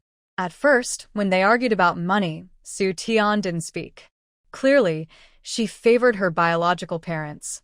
Now that her biological parents are weak, she turns back to her foster mother. It really shows that being related by blood is very important. My family has no daughters. We were planning to adopt one, but forget it now. After raising her carefully, she would just become someone else's bride. In the poor countryside, many families with daughters can't afford to keep them. They either give them away or sell them because girls are considered less valuable. There are too many girls, so some are simply abandoned. Some families see a girl and feel sorry for her, so they take her in. Of course, some are raised as child brides. But after what happened with Su Tian, many people no longer want to adopt girls. They are not their own children and are hard to raise. These people talk loudly enough for Su Tian to hear everything. Her face turned pale. Why do they make things so difficult for her? She just wants to live a better life. Is that wrong? If everyone knew what the future held, they would all make the same choice. She isn't neglecting her foster parents. When she becomes successful and stable, she will definitely give them some money to support them in old age. But now isn't the time. Why should they burden her? Why are they treating her this way? At this moment, Su Tian hates her foster parents. If they truly cared for her, they wouldn't treat her like this. Since they are treating her this way, it shows she is not important to them at all. If they help her this time, she will remember their kindness. Su Tian's thoughts kept changing, and her face showed her inner struggle. Su's mother and others saw this clearly. Su's father looked upset, but Su's mother remained calm. Stop calling me mother. You already have your own biological mother. Our mother-daughter relationship ends here. Su Aijuan, Lu Meili, how are you going to give me this money? When will you give it? Su's mother looked steadily at Su Aijuan and Lu Meili. We don't have that much money on us. Can we give it to you later? Su Aijuan gritted his teeth and spoke bitterly. Can he say no? So many people are watching. He wished he hadn't brought this up. 975 yuan? He only earns 75 yuan a month as a deputy factory manager, a salary he barely survives on. It's still not enough. His family has several children in school, and they will need money for their weddings in the future. As for Lu Meili, she's a textile factory worker earning only about 30 yuan a month. His heart aches. When will Vice Factory Director Su send it over? Shouldn't I be the one to remind you to pay? Su's mother made a double-meaning remark. If the money isn't paid soon, don't blame her for being firm when she comes to collect. Su Aijuan's face turned red and gloomy, but he didn't say anything. Just sign the documents now. Her biological daughter would only have her as a mother, which made her very happy. Su Aijuan and the others quickly signed the papers. Suya looked at her future adoptive parents with a happy mood. From now on, she only has her biological parents. Big sister, you're so heartless. My parents took care of you for over 10 years, Su Tian said fiercely, trying to hold back her feelings with a strange tone. Oh, Su Tian replied lazily. Didn't my parents also raise you for over 10 years? Are you trying to use gratitude to control me? Didn't we agree everything was clear? Suya's tone was full of doubt. You ungrateful, selfish, white-livered wolf, Lu Meili scolded loudly. She thought she wasn't bad to Suya, but after learning she wasn't her biological daughter, she ignored her. She was so angry. She only found her a good marriage with an older, well-off man, and she wasn't satisfied. Got it, don't bother me anymore. Remember to stay away from me. Suya's tone was cold. She had long lost feelings for the people in front of her. From now on, she would treat them as strangers. She didn't want to see them again. Take care of yourself. Su Aijuan took the settlement papers and was about to leave. Wait, you probably don't have no money on you, right? Just give what you have. Su's mother was very direct. Once she had the papers, if they could pay, she wouldn't go to their door. As long as they didn't bother her daughter. Suya stared steadily at Su Aijuan. I remember you always had money when you went out. Su Aijuan took out a 100 yuan bill, 10 big notes. Yeah, Go get the money. Sue's mother directed Suya. Okay. Suya stepped forward and took the 100 yuan without hesitation. Where are the four of you? You are all family, Suya spoke sarcastically. In the end, Lu Meili gave 60 yuan, Su Tao 50, Su Tian 20, and Su Tian 20, totaling 150 yuan, plus Su Aijuan's 100, making 250 yuan. They are really quite foolish. It's quite fitting. And there's still 725 yuan. Just write a IOU, Suya said. Although many people were watching today, having an IOU is a good safety measure. Whenever they go to the city and see something they like but don't have enough money, they can ask for it later. Of course, it would be better if they paid back voluntarily. Lu Meili looked at Suya with a look full of resentment. The little ones naturally disliked her too. She didn't care. She's not made of money and can't make everyone like her. As long as she likes herself, that's enough. Suya has a clear idea of her own position. She only let Su Aijuan and the others go after everything was settled. Mom, here's 250 yuan. Suya handed the money to her mother. Keep it for yourself. We don't spend money in the village. Her mother didn't take it. Just right, you're pregnant now, so you need to nourish yourself. Don't neglect the baby in your belly. Her mother looked gently at Suya's belly. She could see her grandchild being born. How could she not be happy? We promise not to neglect them, Chenming assured the mountain, the river, and Suya's parents. Suya rolled her eyes in annoyance. Yeah, do you want to stay here or come home with me? Chenming asked cautiously. He wasn't sure whether Suya should stay at her own home or come back with him. He said he would move in, but many things hadn't been moved over yet.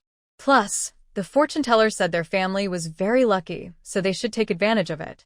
But now, her in-laws are also wealthy, and he doesn't know which side she should stay with.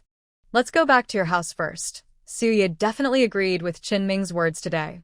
But so far, they hadn't talked to anyone from Chenming's family. Nowadays, it's uncommon for boys to move in with their in-laws, and it's hard for their family to agree to it. Suya has simple wishes. Just one child with her family's surname is enough. She doesn't mind if the other children have the surname Chenming. She also said she enjoys watching plays. When she returns home, there's not much excitement to watch. Naturally, the food gets better. There are good and bad sides, but Suya accepts both. Wife, you're really kind. Chenming's eyes fill with tears. He's afraid to go back alone, worried about being scolded. He's sure he'll face a punishment when he gets home today. He also wonders if his mother can accept it. But he's arranged for new guardians for himself and his mother, with food and shelter included. That's very good. Chenming thinks his actions are very good. His mother just needs time to accept it. That's how it is. Suya and Chenming took a cart from Shujia village to go back. They paid 2 yuan. Since they had to make a round trip, they'd probably go back empty. Suya naturally gave a little extra. The Chen family doesn't know what's happening in Suya's family. Especially Chen's mother, who is very anxious.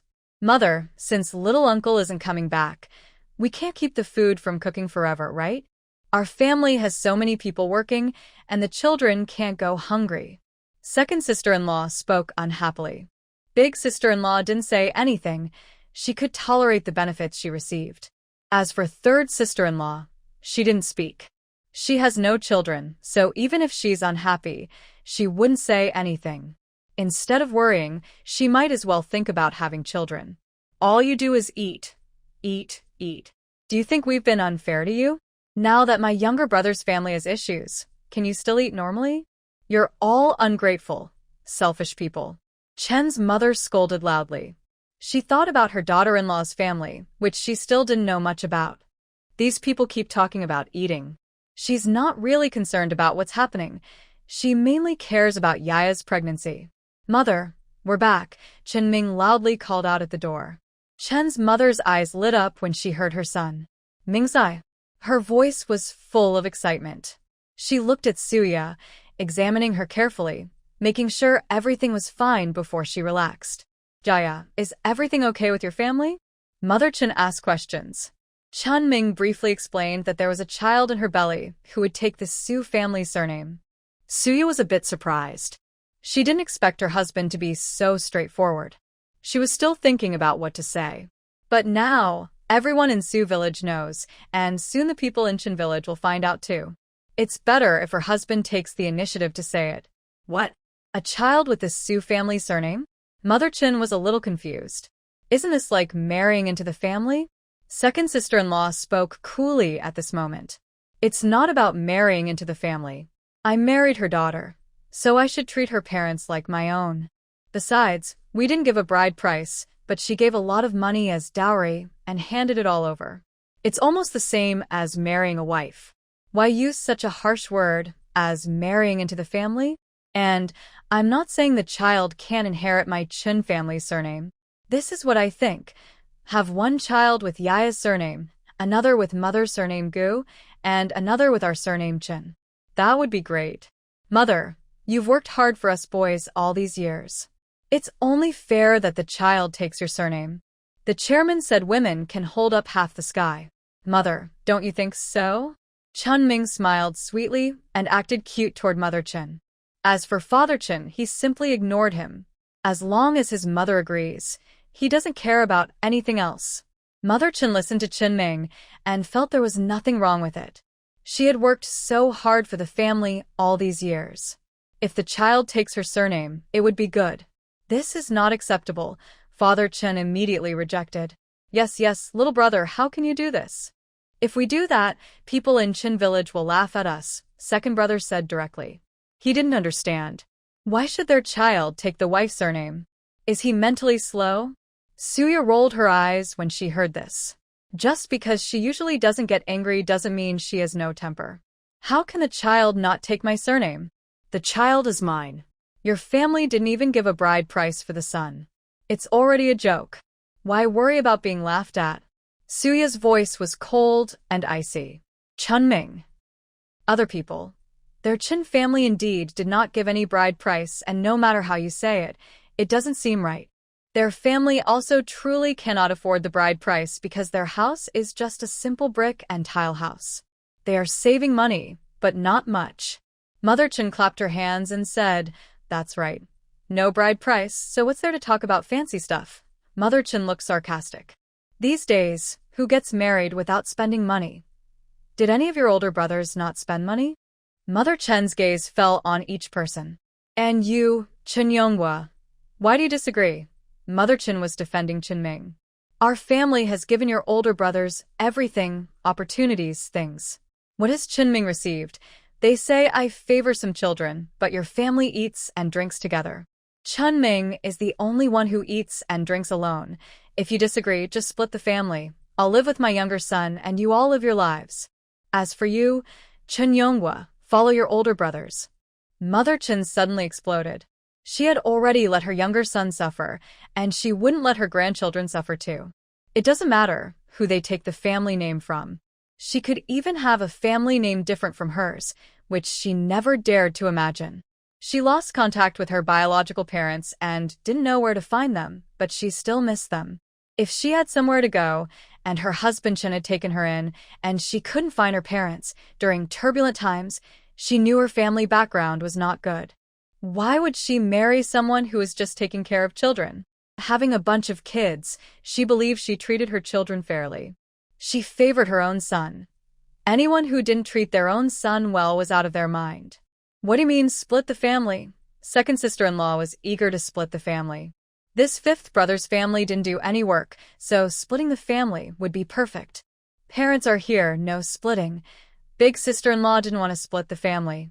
Although Mother Chin was good to her younger son, Father Chin was good to their family, so they wouldn't be at a disadvantage. As for third sister-in-law's family, they didn't have children yet. If they split, they'd be bullied. They quickly shook their heads, refusing to split. Father Chin naturally disagreed the most. Splitting the family would make the relationships between the brothers even worse. Now, at least they are still united. Dividing the family? Don't even think about it. Father Chin directly refused. Mother Chin sneered. If we don't split the family, our Yaya will only have one child with the surname Chin.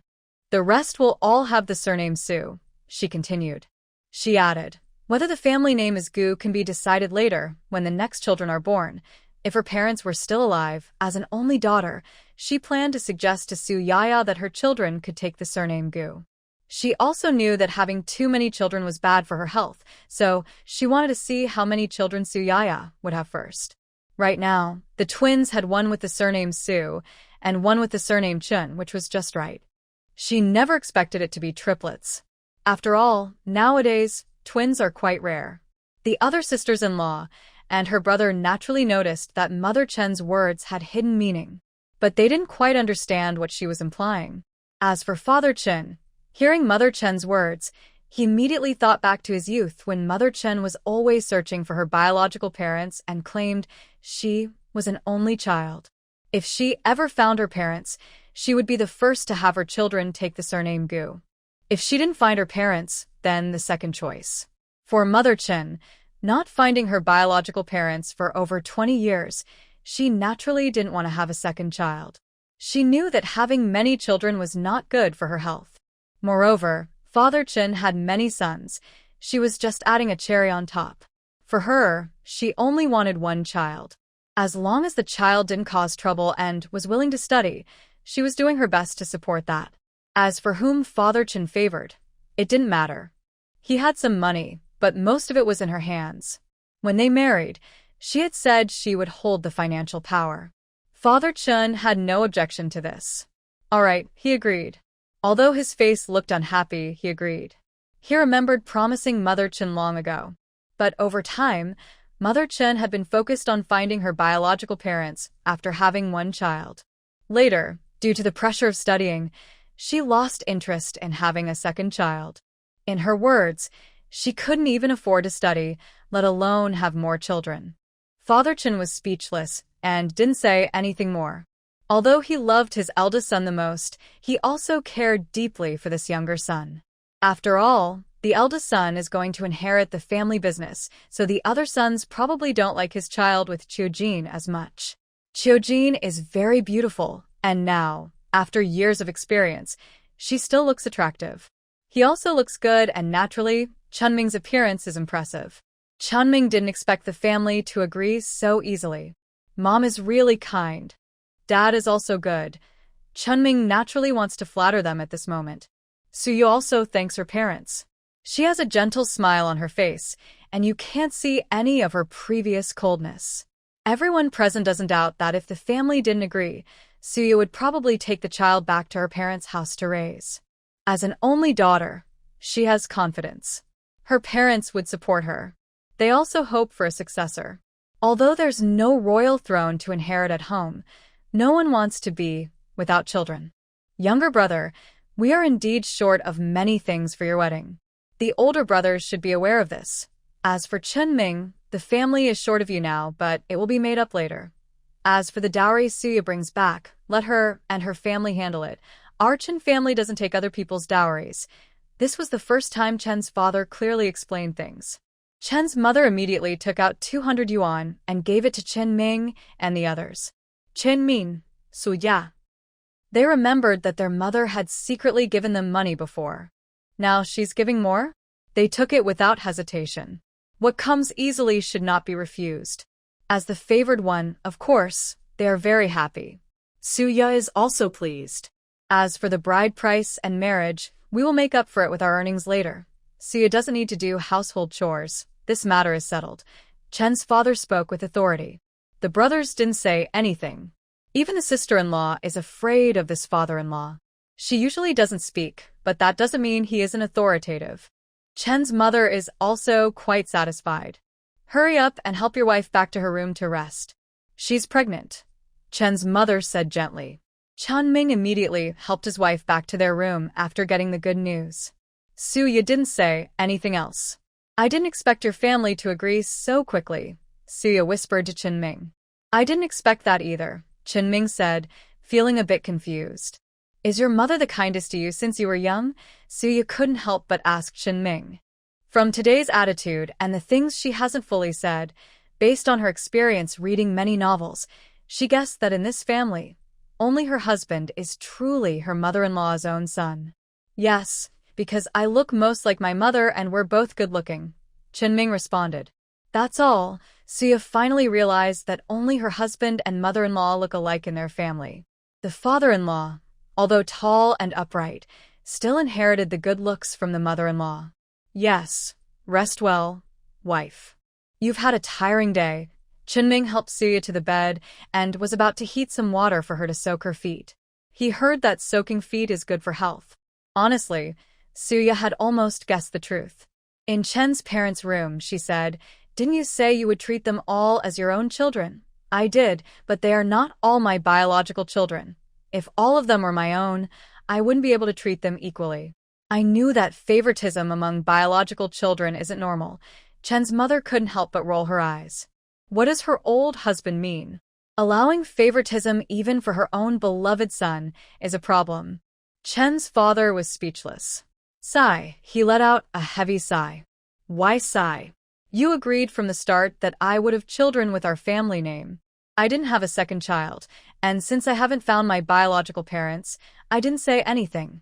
Chen's mother took out their old words. All right. Can you stop mentioning which children are not your own? I haven't said anything for so many years. It's just that your daughter-in-law looks so much like our family, and I just remembered. Parents can also be half of the sky. Why do you bother about the only daughter? Everyone wants to pass on the family line. Why can't the only daughter do that? Put yourself in her shoes, Chen's mother said coldly. Chen's father didn't speak, and she didn't care. She just washed herself a bit and went to sleep. In the eldest sister-in-law's room. You're really okay with this? Our parents are really easy to talk to? She never expected her family to listen so much to her mother-in-law. Even her father-in-law has compromised. Yes, Big Brother casually responded with a few sounds, feeling exhausted after a long day of work. Big sister-in-law didn't say anything further. Third brother and third sister-in-law also mentioned a few words but remained silent, as their main concern was having children. As for second brother and second sister-in-law, they were the most talkative. I wonder if my children will carry on the family name. Can my family give me the same treatment as my younger brother? Second sister-in-law whispered to second brother. Are you joking? Your family has a son. There's no need for you to carry on the family line, second brother replied impatiently. If you could change your gender, maybe you could compare yourself to your brother. Second brother stroked his chin thoughtfully. Second sister-in-law. She couldn't even imagine being treated that way. The next morning, as soon as Suya got up, her sisters-in-law started teasing her. Really jealous of some people who can sleep in, unlike us always working hard. Not everyone is so lucky. Pregnancy is such a small thing. Suya, don't be jealous. It's because I look good, charming, and likable. Mother, good morning. Suya greeted Mother Chin, passing by a few sisters-in-law. Mother Chin nodded. Breakfast is ready. Suya ate her special egg custard with Fu Bao. No wonder, Fu Bao's luck is really good. Recently, she found a few gold rings and brought them home. As for wild chickens and rabbits, they were easily caught. Everyone in the family kept quiet about it, not telling outsiders. As for the egg custard Fu Bao ate, they didn't say anything. The happiest was the eldest sister-in-law because she could get half of the items she found. She also wished she had a daughter like that. She wasn't jealous. She had her own special talents too. Thinking about all the years she worked hard to gather things, she felt secure in her life. Fu Bao is still young. I'll keep some for her. Mother Chin saw how proud the eldest daughter-in-law was every day and couldn't help but speak up. Why should she get to keep it? The eldest sister-in-law was upset. Why should the mother-in-law keep it? She worried she might secretly give extra to her younger brother. Big brother also didn't seem very happy. She knew who was best for her own mother. Anyway, it wasn't for him. What's her name? Not taking some of it, all of it, and giving it to your family? Mother Chin said angrily. The daughters-in-law at home really only know how to give things to their families. The third daughter-in-law is a bit better, but that's because she has no children and is busy finding ways to have babies. The first two, let's not talk about them. As for the youngest son, he might as well marry into another family immediately. She really feels she has done some wrong thing. Fu Bao is like a little lucky charm. Their family has already gained so much. It's impossible not to leave some for Fu Bao. As for Fu Bao's mother, although she is kind to Fu Bao, these money probably won't reach Fu Bao directly. She usually leaves some for Fu Bao. Fu Bao, quickly say you disagree. The eldest sister-in-law told Fu Bao to speak. The money belongs to her, so why should she give it to her mother-in-law? She knows her words won't matter. Mother Chen listens to Fu Bao. When Fu Bao is called, she doesn't speak.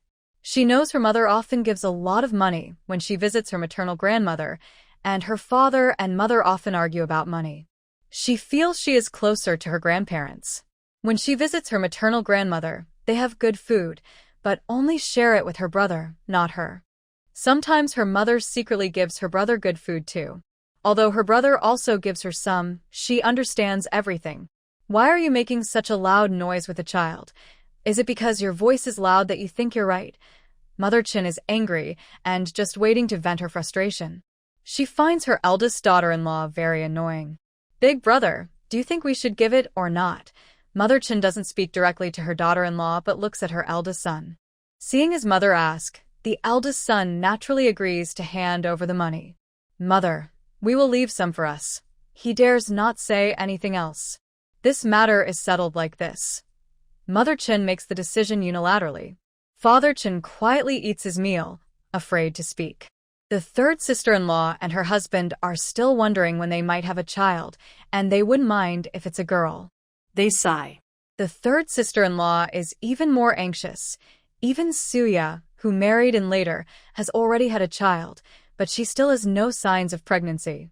Thinking that Fu Bao is a lucky child, she decided to be nicer to Fu Bao. Fu Bao, eat more breakfast. Third sister-in-law scooped a big spoonful of porridge from her bowl to feed Fu Bao, and also gave her a small piece of bread.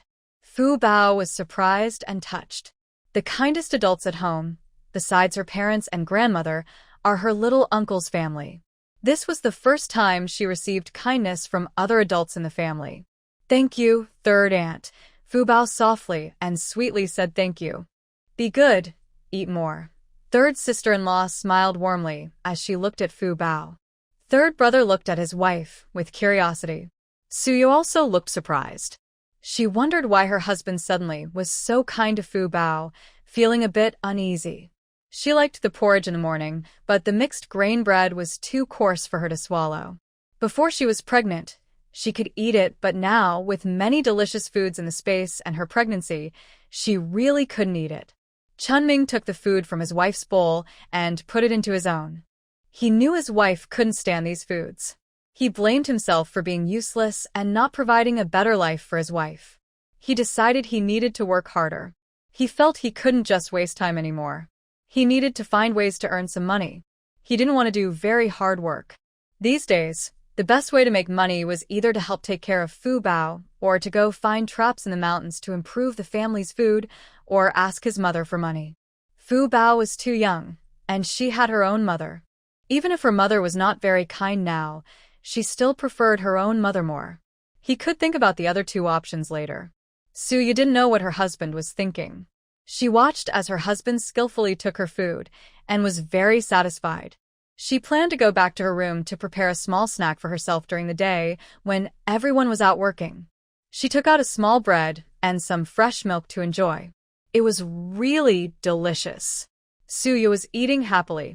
She didn't hide anything from Chunming.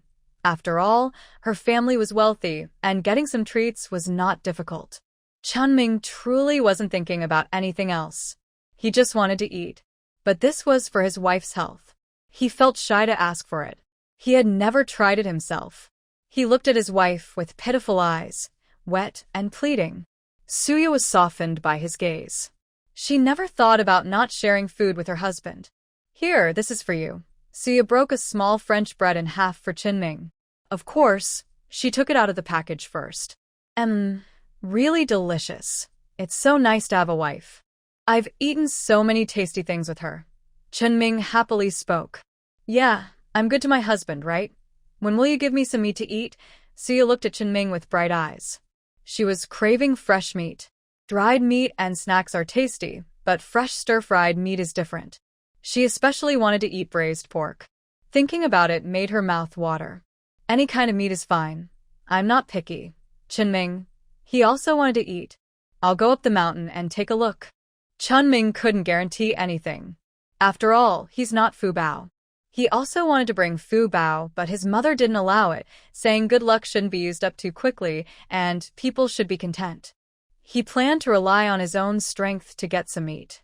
Husband, I'll be waiting for you at home. Kisses. Goodbye. Suya happily waited for Qinming to return. She had nothing to do, so she planned to write some stories. She was so bored. In her space, she could watch or listen to TV shows and music. Right now, she had nothing to pass the time. So, she could only write stories. The current trend in her country isn't good for writing entertainment stories, but she could look for submission channels in Hong Kong City. Things are more open now. If she gets accepted, it would be a proper source of income. She was planning to buy a house. Could she find gold or jade bracelets like Fu Bao? She thought her husband wouldn't believe it. Living together for a long time, she hadn't seen much luck, and suddenly, her luck turned around. As for her special abilities, she definitely wouldn't tell her husband. That's her secret weapon. She touched her belly and took out paper and pen to write. What should I write? Write about the immortal realm. That's it. In the fantasy genre, it's not easy to get involved with sensitive topics. Thinking about the upcoming popular drama, she writes with great inspiration. Of course, she doesn't copy exactly, but adds her own elements. She starts early and immediately gets involved. Qinming is still on the mountain, struggling to find prey. Without Fu Bao, it's really hard to find wild chickens or rabbits. He searched for a long time before finally finding a rabbit. Not bad. He plans to roast the rabbit on the mountain and bring it back warm. Why not roast it at home? Because it smells too good. Although his wife is pregnant, there are also children at home, so he can't help but want to share some food. When they eat, his wife will eat less. But if she eats less, the baby in her belly won't get enough. His wife is carrying 2 babies. They shouldn't be treated unfairly. He happily roasts the rabbit to eat. Qinming, a girl dressed in a plain shirt with shoulder-length hair, sees Qinming and tentatively speaks. Qinming turns around and recognizes Su Nuonuo from the youth commune. What's up? It's really you. Su Nuonuo's eyes are full of excitement. She didn't expect she could get a second chance. This time, she must choose the right person. She won't underestimate Qinming again. She won't look down on this seemingly lazy and somewhat careless person. So, what if he has a few children? He's handsome and wealthy, so having children isn't a big deal. Qinming. Does he know her well? Her tone sounds so strange. He has a wife, so he needs to keep his distance. Are you married? Su Nuonuo wants to ask if Qinming is married. She's not sure what time she has returned to, and she's too shy to ask directly. She stops halfway through her sentence. Yes, I am. My wife is also pregnant. Seeing Su Nuonuo ask about his wife, Qinming feels relieved. Luckily, no girl has taken a fancy to him. That's a relief. Su Nuonuo. Why can't she be reborn earlier? She wishes she didn't have these children. Now that Suya is already pregnant, she can only wait until she has a difficult labor. At that time, she came out and said she was willing to take care of Ming's child, promising he would be completely devoted to her. Su Nuonuo imagined this happily in her mind. Are you roasting rabbit to eat? Su Nuonuo tried to talk to Qinming to get closer. In her past life, she didn't know Qinming well. She looked down on people who relied on their wives' families to live comfortably and were lazy. Who would have thought that this man would later get into university, enter politics, and become a provincial party secretary? He managed many cities. He was more powerful than a mayor. Su Nuonuo watched Qinming's eyes light up. Qinming only felt a cold chill, as if he were meat on an iron plate. What's going on? Qinming looked at the strange Su Nuonuo. Is she asking questions on purpose? Everyone knew he was roasting rabbit meat, as long as they weren't blind. Yes, Qinming responded coldly. Do you want me to help you roast the meat? I'm very good at roasting meat. Su Nuonuo volunteered, recalling that she had worked in many places before and was quite skilled at cooking. No need. Qinming didn't want anyone else to help. He was afraid others would want to share his food. There wasn't much meat, and he wanted to eat it first with his wife, then himself. There wasn't enough to share. He didn't even want to think about sharing. Su Nuonuo didn't expect to be rejected. Do you want some seasoning? I can get it for you. I have some here. Seasoned meat tastes better. Su Nuonuo continued trying to get closer to Chenming. Chenming. Offering help without reason usually means trouble. He planned to slip away later. He couldn't let his wife think he was involved with another woman. Besides his wife, he didn't care about anyone else. After Su Nuonuo finished speaking, she went directly to the youth commune to get the seasoning. Chenming watched her leave, quickly packed his things, and also left. This person was strange. Wife, I want to tell you something. Chenming came back and explained. He was afraid that woman might come to talk to him someday, and his wife would see. What's the situation? Suya was eating rabbit meat and watching Chenming. Chenming explained the situation. This is the first woman in the village to try to get close to me. I am already married, and I find it very strange. My reputation in the village is already bad, yet women still keep coming after him. Besides, he hasn't even been here long. Chenming is very confused. It seems that his good looks have attracted attention for a long time. He and she haven't really met much. Suya. Could this be rebirth? A reborn woman falling for her husband? Is she blind? And her husband is already married. Does that mean she's trying to be a mistress? I've never seen a reborn woman become a mistress before. Does she know you're married? Suya couldn't help but ask. He said he told her, and she even offered to cook meat for him. He told her he didn't want it, and she went back to get seasonings. Chenming shrugged helplessly.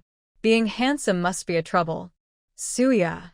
She doesn't believe that a reborn woman would be interested just because of his looks. Clearly, her husband must have a bright future. If her husband is so promising, why would a reborn woman be interested in him? Suyo examined her husband from head to toe, but couldn't see what was so special about him. Even if he had a bright future, he's already married, right? You should choose someone else in the future. Suyo advised Chenming. The surroundings are full of hidden talents. There's a time traveler woman, a reborn woman, and a lucky charm. Who knows what will happen next? I only have eyes and heart for my wife. Chenming promised his wife. He knows from that place that pregnant women shouldn't be emotional. I only have my husband in my heart and eyes. Suya sweetly replied. Eat the rabbit, then I'll go deliver water to my mom. Chenming usually doesn't work much. He fishes 3 days and rests too, but he often delivers water to his mother. Suya naturally asked him to go, as she wanted to see if her space had produced any new stories. And it did. A reborn woman becomes a stepmother and reaches the peak. Suya. Suya finished reading the entire novel and felt overwhelmed. Becoming a stepmother to her child? Does she deserve that? She feels like just a tool. It's too harsh. She doesn't want her child to be raised by someone else. She is definitely going to live a good life. She won't let her child be raised by others or be someone else's kid. This child is her precious, her heart and soul. She touches her belly gently. Baby, Mom will always be here, Suya softly says. Her eyes are full of determination. At this moment, Chenming returns with water and sees his wife looking very upset. What's wrong? Chenming feels a bit confused. Did he do something wrong? He thinks about his actions over the past 2 days and can't recall making his wife unhappy. Could it be because of Su Nuonuo? He isn't interested in other girls. Wife, I don't have any feelings for Su Nuonuo. I love you the most. Chenming promises Suya. Suya rolls her eyes. Even if he loves her, he hasn't been always by her side. Suya still feels upset. Her frustration shows in how she casually orders Chenming around. I'm not feeling well. Chenming immediately comes over to massage her. Don't be angry, wife. You're always in my heart. Would you like some milk powder? How about some malted milk? Would you like some peach cookies? Chenming is very attentive, caring for Suya. Go get it. Drink warm water. Seeing the water Chenming brings is too hot, Suya immediately gets upset. Chenming quickly changes it to warm water. Suya still orders Chenming to massage her. Is it comfortable? Be gentle. Focus on the sore spots. Suya and Chenming stay together happily and sweetly. Su Nuonuo returns to the Jiqing courtyard, her mind racing as she recalls her past life. She remembers blindly falling for Song Jishu. He used sweet words to bring her back to the city, made her work there, and finally sent her to a place for companionship. She doesn't remember exactly what she experienced there, but if it weren't for Song Jishu constantly flattering her, she wouldn't have gone to such a place. She worked hard to earn money for him to take the college entrance exam, even though she didn't succeed many times. She was pregnant again, and Song Jishu still comforted her, urging her to have an abortion. Later, she would have her own children. She agreed. She kept working hard to earn money, so she could support her studies. She dreamed of a happy future life. However, Song Jishu didn't really study hard. Instead, he was out mingling with other girls.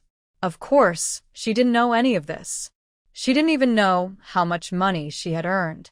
Song Jishu took the college entrance exams 3 or 4 times and finally got in. She thought her hardships had paid off. Song Jishu told her to stay at home and wait for him to earn money for his studies. She was very happy and gave all their savings to him. She continued her previous job to earn money, unaware of Song Jishu's disdain. It wasn't until Song Jishu graduated from university, on a sunny day, that she bought herself a nice dress and appeared at the university gate. This was her first time visiting the school. Usually, she just sent him money immediately after earning it. Studying was hard, and she didn't want Song Jishu to neglect his health. She didn't expect to see Song Jishu holding hands and laughing with another girl at the school. She stared at Song Jishu intensely. Song Jishu acted as if he didn't see her and walked past her. She chased after him, causing a scene and being disliked by others.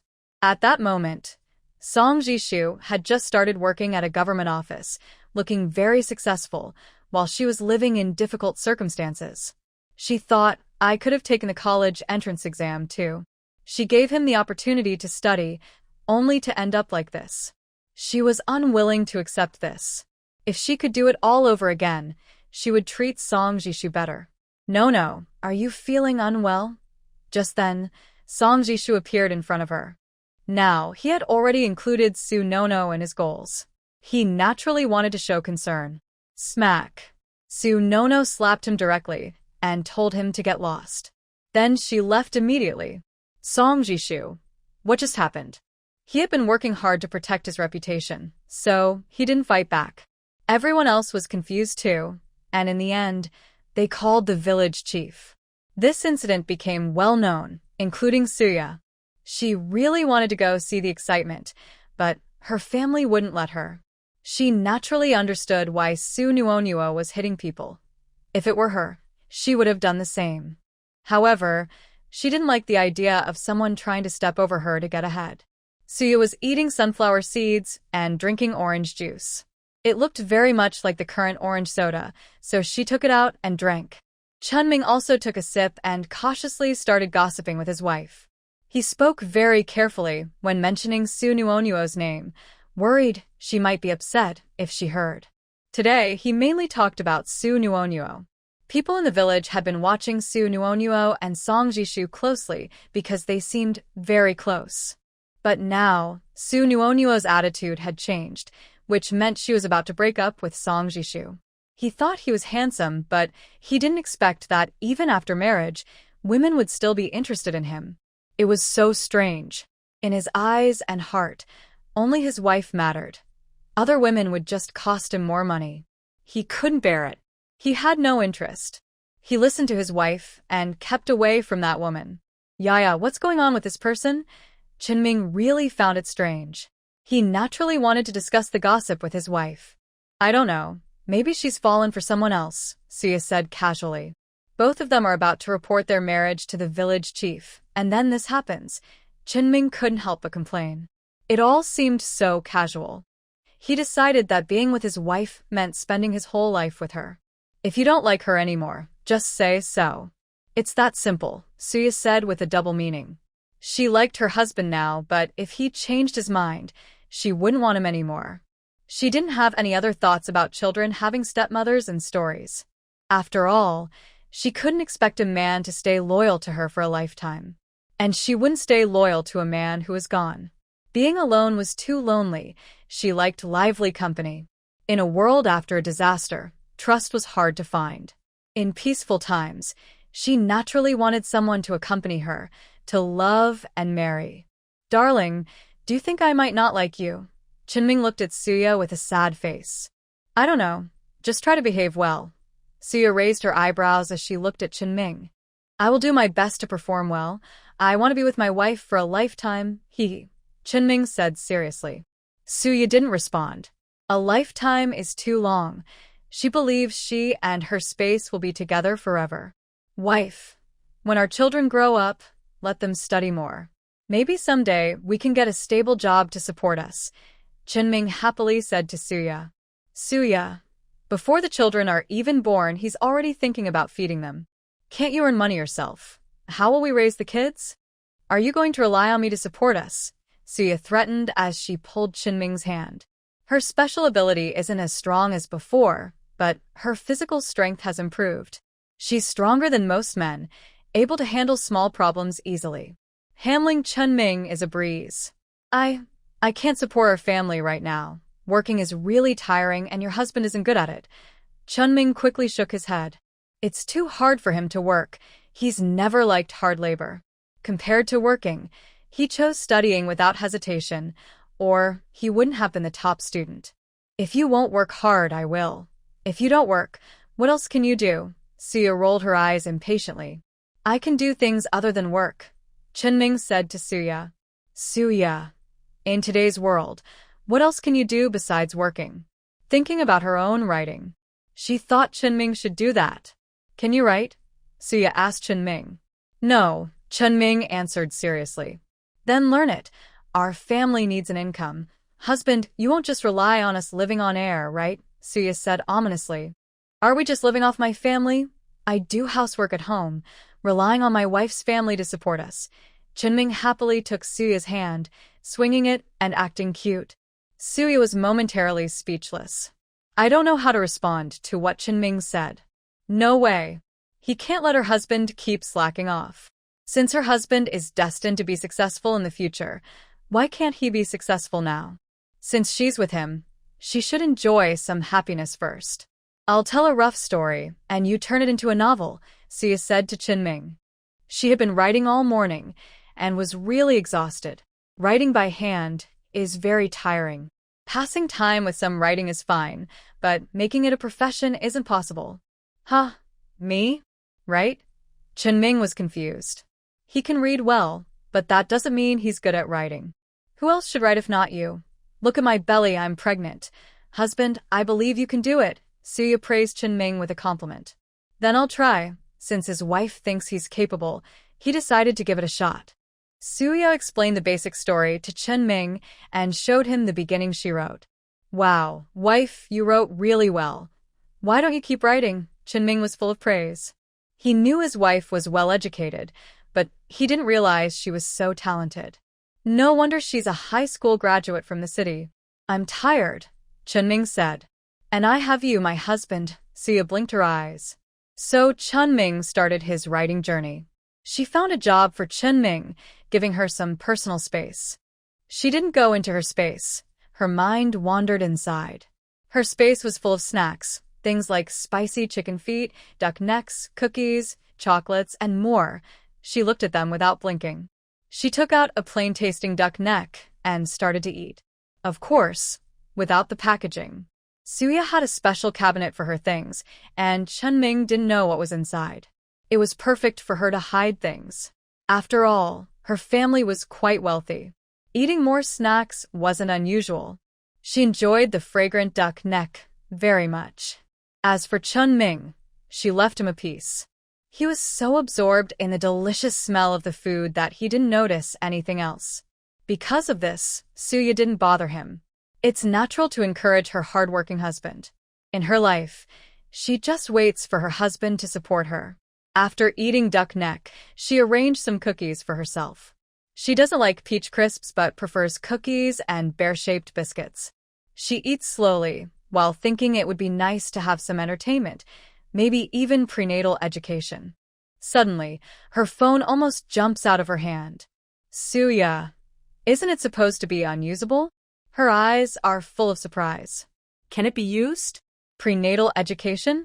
She doesn't care about prenatal education. She just wants to be entertained. She uses her mind to turn on the phone and finds a bunch of novels and TV shows inside. Then the computer must also be usable. And those speakers. She feels so happy. She plays a song called Sweetness. Sweetness, your smile is so sweet. It's like flowers blooming in the spring breeze. She hums a song without lyrics. With so many rebirth stories around, she better not reveal her secret. She stares with wide eyes at the TV shows and novels in her space, munching on sunflower seeds and snacks happily. Today is really comfortable. This might be the happiest day she's had since arriving in this world. Chun-Ming is also feeling fulfilled. He decided that the story his wife told was really interesting. A group of people saving the world, traveling together with romantic conflicts, and staying together every lifetime. His wife has been waiting for him. She's so nice. Chun-Ming automatically imagines himself as his wife. He feels very happy inside. Suya looks at her hardworking, ambitious husband and decides to reward him tonight. She plans to give him something special, something he can't get himself. That's what she's thinking and doing. Congratulations, the host has started writing and giving birth to a baby. Reward: a big gift box of nuts and snacks, a box of cherries. Suya is very happy with this reward because she loves these foods. Chun-Ming hears big gift box of nuts and snacks and is confused. What is that? He doesn't understand the cherries either. So strange. Suya quickly explains to Chun-Ming using a screen projection of a video. She was truly worried about having enough food openly in the room. Chun-Ming finally understood that nuts are good for pregnant women and cherries are nutritious. His wife must like them. He planned to find an excuse tomorrow to give her some. First, he tasted a nut himself. Delicious. The cherries were super sweet and tasty. He believed his wife would love to eat them. Suya was also looking forward to the cherries and nuts tomorrow. Today was the first day they could access that area. She realized that having her baby might help her unlock many parts of her space. She had read many old-fashioned novels with supporting female characters, and she was now calm about her role. All she wanted now was to enjoy her simple life, starting with better food. She knew she had to take the food out, but her husband needed to come up with a reason. She was too tired to think of many excuses herself. She just wanted to relax and enjoy her life peacefully. Oya happily slept-in. When she woke up the next day, Chun-Ming was sitting beside her. Because she was pregnant recently, Chun-Ming, who usually didn't earn much, was now staying home to take care of her and didn't need to work. Her older brothers and sisters-in-law had opinions, but they didn't matter. Their family was led by Chen's mother. So, Chun-Ming only needed to spend his days with Suya. Although they had to give half of what they earned to the family as long as no one knew, it was fine. It was okay to guess as long as there was no proof. Early in the morning, Chun-Ming waited for his wife to wake up so they could eat together. He wanted to eat alone, but now that his wife was here and he was going to be a father, he had to take care of his small family. Wife, you finally woke up? Chun-Ming was excited, looking at the snack gift pack and cherries, craving them. He was worried he might accidentally eat everything himself. Now that his wife was awake, it was perfect for both of them to eat together. Suya naturally wanted to eat too, her bright eyes fixed on Chun-Ming. They shared a room, so she couldn't take out anything too obvious. At the same time, she had to control how much she took. There are still many rare and special things, and it seems like someone is waiting to find out the secret. Now, she relies on her husband. She just waits to enjoy the food. That's really great. Honey, I brought some rare treats from outside. Here, have some. Chun-Ming took out a big bag of nuts and also some cherries. He washed the cherries early in the morning when no one was home. The cherries smell really sweet and delicious. Here, honey, eat some. Suya took them without hesitation and started eating. Wow, so tasty. She finally feels free to enjoy fruit in this world. She is so happy. She puts one cherry after another into her mouth, eating more than 10 at once. There are about 20 cherries as a reward, and Chunming quickly eats a few too. They are really delicious. Chunming thinks about the place he owns. If he completes the tasks there every day, once a day, he can get lots of good food. He can also feed his wife and children until they are healthy and chubby. Suya ate many cherries before turning her attention to the big bag of nuts. Wow. There are pistachios, pecans, macadamia nuts, walnuts, hazelnuts, and watermelon seeds, among others. It's full, with each type in its own bag. Suya's favorite is the creamy flavored macadamia nuts. She skillfully uses a tool to open and eat them. Smells so good. Chunming doesn't think anything is wrong. His wife is naturally smart. He also starts eating with her. These nuts are so tasty. He thinks about some of these nuts coming from the mountain behind their house, but no one can make them as delicious. If only he knew how to do it. Maybe later, he can see if he can communicate with that place through writing. He doesn't want to go to the black market. He plans to sell some of the goods to the supply and marketing cooperative. He needs to make some money. He's not just thinking about himself now. There are 3 mouths to feed. Suya is very happy eating. Finally, she can't eat anymore, and Chunming helps her. Pregnant women probably sneak some food, and others know but don't say anything, because they've been through the same thing. That night, Chunming went to see his mother, who was knitting a sweater. This ball of yarn was still sent back by my 3rd brother. "Mom, is this for knitting me a sweater?" Chunming asked his mother with a smile. "Think about what?" "Of course, it's for the baby in Yaya's belly. 2 kids. We can't have nothing ready for them. Your colors are 1 boy and 1 girl. What if they both turn out to be boys?" Chunming couldn't help but ask. "Whether they're boys or girls, as long as they have clothes to wear when they're young, that's good enough." "Why pick so carefully?" Chen's mother rolled her eyes in annoyance. Chunming was used to his mother's straightforward way of talking. "Mom, look what tasty things I brought you." Chen's mother was about to say something about the dull-looking food, but Chunming quickly put a piece into her mouth. The sweet taste made her eyes squint happily. It was really delicious.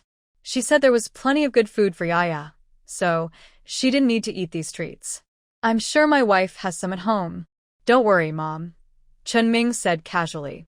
"These are for you." He handed her 3 cherries, wanting to eat them himself, but knowing he needed to take vitamin C daily. He didn't understand all of it, but he knew it was good for health. In the countryside, fruit is rarer than meat.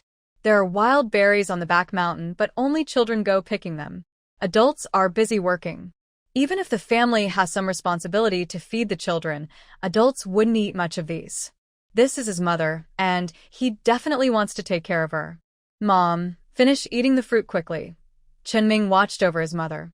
She didn't plan to save any for anyone else. She was biased toward her youngest son. As long as her son was here, who else would she give it to? She ate everything in one go. Chunming took out a few nuts, 1 of each kind, put the shells in a bag, and gave the nut meat to his mother. "What's this?" "It's so tasty." Chen's mother was trying these rare treats for the first time. She didn't know how her younger son got them, but since he studied in the city, he probably knew some people. She didn't ask much. As for the rest of the family, with so little to eat, there wouldn't be enough to share. Her youngest son wouldn't leave her without some. Her daughter-in-law, like her son, loved good food. If she could leave some for her, that would be a sign of respect. She had no other expectations. Regarding the other grown-up sons at home, they are quite normal. They're okay. "Mom, wipe your mouth." "I'm leaving now." Chunming reminds his mother and is about to leave quickly. "Here's 20 yuan. Take it and buy something for Yaya to make up for her." Mother stops Chunming and gives him the money before letting him go. Chunming is used to his mother giving him money. She often slips some into his pocket. Mother watches her son leave, then smiles happily and goes back to her room. Father sees that Mother's eyes are full of affection. Mother doesn't look very friendly. "Aren't they all my sons? You've raised them for so many years. They're not your biological children, but they're as close as family." Father keeps talking to Mother. Mother rolls her eyes. Can they really be compared? City folks can do a DNA test to find out if they're really related, Mother says impatiently. Father is speechless. He was in the army, but he got injured and left when he was a soldier. He doesn't know much. He's heard about DNA tests, but only big city hospitals have that technology. They all treat you well, Chin father mumbles. I've raised them for over 20 years. If I didn't treat them well, and they're not my real children, how could they be unkind to me? Chin mother retorts. She usually keeps a calm face, and she's done her best for the children in the village where they got married. Aren't these children supposed to be filial to her? Suyaya doesn't know about the discussion between Chin mother and Chin father. She is currently sunbathing in the yard. Getting some sun is good for health. She's pregnant, so she's careful about everything. Excuse me, is this Chun Ming's house? Su Nuonuo stands at the door and asks gently. Su Yaya and Su Nuonuo exchange glances, realizing this person is probably the one who talked to her husband earlier. She guesses she might be reborn. Yes. Su Yaya responds softly with a gentle smile. I said I'd bring some seasoning for him earlier, but he disappeared. I just wanted to come and check. Su Nuonuo looks at the woman in front of her. She doesn't recognize her. So, she must be Chun Ming's wife. I didn't expect her to be so beautiful. Chun Ming's reputation in the village isn't very good. Even though she knew he had a wife, she thought he was just an ordinary, rough-looking girl. Now, seeing her, she suddenly understands why Chun Ming didn't marry anyone else in the past. But this time, it's her. She is confident in herself. She doesn't believe that men don't fall for pretty girls. As for Suya, she is destined to have a difficult labor. The children in her belly, those two geniuses, will be her children. Thinking about the boy becoming the richest person in the country and the girl becoming a top star earning millions a day, her eyes shine with excitement. They are hers. All of them are hers. She gets excited just thinking about the children she hasn't even met yet. Can I touch your belly? Nuonua looks at Suya and asks, her eyes fixed on her belly. Hua clearly says no nos plan. No, Suya directly refuses. She won't let someone who covets her unborn children touch her. She is waiting to be the children's stepmother. Even if she doesn't mean harm, she still feels uncomfortable. Nuonua is surprised. She didn't expect to be turned down. She really wanted to touch Suya's belly. But since Suya doesn't want to, she can only suggest something else. I heard your brother's wife is pregnant. I brought you some brown sugar water to help boost your nutrition. She heard that one of Chun Ming's children is undernourished. After all, in this era, just eating enough is a problem, so nutrition is lacking. Having two children, no wonder. These are her children, and she must take good care of them. Suya, no need. She refuses directly. Nuonua didn't expect her offer of brown sugar water to be rejected. In this era, it's a rare thing, and she doesn't have much brown sugar. She wanted to give some to Suya, but Suya coldly says, we probably don't know each other well, right? Suya's eyes are icy. Nuonua doesn't look up to anyone in this village, so she's not familiar with anyone. Especially not with Chun Ming's family, given their reputation. Su Jiqing, remember to take your things when you leave. Suya simply saw her off. Someone from the Chin family saw, but didn't say anything. People in the village tend to keep their distance from the educated youth, trying to stay as far away as possible. After all, there are children at home, and the educated youth are quite notable. Having education is real, and being famous is also real. There's no conflict there. But now that the college entrance exam has been cancelled, even with education, they can only farm. Their family isn't without high school students after all. So, the Chin family doesn't want to deal with Su Nuonuo. When Su Nuonuo was driven out, she was very angry. Why do these rural folks look down on her like that? If she didn't care about Chun Ming's future success, she wouldn't bother. Su Nuonuo decided to start with Chun Ming. She doesn't believe that with Suya pregnant, Chun Ming wouldn't need help solving problems. She is confident that her own strength can win Chun Ming over. After all, in her previous life, she had a special target, her husband's attention, focused on pregnant women. Most of the time, she succeeded. Out of 100, only a few good men are hard to find. As for Chun Ming, although he has potential, she doesn't believe that a young man like him wouldn't fall for her. She plans to carefully observe Chun Ming's daily route. After a round of watching, she found that besides occasionally wandering in the mountains, Chunming mostly still went to deliver water to his family. Su Nuonuo decided to start from there. Her family treats her quite indifferently. She took out her savings and didn't spend much. She bought herself a pretty dress and waited on the roadside for Chunming. Finally, she saw her chance.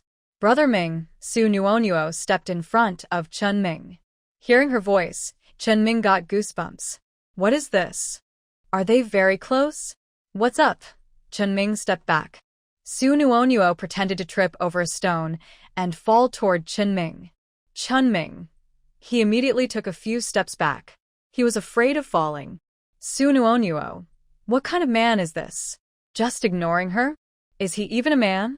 This time, Su Nuonuo truly fell to the ground. Ah, Su Nuonuo screamed. Everyone nearby immediately noticed her. After all, she was not far away. This has nothing to do with me. She fell by herself, Chunming quickly explained. Then he told Su Nuonuo to stay away and left. He needed to go back and explain to his wife. He really wasn't interested in Su Nuonuo. Right now, his mind was only on completing the tasks assigned at that place and writing his novel. He was very busy, because he had to support his wife and child now. He sighed. At this moment, Suya was happily watching a good show, eating some spicy duck and drinking tea from a local shop. All the food was prepared by Chunming as part of his task. She just closed the door and ate freely inside.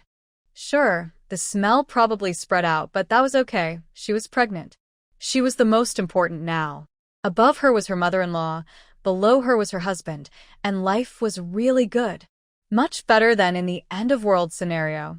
She thought it would be even better if she could wait until the college entrance exam was restored. She preferred to live in the city. Here, there were no appliances, it was a bit hot in summer, and taking a shower wasn't very convenient.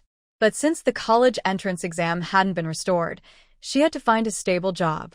She didn't want to work. She was okay with staying in school as a student. Or collecting rent. But she absolutely didn't want to work. If that was the case, she needed her husband to have a stable job. Then she could think about subtly hinting to her husband in her space. That's how it was. Whether her husband was willing or not wasn't her concern. She only needed to think about herself. She had to set a clear condition to significantly improve her life. She took a bite of dried strawberries happily. The baby in her belly was well behaved, and she didn't have any morning sickness. She just wanted to eat happily every day and drink some spiritual spring water to stay healthy. Recently, her adoptive parents hadn't sent any money, so she thought she should find a time to visit and collect it. Husband, I miss you so much. The outside is so scary. Chunming was truly stunned. What exactly is happening outside? Why are there girls like that? He is so smart. He immediately saw that the girl was trying to flirt with him. He is a wife. Why can that girl still try to attract him? His body and heart belong to his wife. Suya. Why is she shouting so loudly? It scared me to death. Husband, what happened? Suya decided to give her husband a chance to explain. If his explanation didn't satisfy her, she would be angry. Chunming explained what just happened. He said he had no other intentions. Wife, I only have you in my eyes and heart. Chunming swore this sincerely. Suya responded with a calm, what kind of person is this? Why is she so obsessed with her husband? And she even chose to do this when she was pregnant. She really feels speechless. She decided she needed to confront this woman. Help me set up a meeting with her, just at that house down the hill. Suya feels it's time to settle this. She can't keep always being on guard against someone. Wife, you're pregnant. Don't let this bother you. I won't change my feelings for you. Chunming quickly stopped Suya. His wife is pregnant, and if something happens when she goes out, he's been with her long enough to know she's not someone to mess with. But his wife looks so fragile. If she can't handle that girl. He thinks that girl is really out of her mind. So many men. Why is she fixated on him? He has a wife. Without her, he wouldn't like that girl either. She just looks suspicious. She's not a good person. Are you trying to stop me? Suya looked at Chunming with a gentle smile. Ming felt a chill down his spine. He didn't dare speak, only to set up the meeting for his wife. Wife, I need to go with you. I'm worried you might get hurt. Suya didn't refuse. If he wants to go, then go. Su Nuonua watched Ming arrange to meet her at the house down the hill, feeling excited inside. Is this a trap? She said that men could never lose interest in women. Her face was full of confidence, and she felt very happy. Thinking about her future as the wife of a provincial party secretary, she felt especially good. Soon, she would be powerful and influential. She was smiling broadly. She couldn't hide her excitement. Song Jishu looked at Su Nuonuo and found it strange. What good thing had happened? Could it be that she could return to the city? Thinking of this, Song Jishu's face changed, and his eyes became complicated. If there really was a chance to go back to the city, he would definitely try to get it. It seems he needs to quickly win Su Nuonuo. Oh no, what's wrong? Song Jishu's gentle, warm smile made people feel very comfortable. Su Nuonuo saw Song Jishu, and her face changed. What a nuisance. The person she least wanted to see after rebirth was Song Jishu. He was really frightening. She thought about his methods, and her back felt cold. She resented him. But after the last fight, she didn't want to be involved with him anymore. She ignored him. She decided to dress up more beautifully. She knew Ming liked girls who looked pretty. Although she wasn't as beautiful as Suya, she still had some charm. Su Nuonuo prepared to change her look, styling a clever hairstyle, with some bangs on her forehead, applying lipstick, putting on some powder, and drawing her eyebrows. She looked at herself in the mirror and was very satisfied. By evening, she would meet Ming. As expected of someone who might become a provincial party secretary in the future, he knew how to act in front of people and behind their backs. Song Jishu noticed Su Nuonuo's unusual behavior. He decided to follow her and see what was going on. They arrived at a very shabby, thatched house. I'll wait here with you. Ming asked Suya again. No need. You don't need to show up. Suya sat on the bed, which her husband had cleaned. Ming could only listen to his wife. He was hiding in the kitchen. If his wife needed help, he could step out at any time. Promise Noah came over full of hope, but she saw Suya. Did you invite me? Promise Noah looked surprised and worried. Sit down. Suya gently sipped warm water from her bottle, smiling brightly and greeting Promise Noah. I'm just friends with Brother Ming, sister-in-law, don't misunderstand. Promise Noah tried to explain. They had been discovered now, and she didn't want to cause trouble for Brother Ming later. What do you mean by misunderstanding? Do you like my husband? Promise Noah wanted to deny it, but she realized she did like him. Anyway, Suya only had a few months left in her life. Was it wrong for her to be with Brother Ming early? She didn't think she had any problem. You're pregnant now, and there are some things you can't satisfy Brother Ming. If you can't satisfy him, why can't others do it? Promise Noah spoke with a sense of justice. Suja? Ming. What is this all about? It seems their minds are all muddled. I want to help my uncles and do good. What did he do that made her treat him like this? He looked at his wife, trusting she would believe in him. He didn't leave immediately, wanting to listen more. After all, his wife told him not to go out. Suya thought this person's mind was full of holes. What is this all about? What can you satisfy? Just in bed, Suya raised an eyebrow at Promise Noah. Big sister, you're pregnant now, and Brother Ming finds it hard to endure some things. I want to help. I won't tell anyone. You're with Brother Ming. He's a very good person. You should understand that. Promise Noah spoke confidently. Are you offering yourself? How many times have you done this? Just tell me the price. Suya, who thought this person was a bit crazy, naturally spoke harshly. You. Promise Noah's eyes suddenly filled with tears. How can you say that to me? I was thinking that if I didn't still need you for the remaining days, I wouldn't find you useful at all.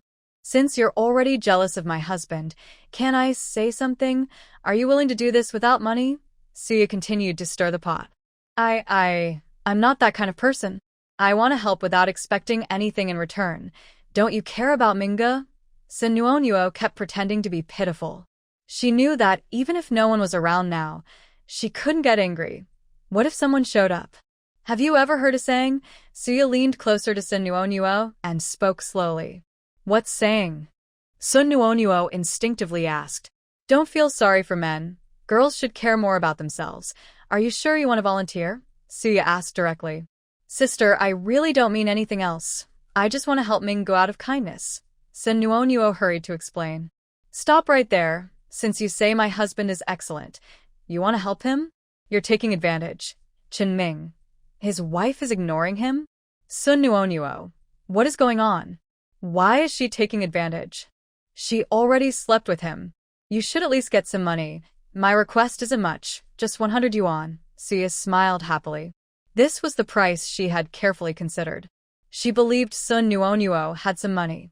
As for her husband, he dared. She was calculating everything carefully. Today, she earned 100 yuan. She could already hear the money. Sun Nuonuo was speechless.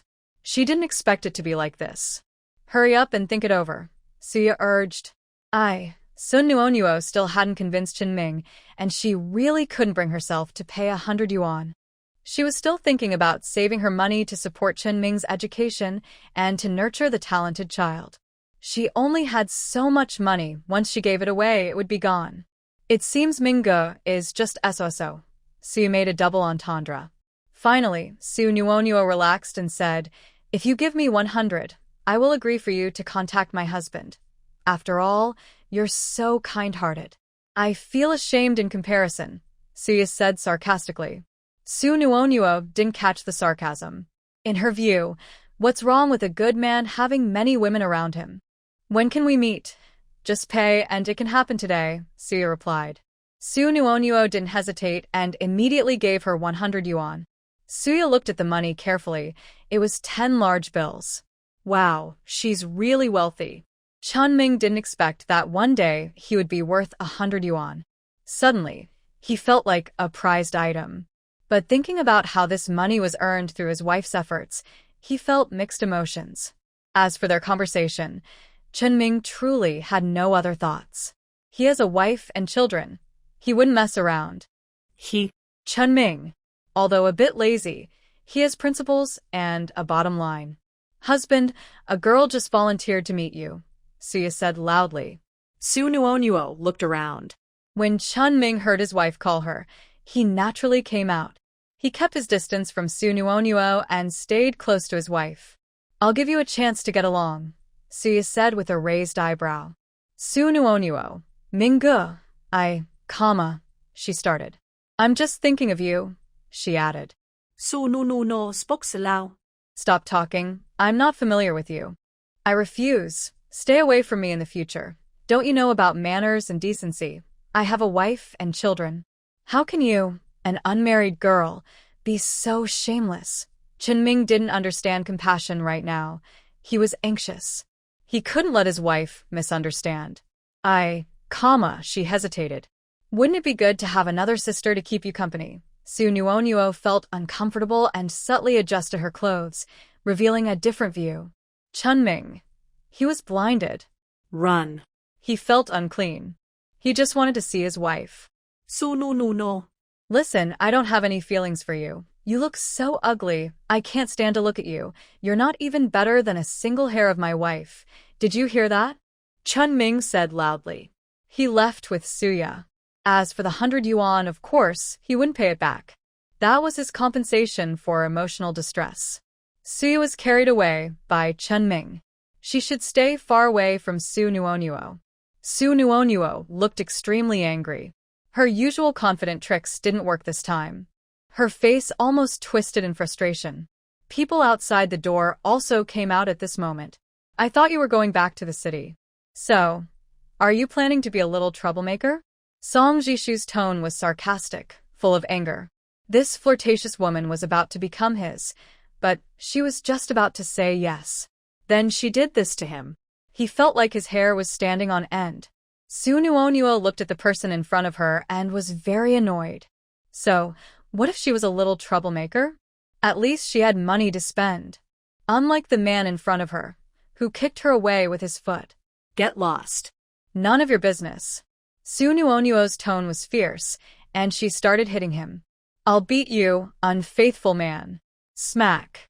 Smack. Su Nuonuo's eyes were full of hatred. It was this man who ruined her life. Suya and Chunming didn't leave. They turned around to watch the scene. Chunming thought this woman was strange, a bit like his lucky dog Fu Bao. Fu Bao was incredibly lucky. But this woman always seemed to look at them with a proud, superior attitude. Not like those high and mighty city folks. It was as if she knew what would happen in the future. Chunming didn't think this woman liked him very much. As for his Yaya, she truly loved him, didn't mind him, and stayed with him. He wasn't stupid. His reputation in the village was so bad that even dogs avoided him. Even if he looked good, no one wanted to be with him. He wasn't in a hurry to get married. After all, he couldn't even feed himself, so he wasn't about to share his food with others. Until she met his wife, she was very beautiful. The two quickly got along and started a relationship. They were very happy together. He finally understood that sharing can be a kind of happiness, especially with his wife. This woman seemed to want to stay with him and even gave Yaya 100 yuan. This person seemed strange. Chunming stayed calm and decided to keep watching. He noticed some signs that she might be interested in Song Jishu, which he had heard about before. Why did they suddenly break up? Was he unfaithful? He thought Song Jiqing was a complicated person, so he decided not to get too close. But so far in the village, nothing bad had happened. Could it be that something bad will happen in the future? That was the only explanation he could think of. Chunming decided to keep a safe distance from this woman. "Wife, let's go home and eat. Tomorrow, I'll take you to the city to play." Chunming wanted to avoid this woman a bit. He had just earned 100 yuan and could spend it. Okay. Suya had been bored these days, so she decided to go collect some debts. It had been a long time since she last went back. She thought it was time to visit. Her eyes sparkled brightly. Go to the provincial city. Okay. The two held hands and went home. Inside the house, there was some arguing, attracting others to come and watch. Suya didn't want to watch anymore. The lively scene was enough for today. She needed to rest now. She was pregnant, after all, not just by herself. "I haven't even slept enough." Suya, half asleep, was carefully carried onto a cart by Chunming. He looked at her peacefully sleeping clothes and didn't say anything. He just wanted his wife to keep sleeping. This trip to the provincial city was arranged with a private cart because he was worried about too many people causing trouble. So he simply booked a private carriage. When Suya woke up, she was already in the city. She got off the cart and headed straight to her old home. She wondered if they would be surprised. Thinking of her proud foster parents, she looked at her torn clothes, her obvious pregnancy, and her rough-looking husband. She wanted to leave them with an unforgettable memory. "Husband, remember to cooperate later," Suya reminded Chunming. "Although my husband is smart, some things still need to be said directly." "Don't worry." Chunming assured that he wouldn't hold things back. Suya enjoyed a delicious New Year breakfast at a state-run restaurant. After resting for a while, she headed to the Su family. At this time, many people were at work, but the elderly and children were definitely at home. It's also unlikely that every family has all members working. Having 2 working adults in a family means a good life. If more money is needed, one person might go out to work while others stay at home. "Uncle Lu, you got up early to work? You're so diligent." "Hey, are you Suya?" Uncle Lu looked a bit unsure. It was hard to believe because Suya was visibly pregnant. She hadn't heard that Suya was married and had children. "Yes. Don't you recognize me?" Suya blinked. There's no way Uncle Lu wouldn't recognize Suya. She was well known as a beauty in their area. But no one expected that Suya wasn't her biological daughter. She was forced to return to her biological parents' home. As a rural girl, she saw this as a pity. "Are you coming back for good this time?" Uncle Lu couldn't help but ask. With such a big belly, life in the countryside couldn't be easy, so she must have come home to visit. Thinking about her conflicts with Lu Meili, she warmly welcomed Suya. "Your family must miss you very much. I've heard Lu Meili mention you many times, asking when you'll come back. This time, they'll treat you well. It's almost like she's a real family member." Uncle Lou was very enthusiastic. Suya responded casually. All she saw was a small, narrow apartment building. The corridor was very tight, even cluttered with miscellaneous items along the sides. Only a narrow path remained for one person to pass. Suya felt a bit uncomfortable. She touched her belly and suddenly thought that rural life was still okay, at least having a house of her own. The Su family lived on the 5th floor. When Suya reached the 5th floor, Lu Meili was cooking. When Suya went upstairs, she greeted everyone she knew warmly. Before she even entered the door, everyone around already knew she was back. "Mom, I am back. You must have missed me a lot." Suya saw Lu Meili looking very excited. Lu Meili was surprised. Didn't she cut ties with her daughter before? "Sigh, I knew it. Since I'm not your real daughter, you don't like me. But now I am pregnant, and I just want to come home and see everyone." Suya wiped away her tears with her hand. She took a deep breath, her face turning red with a look of sadness. "Mom, things haven't been good at home, and now you want me to pay back money to my family when I go back to the village." Suya's voice was full of tears, looking deeply hurt. Neighbors nearby started talking. After raising her for so many years, asking for money now isn't right. Yeah, having more daughters isn't a bad thing. That girl married a rural person, what use is she? She'll just hold us back in the future. Too realistic. My family may have gone to the countryside, but they still eat the crops they grow. Chairman Mao said there's no difference between high and low status. My dad is a retired soldier. Protecting the country keeps our family safe. The retirement pay and all our savings add up to several thousand, but Tia spent it all. When I go home, I have nothing. Mom, if you come to ask for money, it feels like you're asking for our lives. What? Several thousand yuan. Our whole family could use that for decades. How much can Suya spend in the Su family? Maybe up to 500 yuan at most. Her family isn't very kind to her. Her brothers wear new clothes, but Suya only gets an occasional one. Why treat her differently? These days, who doesn't prefer boys over girls? I thought they treated Suya well. Mom, just forget about the small amounts you gave me.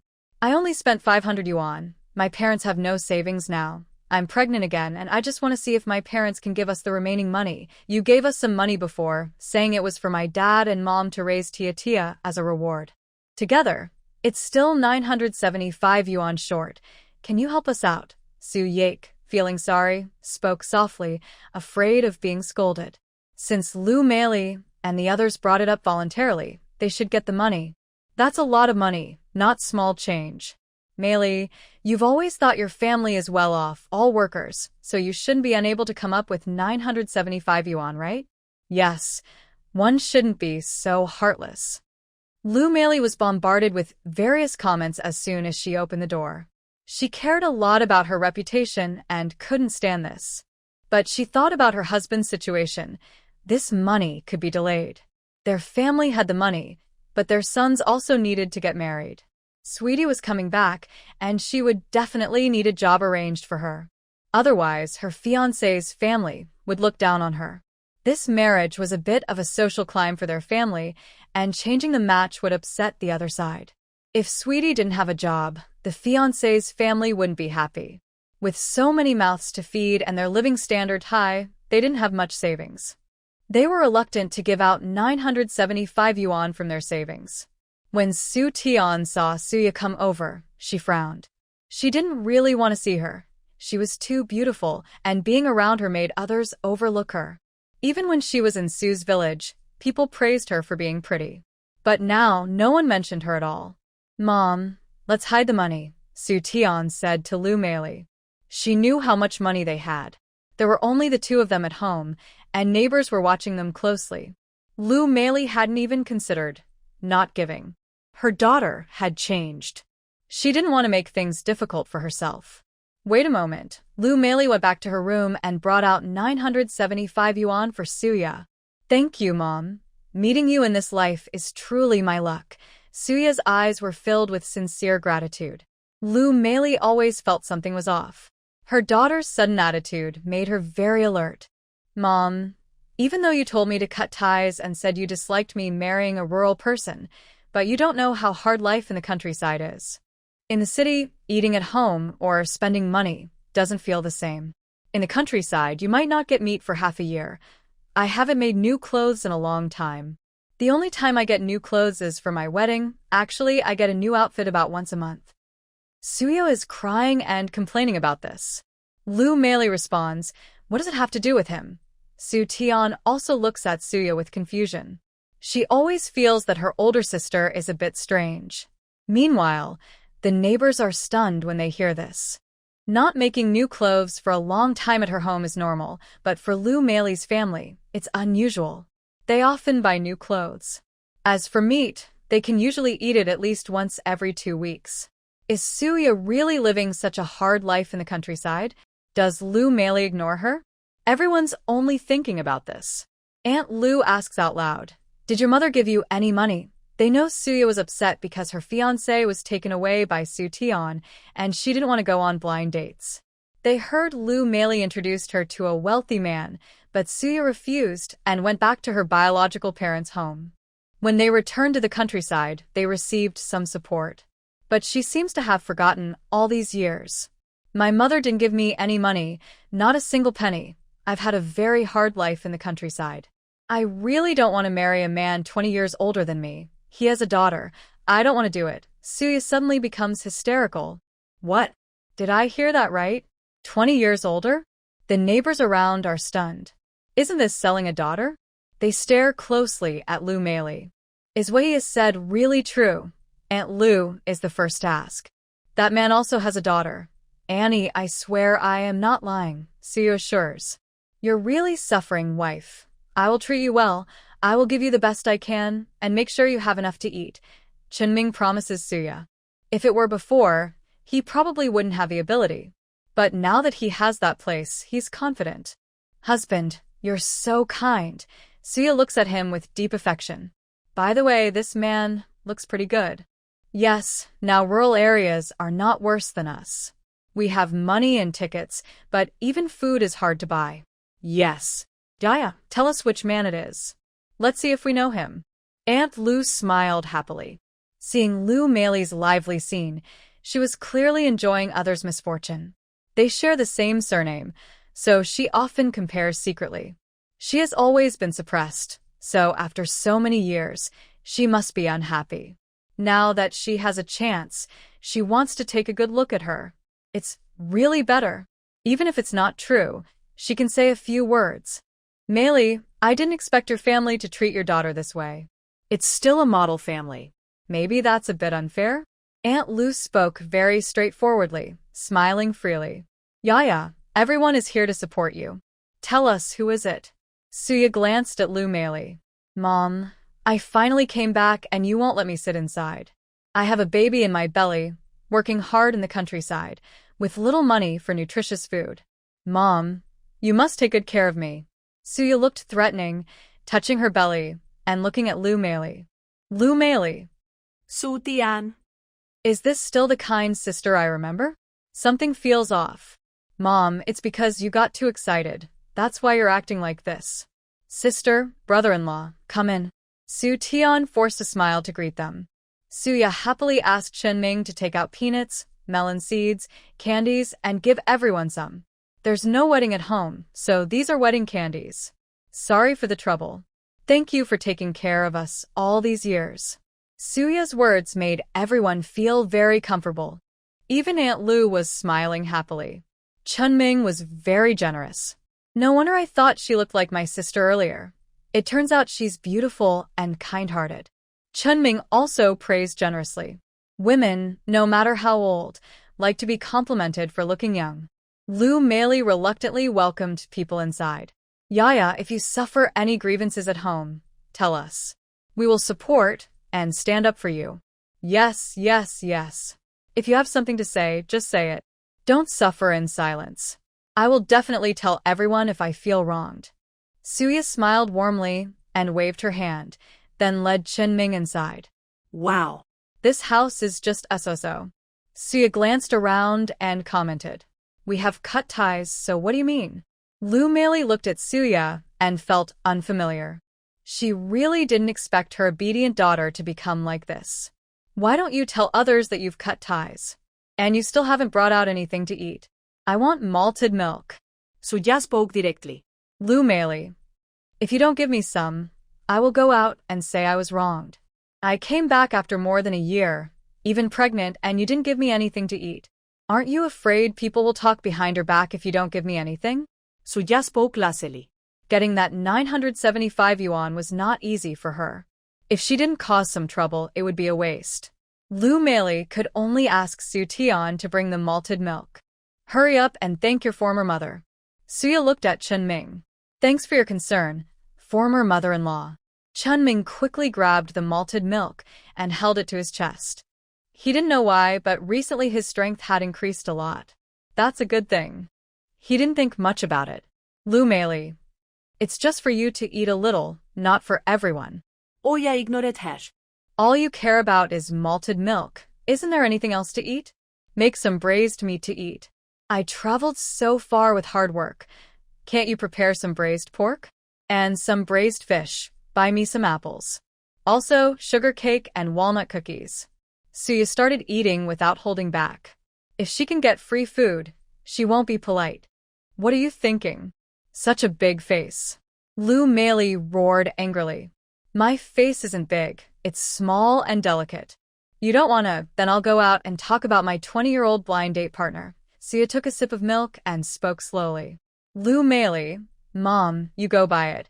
I'm staying home to keep company with my sister. Su Tian held Lu Meili back. At this moment, they shouldn't talk about sensitive topics. Otherwise, it might affect her dad's chance of getting promoted to factory director. Sister, after all these years, your parents raised you, and you're so heartless. Su Tian looked at Suya with a fierce gaze, but her face appeared sweet. What did I do wrong? Just speaking honestly, daring to say what I think. Suya raised an eyebrow at Su Tian. She knew these were all tricks Su Tian was playing behind her back. Otherwise, she wouldn't have such feelings, and how could she be arranged with such a partner? It was all because Su Tian, her good sister, was scheming behind her. How are things with your fiancé lately? Are you and Brother Wu sweet and happy? I haven't seen him in a long time. Suya was half lying on the sofa, and Chen Ming skillfully massaged her. Now that her wife was pregnant, her wife was the most important. Su Tian. Her fiancé, although nice to her, she knew he probably liked Suya. She didn't dare let Suya see her fiancé again. What if her fiancé liked Suya? Would she cry herself to death? She couldn't accept that possibility. He is my fiancé, Su Tian said firmly to Suya. She was willing to give up anything, including her parents. But he could only be hers. She was waiting to live a good life with him. She would definitely become the richest lady in the province. Sister, I didn't say anything wrong.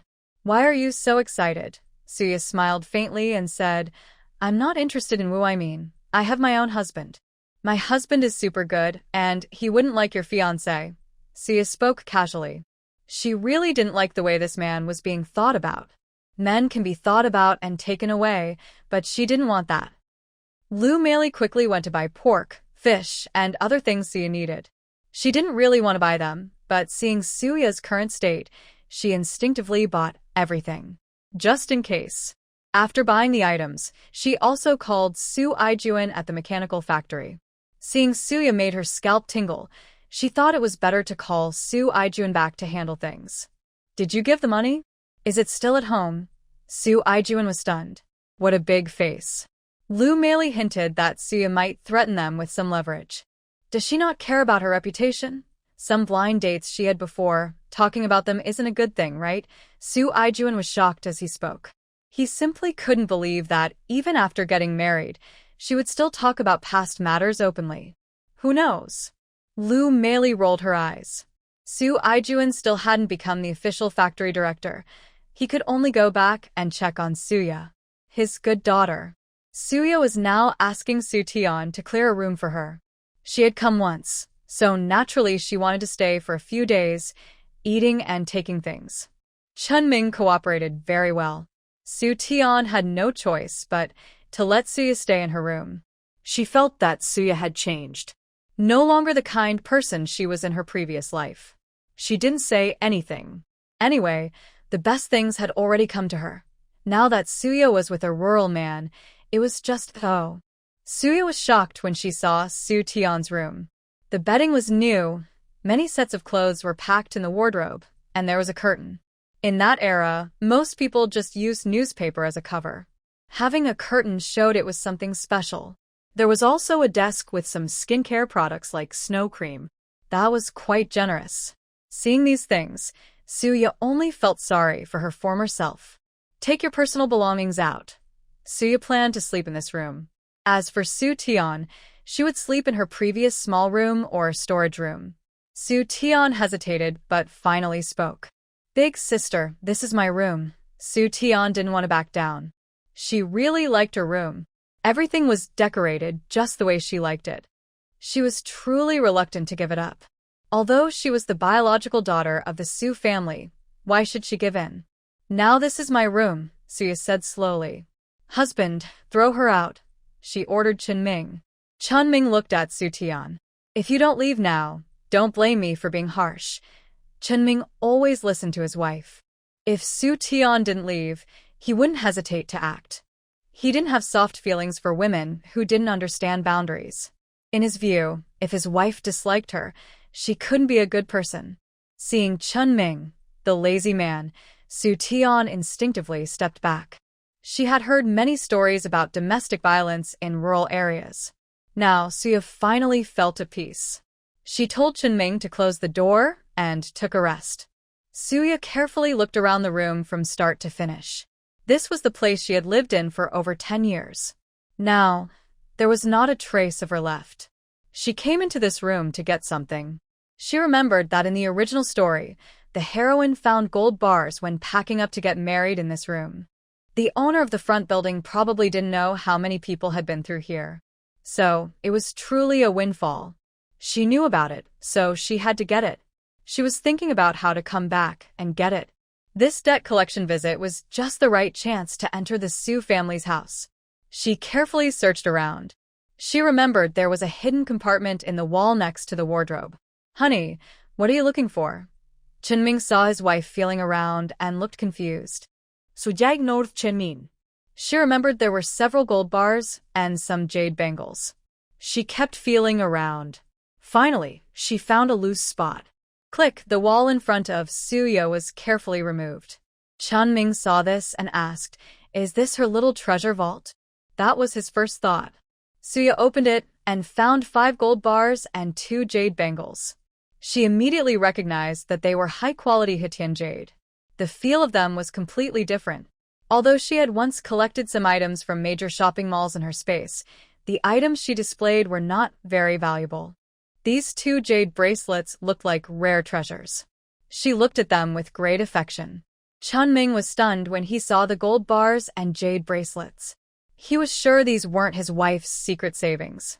Such expensive items would definitely be noticed by Su's mother, and she wouldn't be willing to give them to her daughter-in-law. These were discovered when I was young, and I never told anyone, Suya casually made an excuse. She would never reveal her secret identity. Her space, her time-traveling and rebirth secrets, only she knew. The only thing she was willing to give was what she gave her husband. She would provide necessary items through tasks, helping their living conditions improve, and allowing her husband to progress. She was waiting for her husband to support her. She planned to relax and enjoy life. You're so clever, wife, Chunming praised Suya enthusiastically. Suya thought to herself that if her past self had known this earlier, she would have told her parents. She hid the gold bars and jade bracelets on herself, actually placing them in her space. She still had to stay here for 2 more days. She wouldn't leave immediately. She wanted her Su family parents to suffer a bit more. Otherwise, it wouldn't be fair for her to make such a trip without getting something in return. She definitely planned to ask for some travel and escape expenses. Big sister, Dad's back, come out quickly, Su Tian called from the door. She really didn't like Suya at all now. She found her annoying. Why couldn't she just stay in the countryside forever and not come out? Seeing Suya's face made her feel scared. She knew that men liked women who looked pretty. And why did Suya have to come back and ask for money? Su Tian wasn't stupid. She could tell that her parents favored her brothers more. But since she was with Wu Gij, Her parents would give her a good dowry. Now, Suya had taken a lot of money from home and left, which included part of her own share. There are also her foster parents. Usually they seem okay with her, knowing she is not their biological child, but they always want to be very clear about everything. Can't they stop Suya from asking for that money? Don't they realize that doing this to her at her real parents' house makes her feel terrible? Now, Su Tion's eyes are full of resentment. Just now, Su Aijuan came back and scolded her and Lu Meili harshly.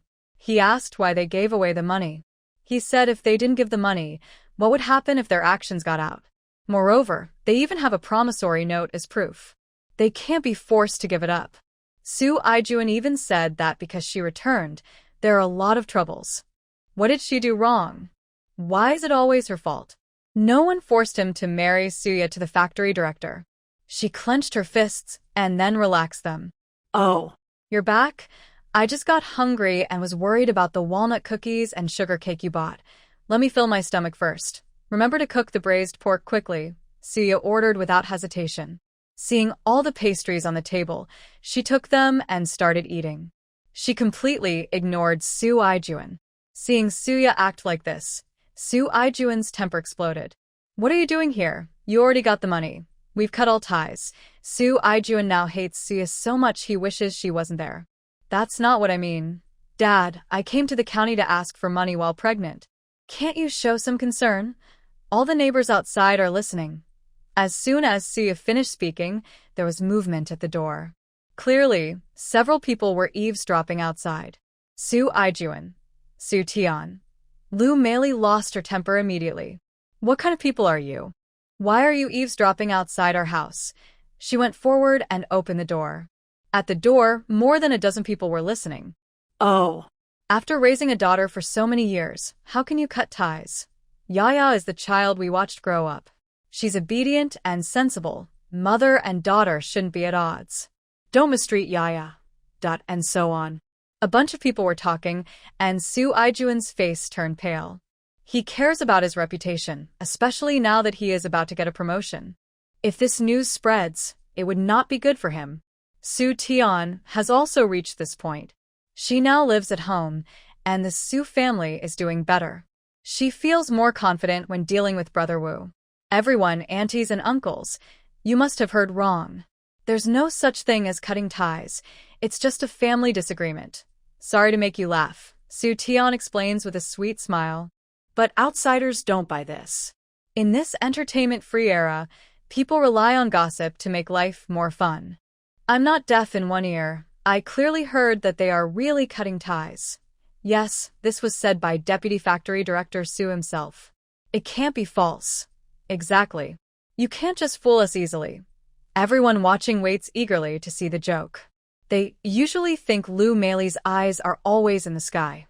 Now that they finally get to see some fun, they want to watch more. Yaya, we're all here watching. Just tell us what's going on. Yes, we all stand for justice. That's right. Even the deputy factory director should have good morals. Su Aijuan. He looks at the person speaking, Lu Auntie's family, who is also competing for the machinery factory. If Su Yaya had married into that family, it would have been him. But now, the factory director seems a bit unhappy with him. If this news gets out, it would damage his reputation. He knows he would be in big trouble. Yaya, let's talk privately. We can close the door. Su Aijuan grits his teeth. What's the point of talking? We've already cut ties. You won't even let my daughter come back. Su Yaya's eyes are red. She looks like she might cry, but doesn't. It's heartbreaking to see. Chun Ming steps forward and holds Su Yaya's hand. Sweetheart, I will always be by your side. And, Tian, I won't fight with you over your fiancé. My dad forced me to break up with your fiancé, but I didn't say anything. Su Yaya wipes her non-existent tears with her hand. I am now happily married to my husband. This time, I just want to come back and tell you the good news about my pregnancy. It seems you are upset now. Husband, we are going back right away. Dad, don't worry. I will cut ties with you. No matter what happens in the future, I will never come back. Suya spoke with determined, red eyes. Pretending to be innocent? Who doesn't know how to do that? The Su family members. They were confused. They already knew about Suya's pregnancy, and the decision to cut ties was made in the village long ago. Why does it suddenly seem like it's their problem? As for the fiancé issue, it was indeed pressured by Suya's parents. Su Ijuan's face looked so grim it seemed like ink was about to drip from it. The narrow hallway of the apartment was crowded, with people watching the scene. So cruel. Trying to give your own daughter a good marriage, and making your adopted daughter the villain. Yes, the Wu family's marriage is definitely top-notch, but it's only for your own daughter. That's so ruthless. No wonder I wondered why Wu's son liked you so much, then suddenly got together with Su Tian. That's really sneaky. This young girl isn't exactly a good person either. Everyone's eyes on Su Tian changed. Although Su's parents were the main ones controlling the situation, Su Tian was the one benefiting. Naturally, people looked at her with mixed feelings. Su Tian's eyes were red now. Her reputation was at stake. Big sister, I didn't know our parents forced you. I thought you just didn't want to be with him. Big sister, I can give Wugij back to you. Su Tian pretended to be innocent at this moment. Suya couldn't help but smile. Don't you know that you shouldn't touch your sister's man? You're so shameless. Not only shameless, but also pretending to be innocent. I don't need you to give him back. My husband is wonderful. Just show that you're not with him anymore. Pretending to be both here and there is a bit disgusting. Suya made a move, as if she was about to. Su Tian was about to cry from what she was being told. Why are you bullying my sister? You evil woman. When Su Tian got home, she saw a crowd of people. Seeing Suya bullying Su Tian, she immediately rushed forward. Su Tao and the others happened to come along with Wu Aimin. They didn't understand what was happening. Wu Aimin looked at Suya with complicated eyes. She was the woman he truly loved once. Seeing her pregnant with others standing nearby, he felt it was time to give his full heart to his sweetie. What do you mean by that? Wu Aimin frowned at Suya, shielding Su Tian behind him. Brother Wu, it's not my sister's fault, it's mine. Su Tian looked scared and worried. Tian, don't be afraid. I will always be here for you, Wu Aimin said gently. Big brother, you're so kind. Su Tian's eyes sparkled. Wu Aimin enjoyed her happiness. Yeah, she's your real sister. Is there a sister who would do such things? Wu Aimin's eyes were full of blame. Suya touched her chest, feeling uncomfortable. She knew that was how she used to feel. Letting go was a little painful. I will stand up for you, Suya silently thought. She didn't look at Wu Aimin, only at Su Tian. Does he not know everything? Suya raised an eyebrow. Su Tian looked a bit nervous. Don't try to pit my sister against her brother-in-law. You're so mean, Su Tian said with disgust in his eyes. What's so mean about my wife? Tell me, Su Tian challenged. You're just spreading false accusations. Chenming couldn't stand it and spoke up. What did I do? Why are you all bullying my sister? Su Tian roared like a lion. Su Tian, you're wrong. Su Tian stole Yaya's fiancé and even asked her to tell Wu Aimin to break up. Who is really bullying whom? Aunt Lu saw the commotion and thought about her own son. This was her chance. The Su family's reputation would get worse, and her son might become the factory director. The director was about to be promoted soon. Su Tian, you're talking nonsense. She clearly refused Wu Aimin herself. Su Tian couldn't believe it. Aunt Lu sneered. You can ask your parents if you don't believe me. Su Tian looked at his parents, but they said nothing.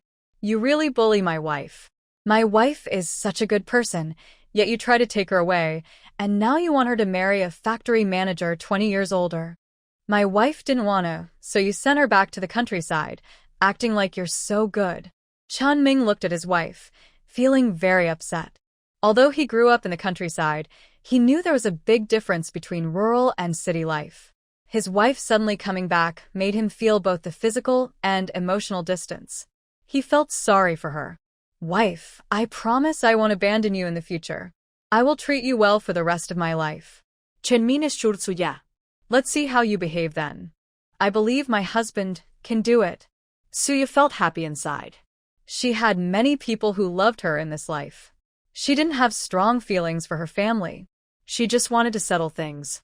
Is what he said true? Su Tian stared angrily at his parents. We only want what's best for her. Since she didn't marry Wu Aimin, her reputation is bad.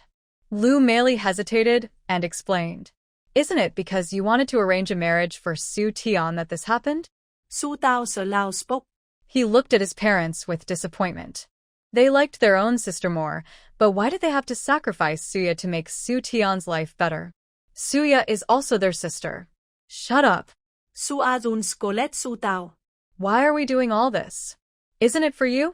Su Aijuan's face was dark, and his voice was cold. Uncle Annie, so Suya didn't really want to break up with me? She didn't like me? Wu Aimin looked at the Su family in disbelief. Suya is just a girl from the countryside. She's not good enough for you. Tian Tian is our real daughter. It's her you are engaged to. Su Azun spoke seriously. Wu Aimin opened his mouth. But he liked Suya. Now he also had feelings for her. Brother Wu, do you still want me? I don't know anything. I really like you. Su Tian looked at Wu Aimin sadly. She reached out and grabbed Wu Aimin's sleeve. Suya was nearby, watching and laughing. She even couldn't help but laugh out loud. This drew everyone's attention. Ja. Wu Aimin called out to Suya. Don't call me so affectionately. My husband will get jealous. Suya didn't want to be involved with Wu Aimin. Sorry. Wu Aimin looked full of guilt. If only he had looked for her earlier. He didn't know what she had been through. Apologies won't help. Suya from before is gone. Now I have a new family of my own, Suya said seriously. She spoke the words she hadn't said before. She wasn't really against Wu Aimin breaking up. She wasn't unfaithful. What do you mean? Brother Wu has apologized. What more do you want? Although Su Tian felt guilty, seeing Suya refuse to accept the apology made him angry. Do I have to accept the apology just because someone says sorry? Or should I marry Su Tian's daughter to an old man 20 years older and then apologize to you? Would you forgive me? Suya asked Su Tian. You didn't get married yet, right? Why would you marry Tian Tian to an old man 20 years older? Su Tian immediately refused. Suya smiled. Don't do to others what you don't want done to you. Su Tian's face turned pale. Su Tao looked guilty. Can't you forgive us? We can make up for it. He didn't know about these things. If he knew, he definitely wouldn't treat her like this. Sure, Suya said with a smile. Su Tao and Su Tian looked hopeful. Su Tian's daughter was a little scared, feeling that Suya's words weren't very kind. You guys marry Su Tian's daughter to a farmer and then ignore her. Choose me. I only want to be the only little sister. I might consider forgiving you. Suya smiled happily as she looked at the Su family members. Su Tian looked at her brothers with fear. Please, Su Tian hesitated, shaking her head wildly. Su Tao couldn't bring himself to agree. After all, she is their sister. If you can't do it, just say so and offer compensation. I'm much prettier than you, and I could easily get someone like Wu Aimin or even better. Why shouldn't I resent you? Why should I forgive you? From today, I cut all ties with the Su family. The documents are already with you. We won't have anything to do with each other anymore. People from the Su family will be strangers to me from now on, Suya slowly spoke. If you abandon me, don't come back looking for me. She looked at her regretful brothers and Wu Aimin. She didn't want these people to disturb her life. Since all the uncles and aunts are here, please be witnesses. Suya took the initiative to speak. Doing this, we're not really related. The money owed is clear, and it was the Su family who decided to cut ties. Yes, if Yaya hadn't been sent back to the countryside, she could have easily found a rich partner. It's a pity. The Su family isn't full of good people. They are biased and won't admit it. Yaya isn't afraid. I support you. Aunt Lu is eager to cause trouble. If this news spreads, Su Aijuan's reputation might not hold up. Her son is now firmly in the position of factory director. Aunt Lu looked at Suya with a big smile. She saw her as a lucky star. Yaya, do you want to come to Annie's house for a meal? We have some milk powder money. I raised you, so take some back, Aunt Lu asked warmly. Suya nodded in response. She couldn't refuse this offer. She was hungry. She wouldn't get to eat the braised pork from the Su family. Luckily, her husband was holding the pastries. She signaled to Chunming to go and get the meat. Chunming immediately understood. This meat should belong to my wife. The trip to the city isn't cheap. Besides, my wife is pregnant and needs to eat well. She said this while carrying the pork and walking with her wife behind Aunt Lou. She had a hearty lunch at Aunt Lou's place. She received 2 packets of baby formula money. Auntie, you know I'm now in the countryside with no money. Suya openly pretended to be poor. Aunt Lou smirked, thinking about her secure position as factory director. She gave her 50 yuan. Suya was very happy. After all, she hadn't done much, and she earned some extra money. Auntie, you're so kind. I will definitely help promote you openly. You will surely become the factory director. Suya praised Aunt Lou, but her heart still felt pain. After saying goodbye to Aunt Lou, they went to the guest house. She still had unfinished business. That night, Chunming lay in bed, feeling sorry for his wife. He kept murmuring to Suya. Suya was almost drowsy. She had to get up early for something important. In the end, she used some special method to make Chunming fall asleep. At midnight, she left the guest house and went to Su's house. It was just getting light. The guest house was empty. There were no receptionists or cameras. She changed into a disguise, made sure no one recognized her, then headed to Su's house. Everyone was asleep at this hour. She used a master key to open the door. She burned some incense, then confirmed everyone was sleeping soundly. She started taking things. She knew where Su's parents kept their money. She searched and found 8,000 yuan in cash. 800 large banknotes. That was a big bundle of money. She smiled slyly. From then on, they owed each other nothing. Hee. She kept searching, found a pile of loose change, totaling 1,600 yuan. This was the money from Su's parents. They often complained about how hard their lives were. But they had so much money. All the Beijing courtyards could be arranged for one family. Suya wanted to roll her eyes. She went back to Su Tian's room. She found 320 yuan.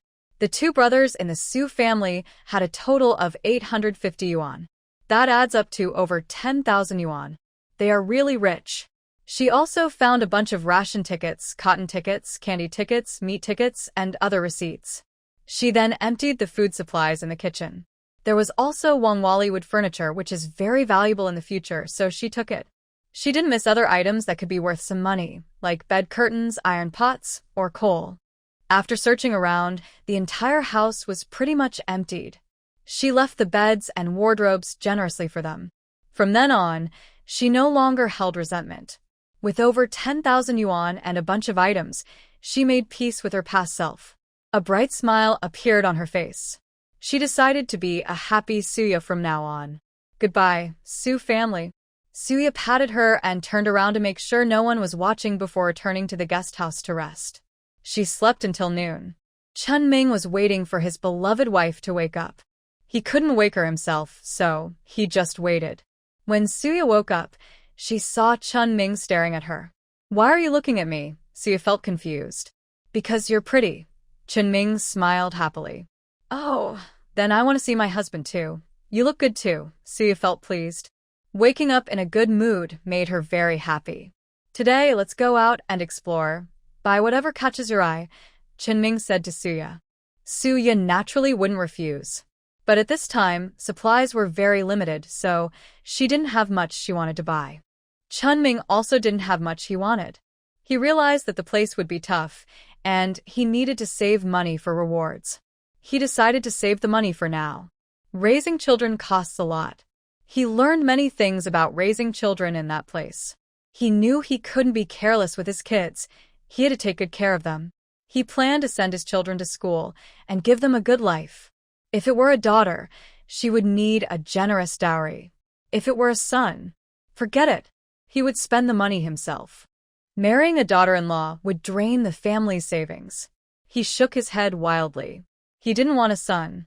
He liked daughters. A caring and obedient little girl. Who wouldn't like that? It must be a daughter. It must be a daughter. It must be a daughter. Chunming repeated 3 times. Suyu almost laughed when she heard this. Isn't everyone in this era hoping for a son? Why does her husband want a daughter? Why do you want a daughter? Suya asked directly. Because daughters are cute, smart, and beautiful, just like you. Chunming's words made Suya smile. Who doesn't like sweet talk? At least Suya felt very comfortable hearing it. What if it's a son? She continued to ask. I like whatever you give me, Chunming replied. I don't need to give birth, she said. Your wife works hard giving birth. I wouldn't dare choose the gender, Chunming said sincerely. He really thinks having children is hard work. He's seen his sisters-in-law have several children and felt their pain. In the village, they only care about having a son, ignoring the daughter's life, which he disagrees with. His wife is the person who will stay with him for life. He sees that when his son grows up, he will spend a lot of money to find a wife, and the wife will listen to her husband, even relying on him financially. But with a daughter, he hasn't given her much, and she still respects him and even gives him bride price money. Isn't that much better than having a son? Of course, if his wife gave birth to a son, he would also teach him well. At least he wouldn't expect him to find a wife. He himself married his wife because of her beauty. His son can be good too. Suya didn't expect to hear such words in this era. She has seen many families where having a daughter causes chaos. Even in modern times, it's no different. For thousands of years, this tradition is hard to change. Her husband is really special. She looked at her husband more and more with admiration. Come here for a moment. Suya gently spoke to Chunming. Chunming obediently moved closer. Smack. Suya kissed his cheek. I like my husband. Chunming's face turned red. What did she do? His wife kissed him and said she liked him. He felt so happy. His heart was pounding so loudly, it almost reached his throat. Wife, I like you too. Chunming, usually shy when speaking, stammered. You like me? I like you. And our life is sweet. Suya felt the simple happiness of their everyday life. A house with 2 people, 3 meals, and 4 seasons. That's what happiness looks like. We will always be this happy. I will make sure you have a happy life. Chunming took Suya's hand. They went home together. On the way back to the village, the mood between them subtly changed. It was no longer just like neighbors living together because they are married and supporting each other. Instead, sparks of love were flying, and their hearts were drawing closer. That's what marriage is really about. Because of love, they openly shared and claimed each other. Chen family right now. Only Chen's mother was at home. She didn't care much that Chunming hadn't come back. She was more worried about her pregnant daughter-in-law outside. Even though she was staying at her former foster parents' house, she knew those people weren't good. Could she not worry? This was her own son. She even heard her son say he wanted his child to take her family name. Grandma, don't worry. Little uncle and aunt will come back safely.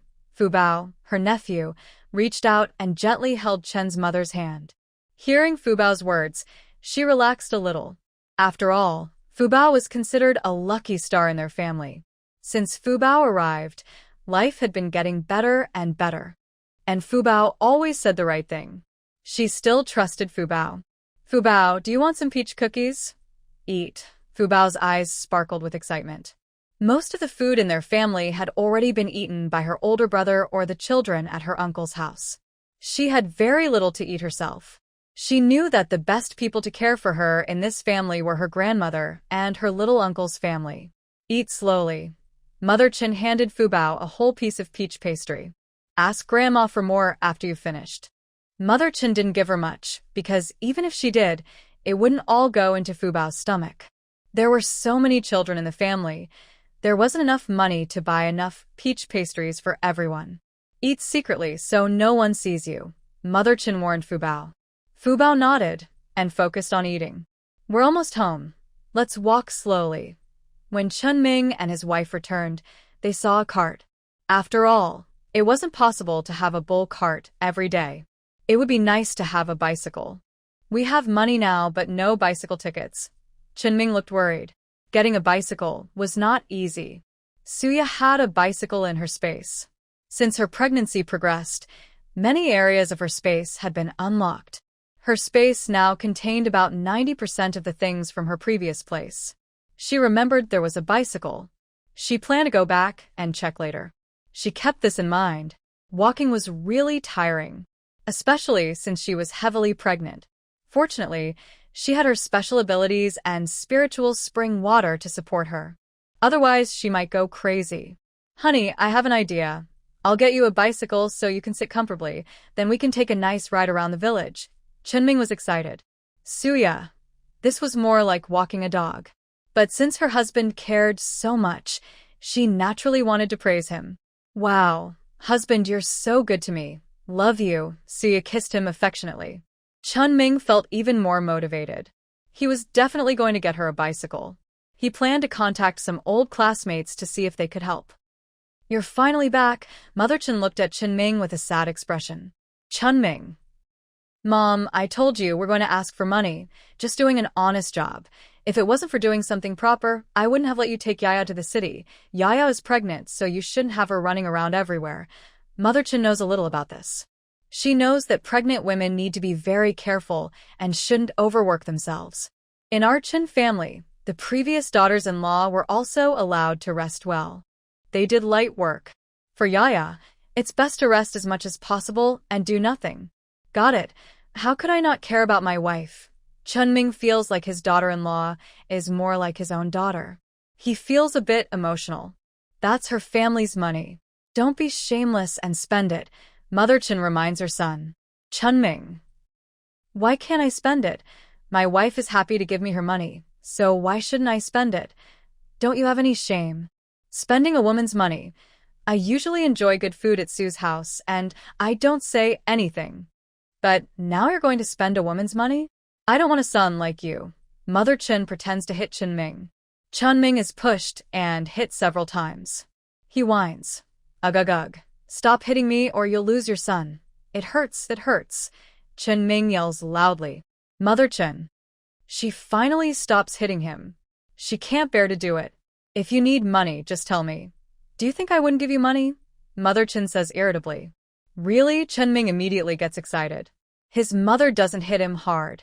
Hearing there's money, he doesn't feel pain anymore. We found out that the children in the city are all drinking milk powder. Mom, how much money should I give? Chunming holds out his hand, waiting for his dear mother to feed him. Mother Chun gives him 50 yuan. Don't tell your older brother. Mother Chun warns Chunming. Of course not. I'm not stupid. Thanks, Mom. My child is so lucky to have a grandmother as kind as you. Get lost. Mother Chun felt a headache coming on. Chun quickly backed away. Suya was in her room, doing prenatal education for her child. She was listening to music on a tape. At the same time, she was looking for a bicycle.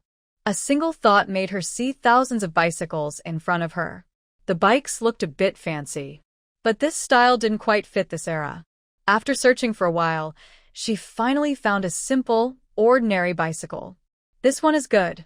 Later, I can leave it for my husband to deal with. Seeing so many bicycles in her space, she thought it was a waste not to sell them for money. She was planning to become a landlord in the future. When the college entrance exam was restored after the reform, she planned to buy many houses. Then she could rent them out to support her happy life. Right now, bicycles were very valuable. Her bicycle looked quite stylish.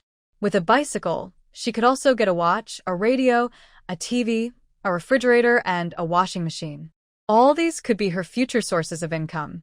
But now, she needed to figure out how to make the stylish bicycle look less fancy. That was a problem. Suya saw a piece of paper fall in front of her, which successfully changed 4 storylines, helping to legally transform 40 items in her space into products of this era. Suya. This really solved her urgent problem. She had changed 3 storylines. She didn't obsess over her so-called fiancé. She also didn't cut ties with her foster parents' family. She broke the relationship between Su Tian and her family. The 4th was that she stopped Su Nuonyuo from getting too close to Chunming, changing Chunming's good impression of Su Nuonyuo. Oh. It was really a lucky coincidence. She didn't do anything deliberately. She just maintained her own position and accidentally changed the storylines. Changing the storylines could legitimize the items in her space. Thinking about all these things, she wondered how to make them legal. Right now, Suya could only imagine a system like a wealthy protagonist system in a popular novel, easily solving the source of funds. She couldn't hold back her excitement. She wants to become the richest person in the world. She can't imagine that someday, the so-called capital will still ask her to invest. She is better than capital itself. A wonderful future life. She is here. When Chunming returns, she immediately pretends to be asleep. Chunming definitely won't disturb her sleep. So he can only sleep too. Before he falls asleep, Sia pulls him into her private space. She is straightforward and simply gives a task: help sell 50 bicycles and the reward is 1 bicycle. Chunming, this is really his treasure. He was thinking about collecting parts to fix a bicycle. But now she offers a reward. Help sell 50 bicycles? Right now, bicycles are quite rare. If sold on the black market, they could make a lot of money. Bicycles that cost 200 yuan in tickets are common, so without tickets, they could be worth 350 yuan. 50 bicycles? Chunming takes a deep breath. He can't imagine how much money that is.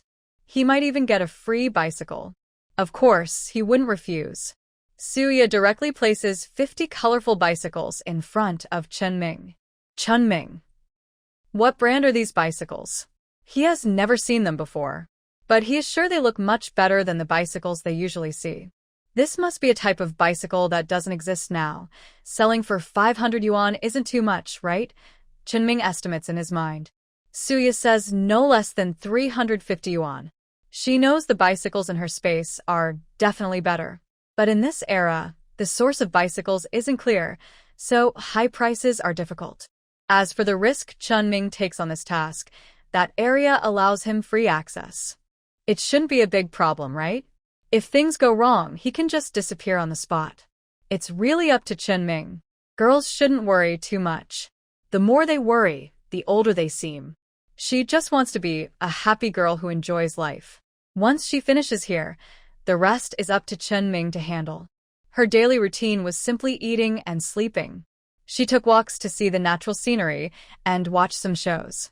Regarding her foster parent situation, she heard that it was very difficult to even lift the lid off the pot. There were often arguments at home. As for Wu Aimin, she also started having conflicts with Su Tian. That was enough.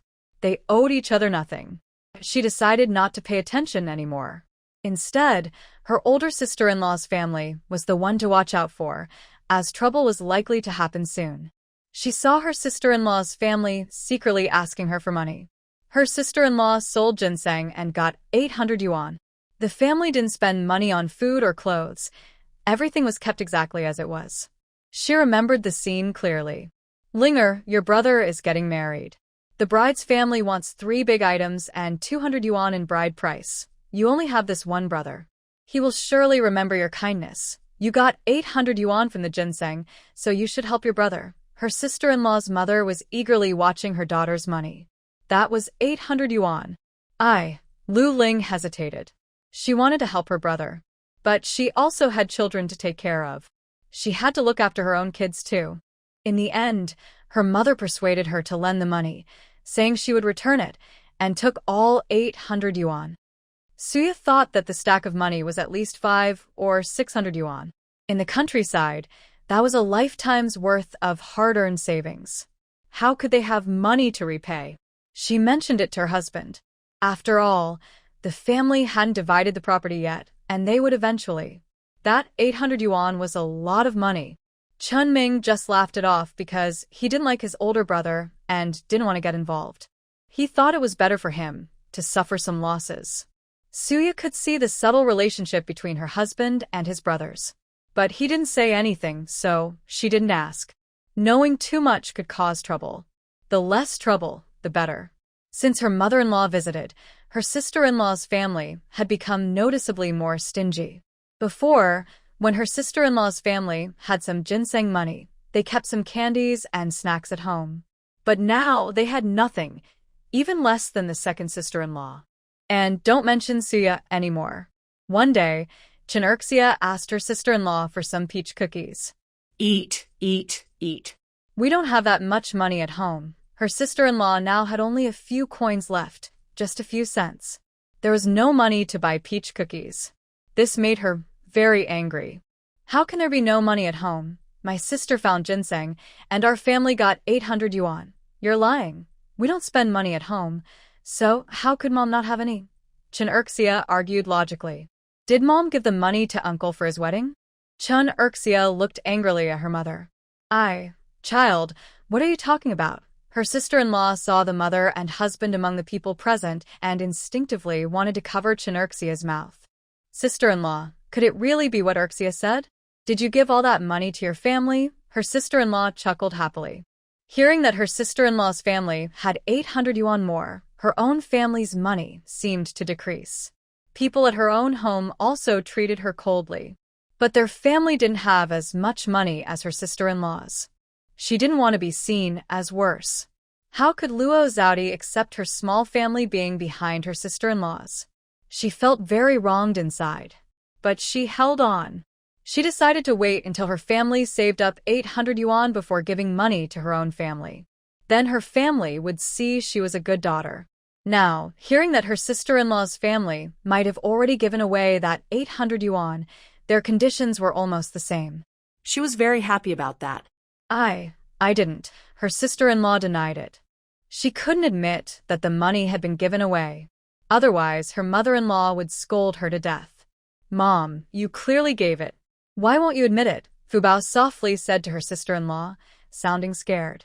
She overheard her mother muttering that the money had been given away and wondering when it would come back. You useless girl.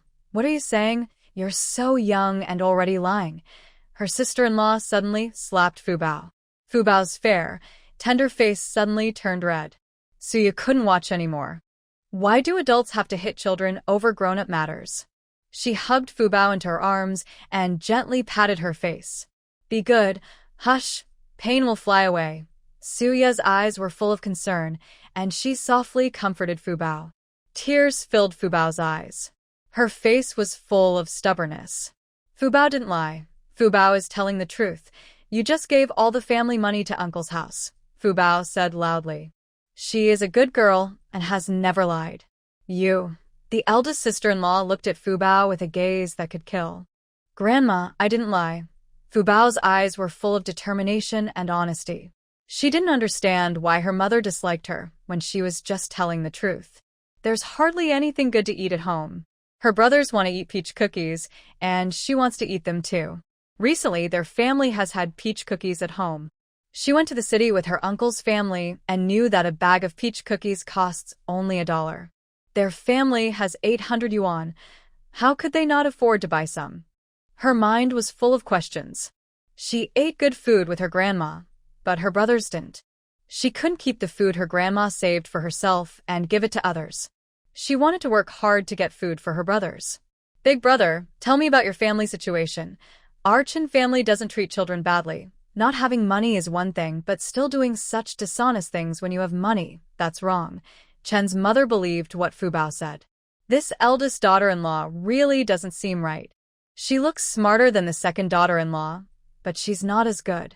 At least the second daughter-in-law keeps helping her family and doesn't neglect her own children, nor make her family worse off than her parents' home. But the eldest daughter-in-law really doesn't care about her own children. Gives as much as she can. And she doesn't think about her own children. Mother, I will speak for her. Did you really give your money to your family? The eldest son looked at his wife. That's 800 yuan. He usually doesn't manage money much. But he still has a rough idea of the family's finances. My older sister-in-law wanted to say she didn't have any money, but the truth is, she really didn't have any now. My younger brother is getting married, and my mother asked me to borrow money. I can't just refuse, right? If we don't have money, how can my brother get married? My sister-in-law straightforwardly said this. A group of people surrounded her, questioning her. She couldn't hide the truth anymore. Does your brother's marriage have anything to do with our Chen family?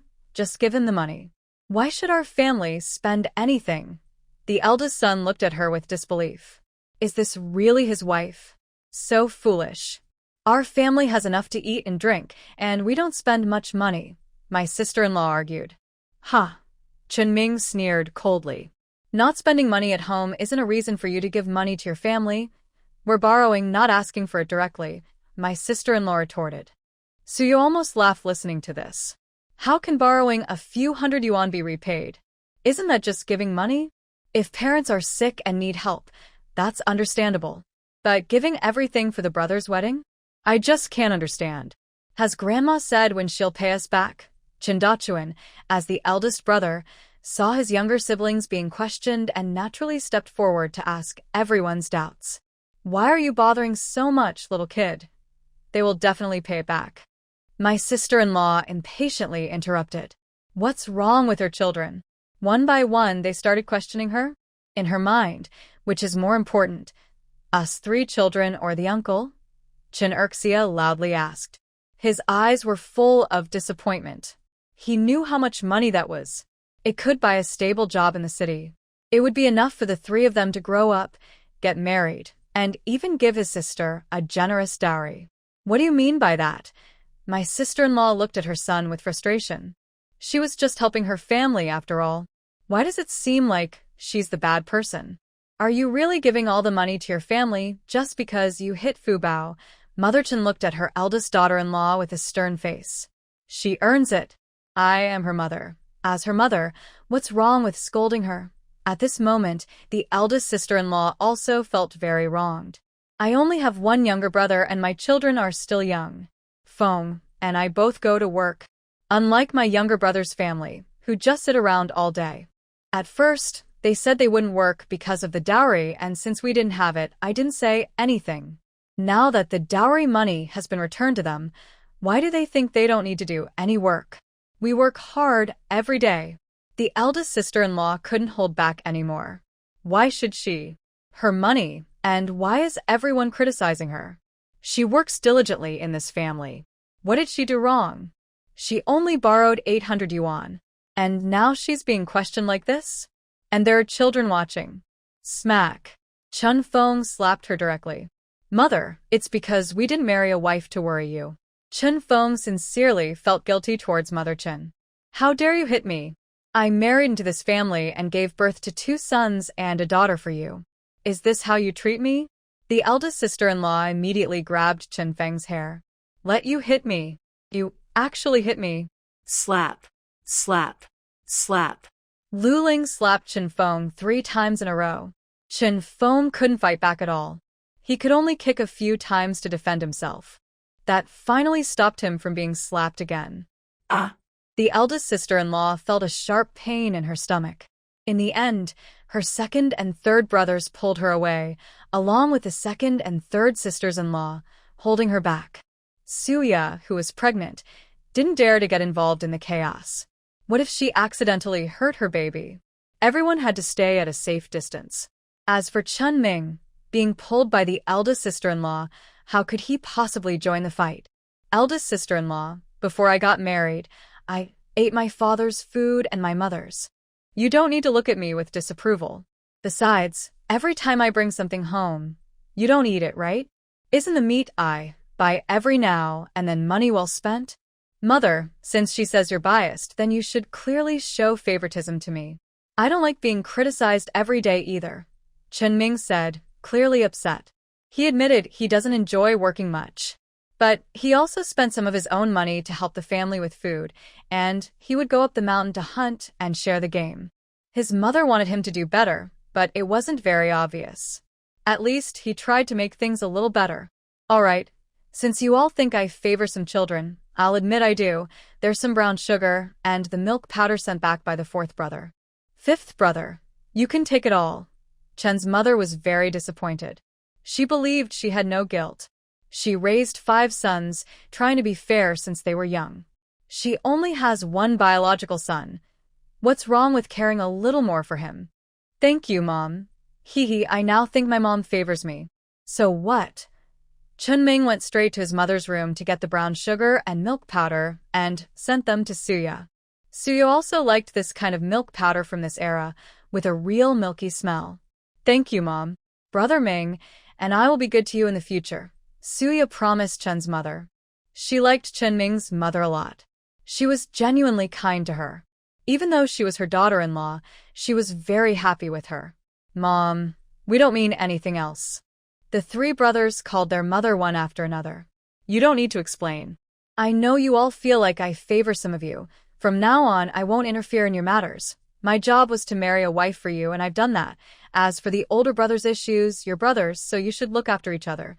Too much interference isn't liked. Big brother, how do you plan to handle this? Chen's mother directly asked Chen Feng. She didn't want to be angry every day. She still has a few more years to live, to take care of her son Ming. She wants a house full of children, watching him live well. She also hopes to live long enough to hear news about her own parents. This time, Chen's father didn't say anything to stop Chen's mother. She had been with him all these years, suffering together. He is the one who will spend his remaining days with Qiujie, not these sons. He was disappointed when he saw the eldest son's wife. He thinks he is the oldest among his sons. When he was young, the eldest son often bullied Qinming, but he always turned a blind eye. He even argued with Qiujie many times over this. Despite that, he still favors the eldest son. Because he is the firstborn. He has felt wronged by Qiujie for many years. He knows deep down that Qinming hasn't benefited much from this family. If Qiujie hadn't married him, Qinming might have been a wealthy young master. Now he wants to see what his favorite, the eldest son Qinfeng, would do. I want to go to Lu's family to get the money back, Qinfeng said through clenched teeth, looking serious. That was 800 yuan. No, you can't. I already lent that money to my younger brother. How can you go to get the money now? The eldest daughter-in-law disagreed. She couldn't imagine how her family would look down on her if she went to ask for money now. She couldn't bear it. She couldn't let him ask for the money. How much did you lend? Qinfeng asked. 800 yuan. The eldest daughter-in-law honestly told the amount. She really has no money now. That much? Wow, sister-in-law, you're really generous. If it were me, I would only give half, the second daughter-in-law said sarcastically. She has always been teased as the little brother's supporter. She only has one brother, so she can't ignore him. But she definitely loves her own children more. The eldest daughter-in-law glared at the second daughter-in-law after hearing this. The third sister-in-law, usually invisible, couldn't believe that the eldest daughter-in-law had given so much money to her family. Their family members don't treat them well. She just doesn't understand. She now just wants to have her own child and live her own small life wholeheartedly. She envies those who have children. She really wants her own child. A girl would be perfect. Having a cute girl like Fubao. The third sister-in-law thought about it and took out a large white rabbit candy from her pocket, saved from her family. Fubao, eat some candy. Doesn't it taste good? The third sister-in-law gently peeled off the candy wrapper and handed it to Fubao to eat. Thank you, Auntie. Fubao's eyes were red and teary as she sat in Suya's arms. The third sister-in-law stepped forward and hugged Fubao. If only Fubao were her daughter. Anyway, the eldest sister-in-law's family didn't like her. A sudden thought appeared in her mind, but she quickly suppressed it. Fubao was lucky. Surely the eldest sister-in-law's family wouldn't agree. If only Fubao were just an ordinary girl. A glint flashed in the third sister-in-law's eyes, but she said nothing. She only looked at Fubao with motherly love. If we don't take the money back, let's get a divorce. Our Qin family doesn't have a useless woman like you, Qinfeng said harshly. When Lu Ling heard him mention divorce, she panicked. I don't agree to divorce. I don't want a divorce. Although the eldest sister-in-law helped support the family, she knew her current life wasn't much better than other women's. She had children, and her mother-in-law didn't bother her much. Although they hadn't officially separated, she could keep half of the money earned from working outside for her own family. She had 2 sons, so she had support for the rest of her life. And she had a lucky daughter. If you don't divorce and don't get the money back in 3 days, if you can't get the money, you don't need to come back. All the children are with me, Qinfeng said fiercely. It was the first time he was pushed to the ground and beaten by a woman. And his family saw it. He felt so ashamed. So much money in the family was taken away. He didn't want to go on like this. Chen Dachuan and the others, hearing their parents talk about divorce, felt a bit anxious. Brother, will they really divorce? I heard the stepmother might hurt us. Chen Erxia looked at her older brother. I don't know. Chen Dachuan was also confused about whether their parents would divorce. Divorce? Mom, Dad, please don't get a divorce, okay? Fu Bao, hearing her parents talk about divorce, tears streamed down her face. Fu Bao knows she was wrong. Mom, I promise I won't tell you to give the money to Uncle anymore. Dad, Fu Bao will try to find things outside to exchange for money for you. Please don't get a divorce, okay? I don't want to be a child without a father or mother. Fu Bao stepped forward and hugged Chen Feng's leg. Suya saw Fu Bao like this and instinctively touched her own belly. She never had this when she was young, but she would make sure her own child grows up in a loving family with parents. She didn't step forward to pull Fu Bao away. No child's biological parents can be replaced. In the end, Chen Feng gently separated Fu Bao. He couldn't give an answer to this problem. As for the eldest sister-in-law, she immediately started scolding Fu Bao. You useless child, bad luck. Who would know if I didn't tell you I gave the money to Uncle? She blamed all the problems on Fu Bao. As for her son, Chen Erxia, who said similar things, she ignored him. Mom, I'm sorry. Fu Bao won't say that anymore. You're not going to divorce Dad, right? Fu Bao looked at her mother with hopeful eyes. Go ask your dad. Ask him not to divorce me. And don't ask my brother for money. The eldest sister-in-law pinned her hopes on Fu Bao. After all, her daughter is very favored in the Chen family. And the money was originally Fu Bao's. Shut up. Why are you encouraging the child? Mother Chen couldn't stand it anymore. Fu Bao, come here. Grandma is here. Fu Bao isn't a child nobody wants. Mother Chen opened her arms, waiting for Fu Bao to come over. Hearing Grandma's words, Fu Bao carefully ran to her. Adults matters, Fu Bao. Don't get involved, okay? With Grandma here, you'll always be the little star of the family, not a child nobody wants. Mother Chen smiled and patted Fu Bao. She was truly speechless about the eldest family's attitude. Fu Bao has such good luck to be born into their family, but they don't cherish it. Adults shouldn't blame children for their problems. Fu Bao will be super good to Grandma when she grows up. Fu Bao tightly hugged her grandma. Although she was young, she also knew how much those 800 yuan meant. Their family is not the same as their uncle's family. They do not live together. At first, their uncle was not kind to her. Grandpa and Grandma always told her mother that she was a burden. She didn't like them. She didn't want to hear her mother give that money to her uncle. She buried her head in her grandmother's arms and didn't speak. Mother Chen saw how Fu Bao was acting and felt very sad. Maybe she was kind to Fu Bao at first because of her good luck. But who can stay without feelings after being around someone for a long time? Especially since Fu Bao is obedient and thoughtful, like a caring little quilt. Now, she truly cares about Fu Bao. The people she cares about won't be bullied. Big sister, Fu Bao is your daughter. Don't you want to take care of her? She is still in our house before the divorce. You should take good care of her. Mother Chen spoke coldly, her hair neatly, with a distant look in her eyes. Chen Feng was surprised. His mother had always been gentle but strict with them. This was the first time he heard her speak like that. It felt strange. He was a little confused. Big sister, remember to bring the money back. If you can't bring it back, then just get a divorce. Father Chen smoked a dry pipe and clapped his hands. At this moment, the eldest sister-in-law was really panicked. She could tell he was serious. Chen Feng told her to pack her things and go back to her parents' house. As soon as the money is back, they can end the marriage. Just get a divorce if you want. Lu Ling didn't believe he really wanted a divorce. She never thought she had any problems. Her brother got married, and as his sister, helping out was normal, right? Her parents worked hard, and helping her brother would make things easier for them. She casually took a few clothes and left the house. This series of events naturally caught the villagers' attention. They hurried to Chen's house to ask for news. Nowadays, people like to gossip regardless of gender. Men went to Chen Father and Chen Ming. Women went to Mother Chen and the sisters-in-law, like Suya. Suya didn't go out much, so no one asked her. Third sister-in-law was very reserved with her words. Second sister-in-law didn't dare to speak carelessly. She was living a wonderful life at the Chen family home. She didn't want to act like her older sister-in-law.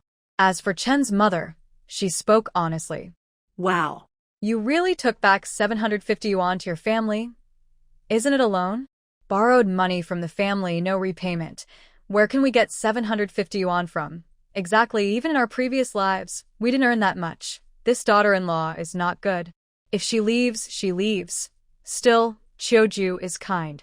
If she were my daughter-in-law, I would have given her a hard time before letting her go back home. We need to go and ask for the money. It's not a small amount. If the family helps with a little money, it counts. Chen's mother listened to the lively discussion and didn't say much. Someone else was more anxious. The eldest son was not someone who would suffer losses. If the money wasn't recovered, Lu Ling would be in trouble. Everyone in Chen village was talking about Lu Ling taking 750 yuan to support her family. Can the older sister-in-law get the money back? Suya asked Chen Ming. They were all gossiping, even about their own family issues. She really couldn't understand why someone would give all their savings to their brother for his wedding. It's difficult. Apparently, the 3 big wedding gifts have already been given. There's no money left. Chen Ming was writing a story about a magical sword while replying to Suya. He was just watching the excitement about his older brother's situation. He was feeling happy to see others in trouble. Now it was his turn to be lucky. He was more interested in the story he was writing. He listened to his wife tell a story about a group of people protecting others and finding love and family. He really liked it, but he didn't like the ending his wife suggested. Why did those characters have to sacrifice themselves? Can't good people live longer? Chunming decided to change the ending and write a better one. He was still far from the ending. He had only written about 40,000 words. It was time to submit his work. Even if it didn't make money, he would keep writing, because it was part of his task to publish. It would be even better if he could earn some extra money in real life. Sweetheart, I've almost finished writing. Please take a look. Chunming checked his work several times before showing his draft to Suya. Suya was a little surprised. She didn't expect her husband to write so quickly. Husband, your writing is really good. How come you write so fast? Suya carefully looked at the story Chunming had written. His writing was a bit rough, but it carried a strong passion for storytelling, which made it quite interesting. Really well done. Suya praised sincerely. I plan to submit it somewhere later. Chunming told his wife about his plan. He really doesn't like working in the city. It's too tiring. Now that his wife is pregnant, he can go to the black market sometimes, but not too often. He needs to take care of himself. He used to be on his own, with his mother and father to look after him. His father liked his older brother more, but he was sincere about his mother. So he's used to being alone and not afraid of anything. Now he has his wife and children to support. He doesn't want to get involved in the black market often. His wife has some money, and they can't just spend it all. His children shouldn't live worse than city kids. Thinking about how much it costs to raise children at his mother-in-law's house. Yaya is pregnant with 2 babies. They can't lower their living standards. It costs a lot of money. Fortunately, he has a special task space given by a divine being. It should be enough to support his family. But he still needs to earn money openly. Most of the rewards from the tasks are items, not cash. There's no real unity or big payout. Husband, why not try submitting to the port city? I heard that the culture there is developing very fast now. Suya gave her husband some advice. I've been thinking the same. Submit to a big place. But I don't have the address to send it from here. Chunming looked thoughtful. In this era, with strict control over population movement, he really doesn't know how to get the mailing address for the port city. Husband, I happen to know something. I saw it on a newspaper once and remembered it by chance. This is the first time Suya has looked through countless videos and articles to find the mailing address for this era and city. Honey, I'm really glad to have you. Chunming became excited. Once he got the address, he planned to mail the package tomorrow and also sell his bicycle. He needed to act quickly. He is someone who always wants to finish important tasks immediately. He wants to give his wife and children a good life. Right now, he hopes his article will be accepted for publication. Then, his wife won't have to support him anymore. Even though he is thick-skinned, he still has a heart that wants to support his family. The next day, Suya woke up to find her husband was already gone. As usual, she reached out to feel her belly. Baby, good morning. Suya greeted her baby softly. Then she got up to wash her face and brush her teeth. There's a lot of fuss about their family lately. The atmosphere at home is heavy. Fu Bao is staying with Chen's mother. Third sister-in-law is helping to take care of things. When she has free time, Suyo also spends time with Fu Bao. As for the older brother Chun and second Summer, they're still living their own lives. In the countryside, sons are very important. Chun Feng is still polite to his two sons, no matter how annoying they are. It's already the third day. Big brother, are you planning to go ask for money? Bring along the second and third brothers and their families. Mingzai doesn't know where he went. When the time comes, call some relatives from the village. That should be enough. Chen's father waited a long time, but didn't see Chen's mother speak. Instead, he saw her caring for the fifth daughter-in-law. Have you been sleeping well these days? If you feel unwell or uncomfortable, we'll go to the city hospital to check. Chen's mother showed concern for Suya. Suya felt warm inside listening to her. Everything is fine. If I feel unwell, I will tell my mother. Suya smiled happily. Little Aunt's health will be good, Fu Bao whispered softly. She knew that what she said usually came true. Little Aunt is so kind to her. She hopes Little Aunt will be well. Fu Bao, you speak so sweetly. I really like that. Suya felt even happier after hearing this. Who wouldn't like a little lucky fish saying she will be good? She gently touched Fu Bao's soft little head. It felt very nice. Fu Bao obediently let Suya pet her as much as she wanted. I heard my dad. Chen Feng watched Suya happily with her mother, feeling sad inside.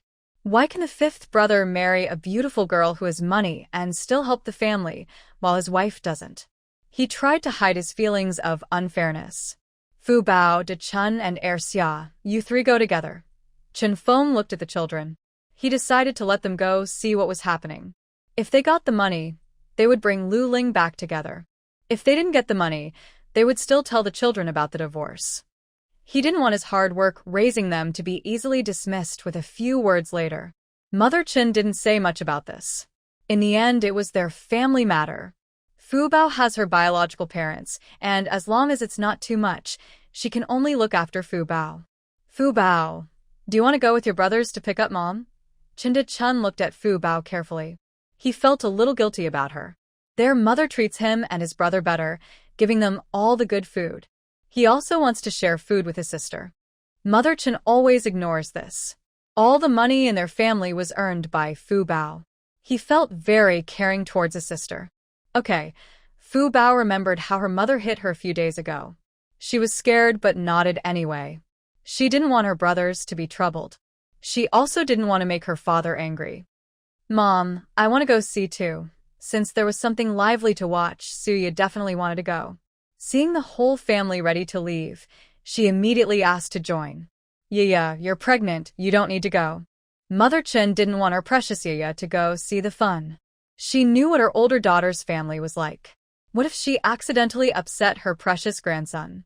Mom, I'm so bored staying at home every day. I just want to watch. Having a mother is the best. With you here, no one dares to bully me. Suya flattered her mother happily. She really enjoys watching lively scenes. This is like a live soap opera. It's much more exciting than watching TV dramas. All right then you can come along. Chen's mother looked at her with affection. Sigh. Daughter-in-law is both beautiful and cute. How can she not be loved? Anyway, since she's here, the Lu family can't cause much trouble. Suya finally got the chance to go out and watch the excitement. Wow. So many people. It's so impressive. Suya was born in modern times, where family ties were not as strong as friendships. When you rise to fame, people come to flatter you. When you fall to the bottom, they still step on you. It's not like now, when something happens to the Chin family, everyone in the village unites. One by one, holding hose, they march angrily toward Lu's village. Suya was truly shocked. Qiuju, don't worry. It's not right that they took 800 yuan from your family to marry off your brother. Exactly. If it were for a daughter's wedding, asking for that much might be understandable, but when Lu's family got married, they only asked for 100 yuan as bride price. That's a high bride price for 10 miles around. Bridesmaids' dowries are just a few old clothes, patched many times. This is like selling daughters. And now they come to bleed the bride's family? Marrying such a daughter-in-law is really bad luck. The villagers originally admired the Chin family for finding a rare treasure. Now they just feel sorry for them. That treasure is money they could never earn in a lifetime without eating or drinking. They definitely need to get that money back. Suya looked at these lovely people, a slight smile on her face. In modern times, they would be the subject of jokes. They would never do such things. This shows the simple and honest nature of people in this era. Lu's family. Is it appropriate for a daughter who is married out to come back home and eat and drink so freely? It's not that your family won't feed you, but if you come back like this, people will laugh at us. What if it affects your brother's marriage prospects? Lu's mother was genuinely unhappy to see her daughter return. Having one more person means more food to prepare. Brother Feng told me he wants a divorce. Lu Ling ran home, crying all the way, and took a long time to say that the Chin family wanted a divorce. What? How can everything be fine in this household? And now they want a divorce. You gave them 2 sons, and this is how they treat you. Lu's mother became angry and was about to go to the Chin family to seek justice. She also planned to have a meal there. She finally had a proper chance to visit, so she thought she should at least eat well. They know I borrowed 800 yuan from the family to help my brother get married. Lu Ling sniffled and said with a choked voice. Your only brother helping him with the wedding, what's wrong with that? Do you have to make a big deal out of it? And now they want a divorce because of this. How petty can they be? Lu's mother's anger eased a lot. She knew 800 yuan was a bit much to borrow. They borrowed it and they would pay it back, right? We borrowed the money now, and we will pay it back, Lu's mother said angrily. Mom, I think so too. He even said if we don't get the money back in 3 days, they will divorce. I told them I only have one brother, and as his sister, I should help with his wedding. But they just kicked me out. Sniff. Lu Ling kept crying. Just divorce if they want. Big sister, you're so beautiful and capable, losing you is their loss. Plus, you gave them 2 sons, so they should support you. They wouldn't really divorce over this. They're just trying to scare you, Lu Jinbao confidently said. But Lu Ling was very scared.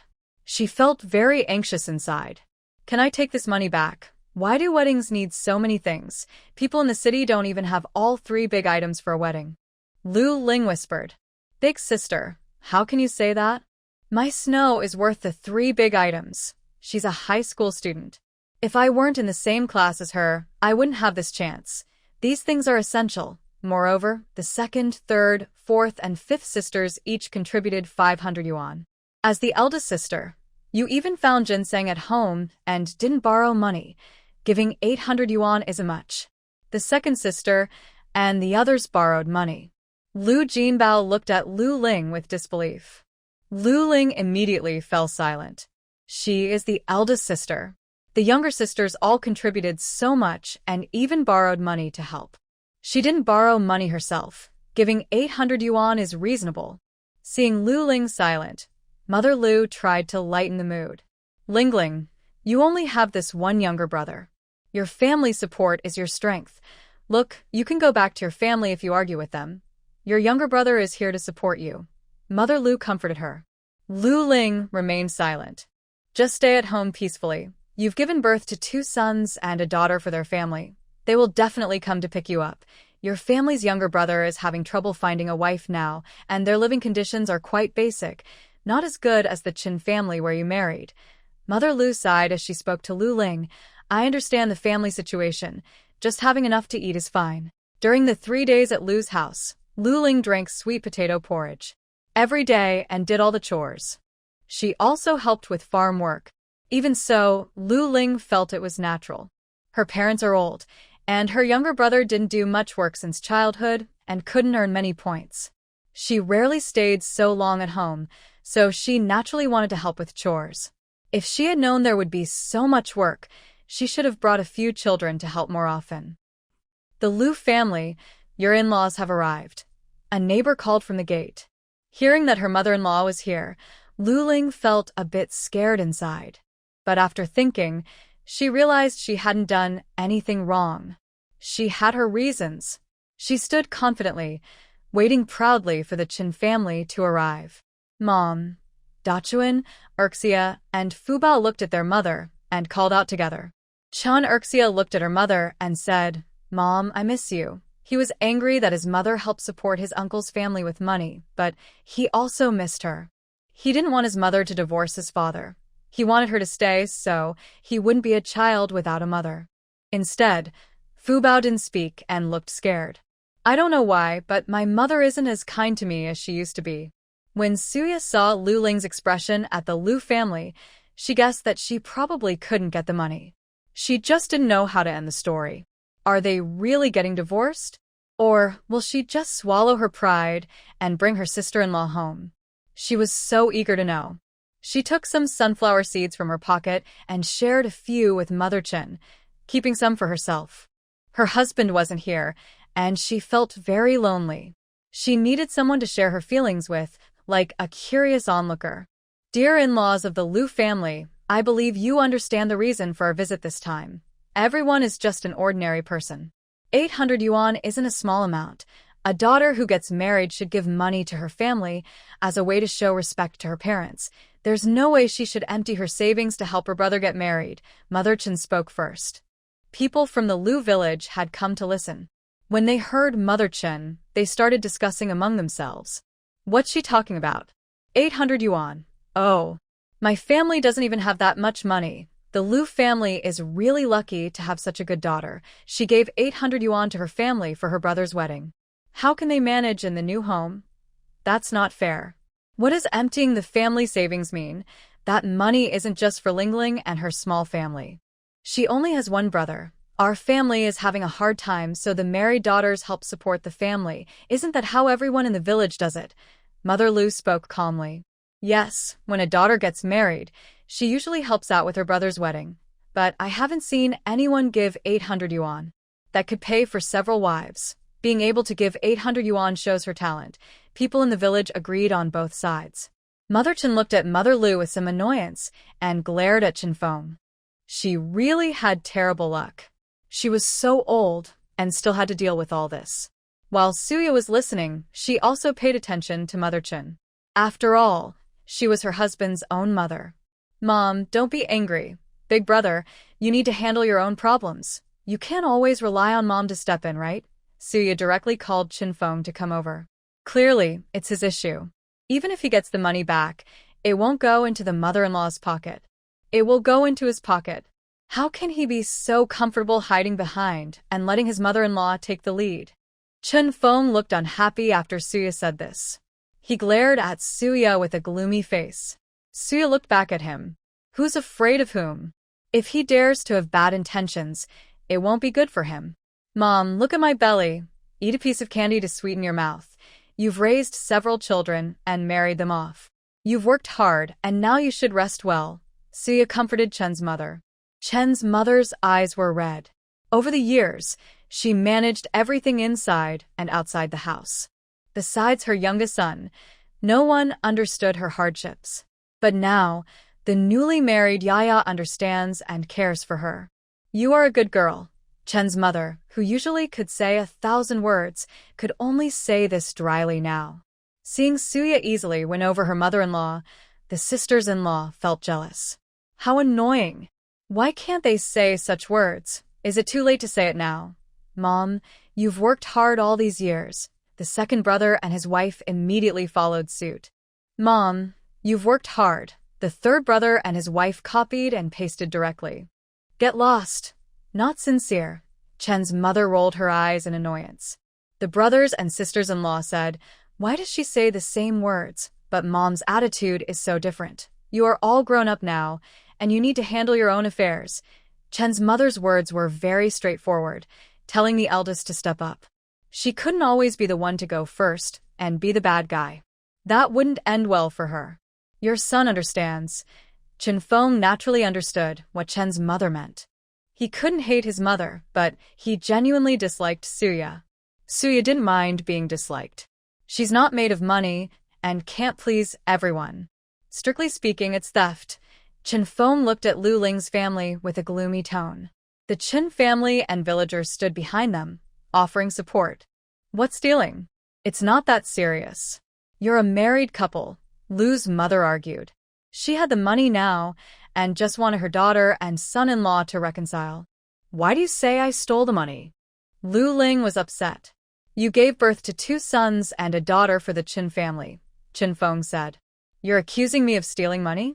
This money was found by my daughter when she found the ginseng, Lu Ling replied. She's still my daughter. How could I steal? Lu Ling looked at Qin Feng in disbelief.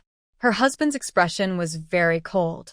She had never seen him like this before. Can you return the money? If you can't, we'll divorce. Fu Bao is our daughter. Fu Bao, and you can split the money into 3 parts. You can only take 1 part. Qin Feng looked impatient. If you don't return the money, we won't be peaceful. If you do, we'll divorce today. I've already brought the divorce papers from our village. Just get your village to stamp them, and we're done. Qin Feng wondered if he had been blind to choose such a woman. She had taken all the family money to support her own family. Are you really going to divorce? Seeing the situation, Lu Ling was trembling. She still didn't think she had done anything wrong. Why did it come to divorce? I've said it many times. I don't want to repeat myself, Qin Feng said coldly, as if seeing a stranger. Mom, can you take the money back? We don't want to be children without a mother. Xia stepped forward and hugged Lu Ling's leg. Fu Bao didn't speak. She didn't know whether she wanted her mother or not. She was afraid of her. She said she was a burden and even hit her. She thought for a moment she hadn't done anything wrong. She knew telling the truth about the money to her uncle wasn't good, but the family had no savings left. My brothers want to eat peach cookies. She still wants to study. She hopes her parents can relax a little. She also wants to be respectful to her grandparents, younger uncle, and aunt. The 3rd aunt is very kind to her, and she wants to be good to them too. She doesn't like her uncle's family and doesn't want to spend money on them. Chen Dachuan is a bit older. He asked Lu Ling, is your own son more important or your younger brother? Suya is also watching the response from the eldest sister-in-law. The eldest sister-in-law doesn't seem to care about her son. Dachuan, of course your importance is clear, but this time, since your uncle is getting married, can we just help this once? Can you help me talk to your dad? Lu Ling's tears started to fall. Her son. I respect my parents' decision. Chen Dachuan took a step back and held Chen Erxia's hand as he said this. Mom. Chen Erxia opened her mouth, wanting to call her mom. Mom just needs to return the money, that's all. Isn't it good for us to live our own happy life? Chen Erxia said loudly. He looked at Lu Ling. Lu Ling didn't answer. She looked at Qin Feng. Someone as heartless as you, without me, it would be hard for you to find a wife with 3 kids. Don't bother worrying. Nowadays, with 800 yuan, you can easily marry a wife, so you couldn't help but say this with some annoyance. She doesn't have much patience for her older brother. But she said that Qin Feng still represents their Qin family, so they need to stay united outwardly. Qin Feng didn't expect Suya to speak up for him, and his eyes showed surprise. Any family conflicts should be solved internally. Outside, we are one. Chen's mother scolded the other 2 silent daughters-in-law. Second sister-in-law Luo Zhaodi immediately understood her mother-in-law's mood. Yes. If someone gave me 800 yuan, I would divorce and remarry right now. Luo Zhaodi's quick words made her realize she had spoken too hastily. Chen Yu looked at Luo Zhaodi quietly. Sister-in-law. Yuga, listen to my explanation. Luo Zhaodi tried to cover up her words. Chen Yu simply ignored her. Suya saw this and couldn't help but smile. This second sister-in-law is a bit cute. She decided to change the subject. Simple words, but the truth. How many wives can you marry with 800 yuan? Marrying a cultured city girl is different, but you can marry 10 or 8 women like the older sister-in-law, Suya slowly spoke. That's right. Any man who offers me 800 yuan in bride price, I would marry him. Oh, if someone gave me 800 yuan, I might even sell my daughter to an old man. The temptation of money. When I was 18, I was willing to get married too. The older sister-in-law looked pale. Village chief, you're here? The village chief of Lu's village really didn't want to get involved, but he had no choice.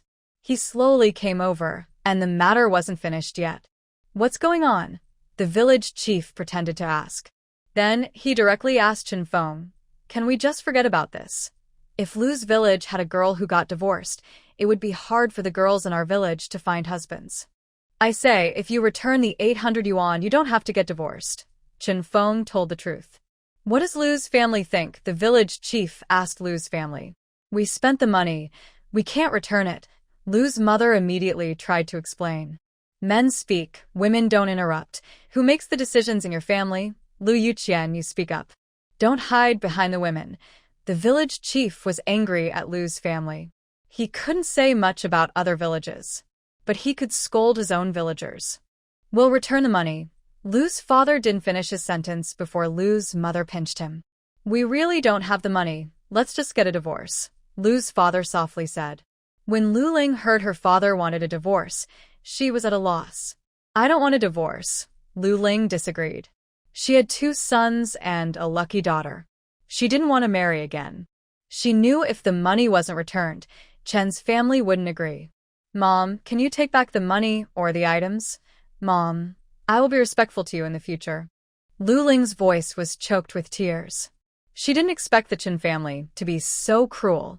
She had been their daughter-in-law for so many years, and now they wanted a divorce just like that. Of course, Lu's mother wouldn't agree. That's 800 yuan. Her daughter would never have that much money in her lifetime, even if she always supported her family. Although her other daughters married well, they probably couldn't always come up with such a large sum. Besides her son's wedding, there probably wouldn't be much money left. Lu's mother stayed silent and didn't speak. Lu Jinbao then tried to persuade his sister. How can I get married if you return the money? Second sister and the others each gave 500 yuan. Sister, you're so kind. You can find someone better than him later. I'm studying in the city. I can introduce you to city folks. Lu Jinbao encouraged Lu Ling. He was determined to marry Shuer. Lu Ling hesitated as she was persuaded. Brother Feng, can you help my younger brother with 500 yuan? My sisters each gave 500 yuan. As the eldest sister, I can't refuse to give 500. Lu Ling looked at Chen Feng. No, 800 is necessary. Chen Feng was cold and emotionless. After today's experience, he didn't want to stay with Lu Ling anymore. She was untrustworthy. Who knew if she would act like this again in the future? He had a son and a daughter, and he didn't worry about food or clothing at home. And as Suya said, if he wanted to find a wife with Fu Bao around, he could marry a young girl for just 800 yuan. The village chief looked at Lu Ling with disappointment. She was so foolish. Finally escaping from this blood-sucking trap, she jumped right back in. Are you sure? Divorce isn't a game. The village chief warned Lu Ling. Even if you're the village chief, you can't stop us from divorcing, right? Lu's mother was no longer calm. I bore you so many children, worked your farm, and this 800 yuan is what I deserve. Give me 200 more and I will divorce you. Fu Bao belongs to me. Lu Ling made a bold demand. Since they are getting a divorce, they should try to get some money for themselves. As for Fu Bao, she is considered part of the money. She is not likely to be given up. Suya. She probably has her head mixed up. They want to give an extra 200 yuan for the divorce? And they even want to take Fu Bao away. She doesn't have feelings for Fu Bao, so taking her might be just for Fu Bao's good luck. Suya frowned. I don't want to stay with my mother. I want to stay with my grandmother. Fu Bao tugged at Mrs. Chen, quietly begging. Lu Ling immediately scolded Fu Bao. You little troublemaker, am I bad to you? If you don't stay with me, then just wait for your father to find you a stepmother. Stepmother? Someone who treats our Chin family kids badly doesn't even belong in our family. If you don't have the 200 yuan and you divorce now and cut ties with your 3 children, then the 800 yuan won't be pursued. If you don't divorce, we will go inside to search for things. Gather items worth 800 yuan. You have so many daughters. Surely you have some savings. Mrs. Chen's words were unclear. The second daughter-in-law immediately understood Mrs. Chen's meaning and took the third daughter-in-law to go inside and search. You people coming to our Lu village to search our home. People of Lu village, do you really think you can do this? This will make outsiders think we are easy to bully. Mrs. Lu looked worried when she saw them about to search. She wasn't stupid. Her family only had 1 child, unlike others with many sons, so she couldn't fight back. She directly raised the issue between villages. The village chief heard this and naturally couldn't ignore it. Isn't this inappropriate? He spoke gently. She is about to divorce, took our family's high bride price, and now is taking all the money from her home. Isn't that wrong? We will report this to the commune. We have reasons. This time, Chen Feng finally stepped forward to speak. Suya, finally realizing what you're facing, no longer hiding like a scared turtle, the village chief looked back at Mrs. Lu. That 800 yuan definitely can't all go to you. Why not? Mrs. Lu muttered. The money in her pocket can't just be given back. This is Chun family's money. They said if they sign the divorce agreement and cut ties with the children, they won't pursue this money anymore. The village chief also thinks Chun family has done nothing wrong and even feels they are at a loss. This is 800 yuan. Marrying a city girl is already quite enough. As for rural brides, they are easy to find in large numbers. I can give up the 200 yuan, and Fu Bao must stay with me. Lu Ling gritted her teeth as she spoke. She only has 80 cents on her now. Even if she divorces and has no money, Fu Bao can still be with her. After all, she has seen how lucky Fu Bao is. No way. Suya immediately refused. She won't let Fu Bao fall into Lu Ling's hands. It's obvious Lu Ling isn't good with Fu Bao, and taking Fu Bao around would just cause trouble everywhere.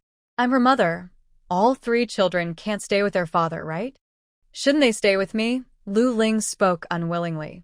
The villagers listened and started discussing. That makes sense. Yeah, 3 children. Lu Ling can take her daughter, and she'll have a better chance to get married in the future. She can't just keep a son and be a widow forever. That sounds reasonable. No, Chen Feng directly refused. He knows his daughter's luck is good. He's waiting for Fu Bao to find a wife. You'll get married later, and Fu Bao will be living with others. Our family has grandparents and uncles and aunts who all like her, Chen Feng said slowly. Indeed, most children stay with their father. In our countryside, we don't stay with parents. Lingzi, divorce is better if you don't have children. It'll be easier to get married. Some villagers started persuading Lu Ling. Even Lu's mother couldn't understand why Lu Ling insisted on taking Fu Bao. One person is better, she said, just bringing along a burden. Lu Ling rarely visits her mother's home. When she does, she just drops off something and leaves quickly. She's afraid of eating too much. Because of this, Lu Ling never told Lu's mother the details about Fu Bao. Jia, why are you taking the kid? Aren't you getting married? Lu Jinbao really doesn't want to help raise the child. We don't want children, he said, waving his hand. It seems that his older sister-in-law's family doesn't agree. According to the law, the family's conditions can be used to decide who the child should stay with. As the child grows up, she can choose who to live with. Fu Bao is better suited to stay with our Qin family. Who does Fu Bao want to live with? Does she prefer her dad or someone else? Suya gently asked while holding Fu Bao's hand. With grandma, Fu Bao said clearly. She can feel others' kindness toward her. Grandma is the best to her. So, she will stay with our Qin family. Hurry up and sign the divorce papers. Everyone should go their own way. Suya wishes she could take Fu Bao back now. Someone is jealous of Fu Bao. She is waiting for Fu Bao to help her succeed. Usually, a lucky charm like Fu Bao brings good fortune to the whole family. Unlike other stories where family members suffer or die, she hopes her family will benefit. Thinking about it makes her nervous. She believes Fu Bao is the key to her success. Sometimes she really feels that a little favoritism wouldn't hurt, instead of harshly criticizing her own family and making them look bad. People's fingers are different lengths. As long as they're not like the Lu family, who are like vampires, draining everyone. Hurry up. Standing here isn't helping. We need to go to work. Look at how much work points we've wasted. The villagers started urging. Lu Ling felt a bit scared when she heard Suya's words. People in this era don't want to have any connection with Uncle Mao. But she knows that in this time, after a divorce, the children usually stay with the father. She looked full of reluctance and resentment. De Chun, Xia, who wants to stay with me? Lu Ling couldn't take Fu Bao, so she focused on her son.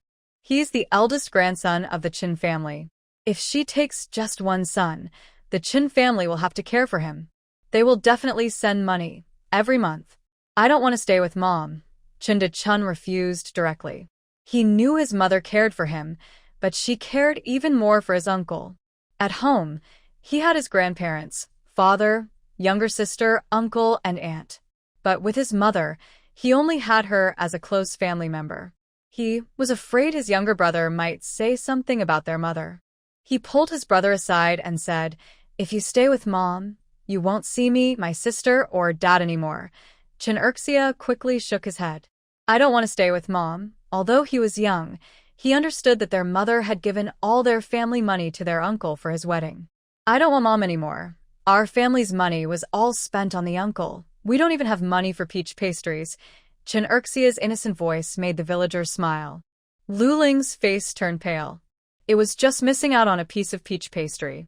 She had never had any when she was a child. Her brother's wedding was a big event. Why couldn't anyone understand that? I don't know what Lu Ling is thinking. She's already distant from her own son, giving 800 yuan for her brother's wedding without blinking, but her son can't even afford a piece of peach pastry. Helping her family should be reasonable. She can't just abandon her own children. "Sign the divorce papers," the village chief advised Lu Ling. If this money caused trouble and went to the police, it wouldn't be good for their village. "Sister, just sign the divorce papers. I'll find you a better life." Lu Jinbao also encouraged her nearby. "Listen to your brother. He's your real brother. He won't hurt you." Lu's mother also supported her son. Lu Ling finally signed the divorce papers. 4 copies were made. 2 copies were kept in their respective villages. At this time, few people went out of their way to get marriage certificates. Chen Feng also successfully divorced. When they returned to the village, Chen's mother announced that the next day, they would invite the villagers of Chen's village to a meal. These people had helped a lot. They should show some appreciation. Everyone in Chen's village was very happy to hear about the meal. Of course, the happiest were those who had helped. Those who didn't help probably wouldn't get to eat. The atmosphere in the Chen family became heavy again when they got home.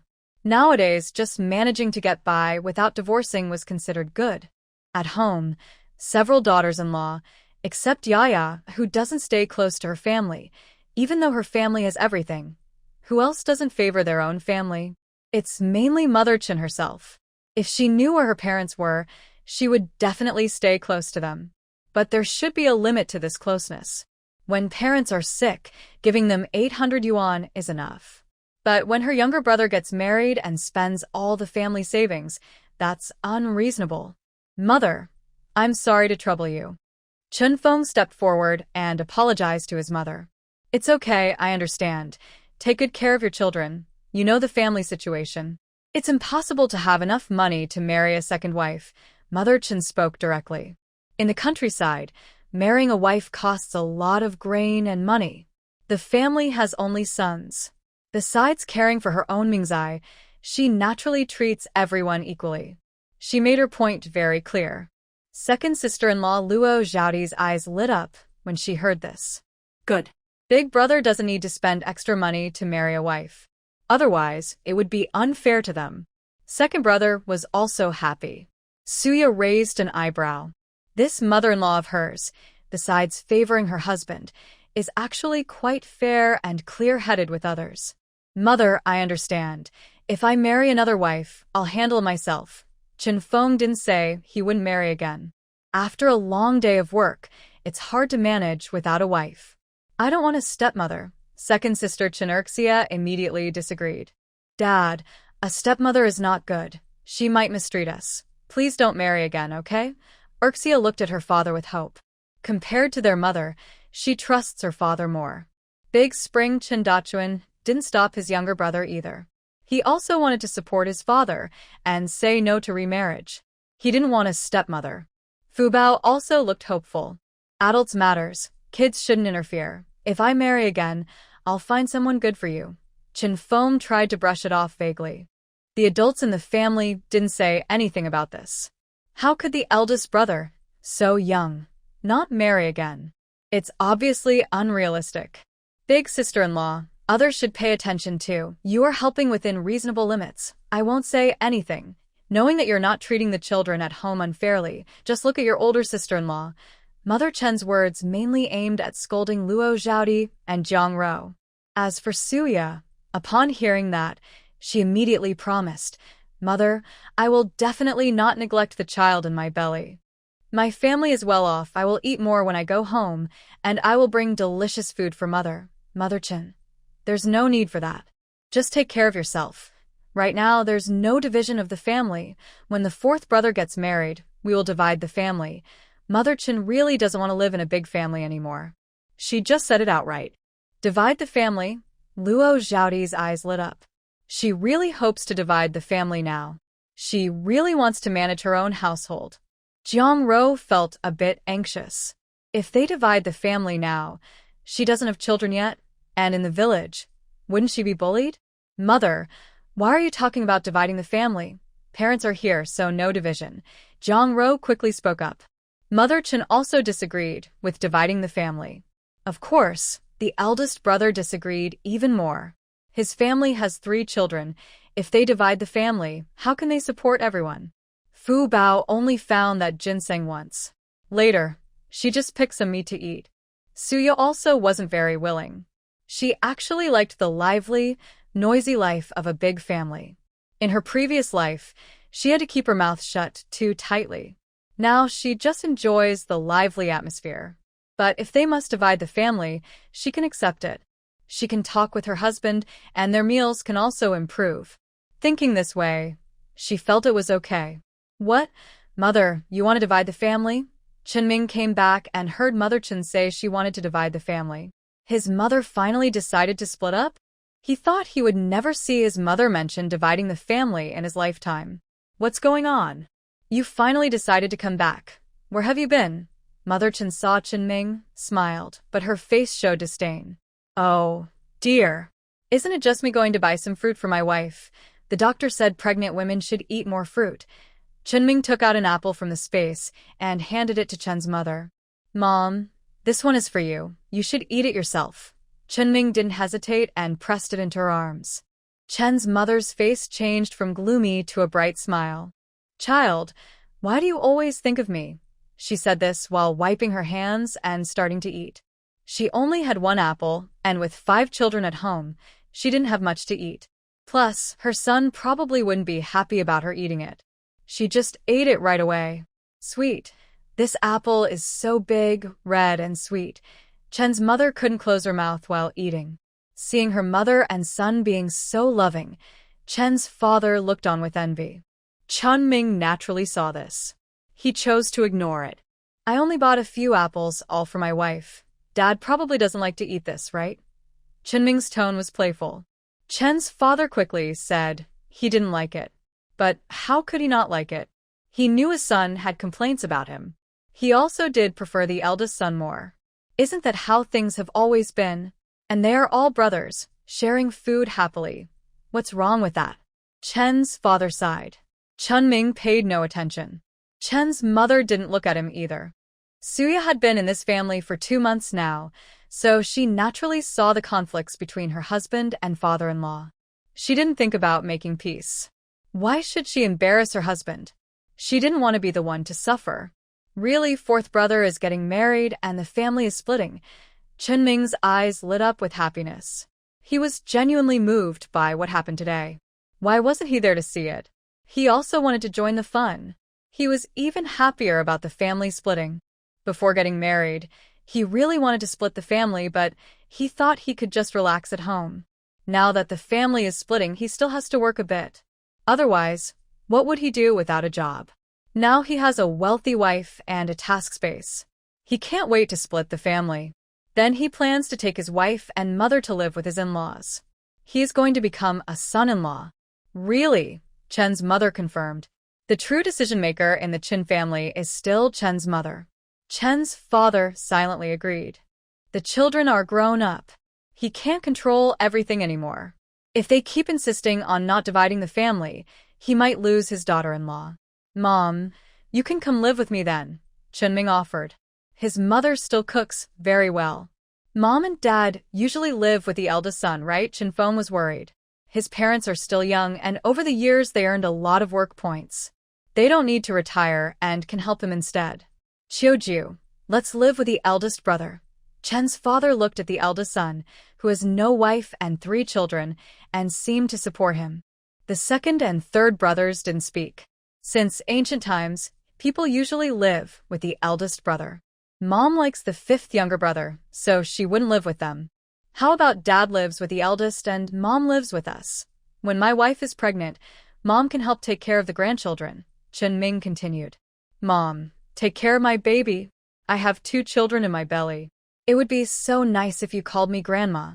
Suya smiled warmly and invited Chen's mother. She really liked the food her mother-in-law cooked. No, I want to live with your mom. Chen's father firmly refused to separate from Chiuju. Mom, do you choose me or Dad? Chen Ming held Chen's mother's hand and acted spoiled. Chen's mother smiled happily. Child, who else would I choose but you? Since the last talk, Chen's mother openly favored Mingzai. Chen Ming didn't hold back either. Chen Feng looked unhappy, and Chen Ming shot him a teasing look. Suya also didn't like the eldest brother, her eyes showing clever scheming. Although she is very smart herself, she just wants to live a relaxed life. She only wants to be with people who make her happy. So, she gave a challenging look, as if to say, let's see who wins. It's a 2-on-1. Total victory. This is still early. The 4th brother's wife isn't here yet. Later, I'll send him a letter to come back on vacation. Chen's mother raised several children, and she believes they should all be married before she lets go. Listen to Mom. None of Ming's sons had any objections. Mom, who is Fu Bao sleeping with now? Suya thought about how Lu Ling was no longer here, and it wasn't good for Fu Bao to sleep in the same room as Chen Feng. Parents and children should be careful about these things. Mother Chen immediately brought up the issue. The second brother's family probably wouldn't agree. The third brother hasn't had children yet. Then she can sleep with me. Mother Chen was about to speak when her usually quiet sister-in-law, San Sa, quickly said, Can Fu Bao sleep with me? Fu Bao is lucky. Maybe I can have a child. Zhang Rou spoke softly, gently, with a charming tone, typical of a beautiful woman from Jiangnan. Seeing that her sister-in-law liked Fu Bao, the third brother also quickly said, Mom, is that okay? Big brother, it's not convenient for a man to take care of her. We can help look after her. Chen Feng wasn't used to taking care of children. Usually Lu Ling did that. Now that Lu Ling was gone, Fu Bao was just over 2 years old and a girl, so she needed care. Since she was his own daughter, he thought, Mom, since the third brother's family is willing to help, let them take care of her. Mother Chen didn't agree immediately but asked Fu Bao, Are you willing to be looked after by Aunt San's family? Sleep with them. Mother Chen also wanted to take care of her herself, but taking care of children at night was quite tiring. Her daughter-in-law was pregnant, and she needed to stay healthy to take care of Suya later. She wanted to live a few more years. If no one took over Fu Bao, she would naturally take care of her too. Now that someone was willing to help, she wouldn't insist on doing it herself. But she still wanted to ask Fu Bao's opinion. She was somewhat superstitious. Fu Bao's luck was just too good.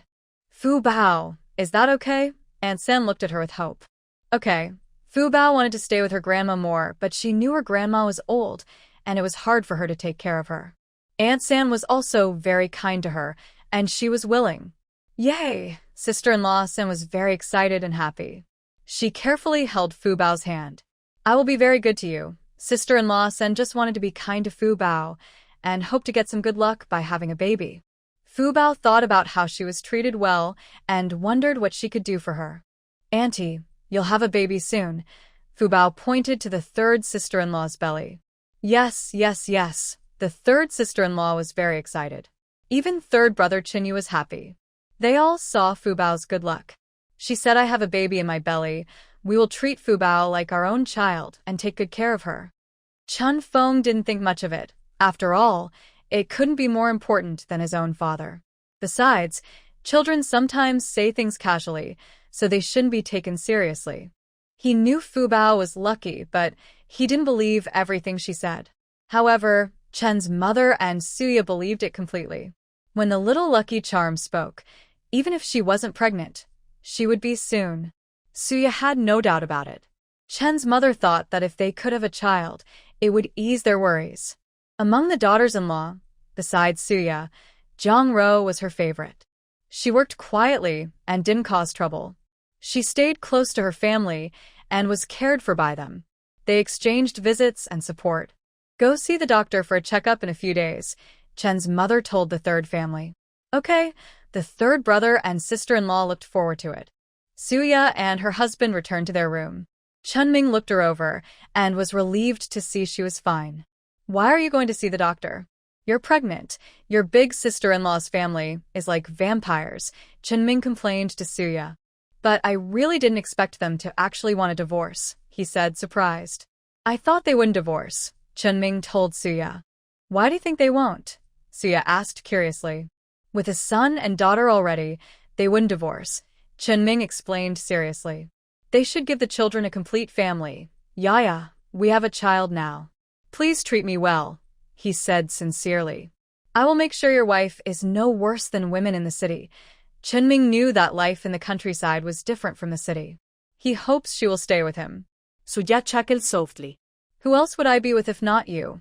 I haven't thought about getting married again. But you have to treat me well, or I might consider it. Suya's words trailed off.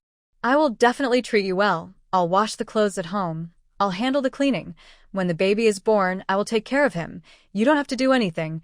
Chunming made many promises. He couldn't let such a beautiful wife leave. You have to keep your promises. Suya looked at Chunming. Aren't your clothes the ones I washed? Suya thought about it and was satisfied. Regarding this, she was quite happy with Chunming. Be nice to Fu Bao. She is no mother now, and my older brother will probably remarry. Life isn't easy for her, Chunming advised. This time, it wasn't just because Fu Bao was lucky. It was out of pity. He also wanted to have children. If he had children, he wouldn't let anyone treat his kids badly. I understand. She is now with third sister-in-law. Has third sister-in-law not been pregnant all this time? Suya asked Chunming curiously. She hadn't felt comfortable asking these questions before. Now that the topic came up, she decided to ask. She hasn't been pregnant all along, but it's only been 3 years. Why rush? Chunming said casually. He himself didn't want to have children so early. It would affect his happy life. Suya thought it was probably just difficulty in getting pregnant. Fu Bao said she would definitely have children. Doctor, please check on the third daughter-in-law. Chen's mother still hired a doctor to come and see the third family. Suya also wanted to know the result. Congratulations, she's pregnant. The doctor knew that the third daughter-in-law hadn't been pregnant all this time. He examined her for a while before giving his answer. Really pregnant? You didn't lie to me, did you? Third brother was completely shocked. Third sister-in-law's eyes were also full of tears. She had been married for 3 years, but her belly hadn't moved at all. She felt a lot of pressure. Chen's father and mother were also happy to hear this. They prepared 6 eggs for the doctor. The village's barefoot doctor usually just gives some medicine for common illnesses. This pregnancy is a bit unstable. You need to rest more and eat well, the doctor continued to advise. Okay, we will pay attention. My pregnancy must be thanks to Fu Bao's good luck. Fu Bao is truly a little lucky star. Sister-in-law hugged Fu Bao tightly and kissed her. She secretly thought in her heart that she would treat Fu Bao as her own child. Fu Bao's face also showed happiness. Sister-in-law is really pregnant.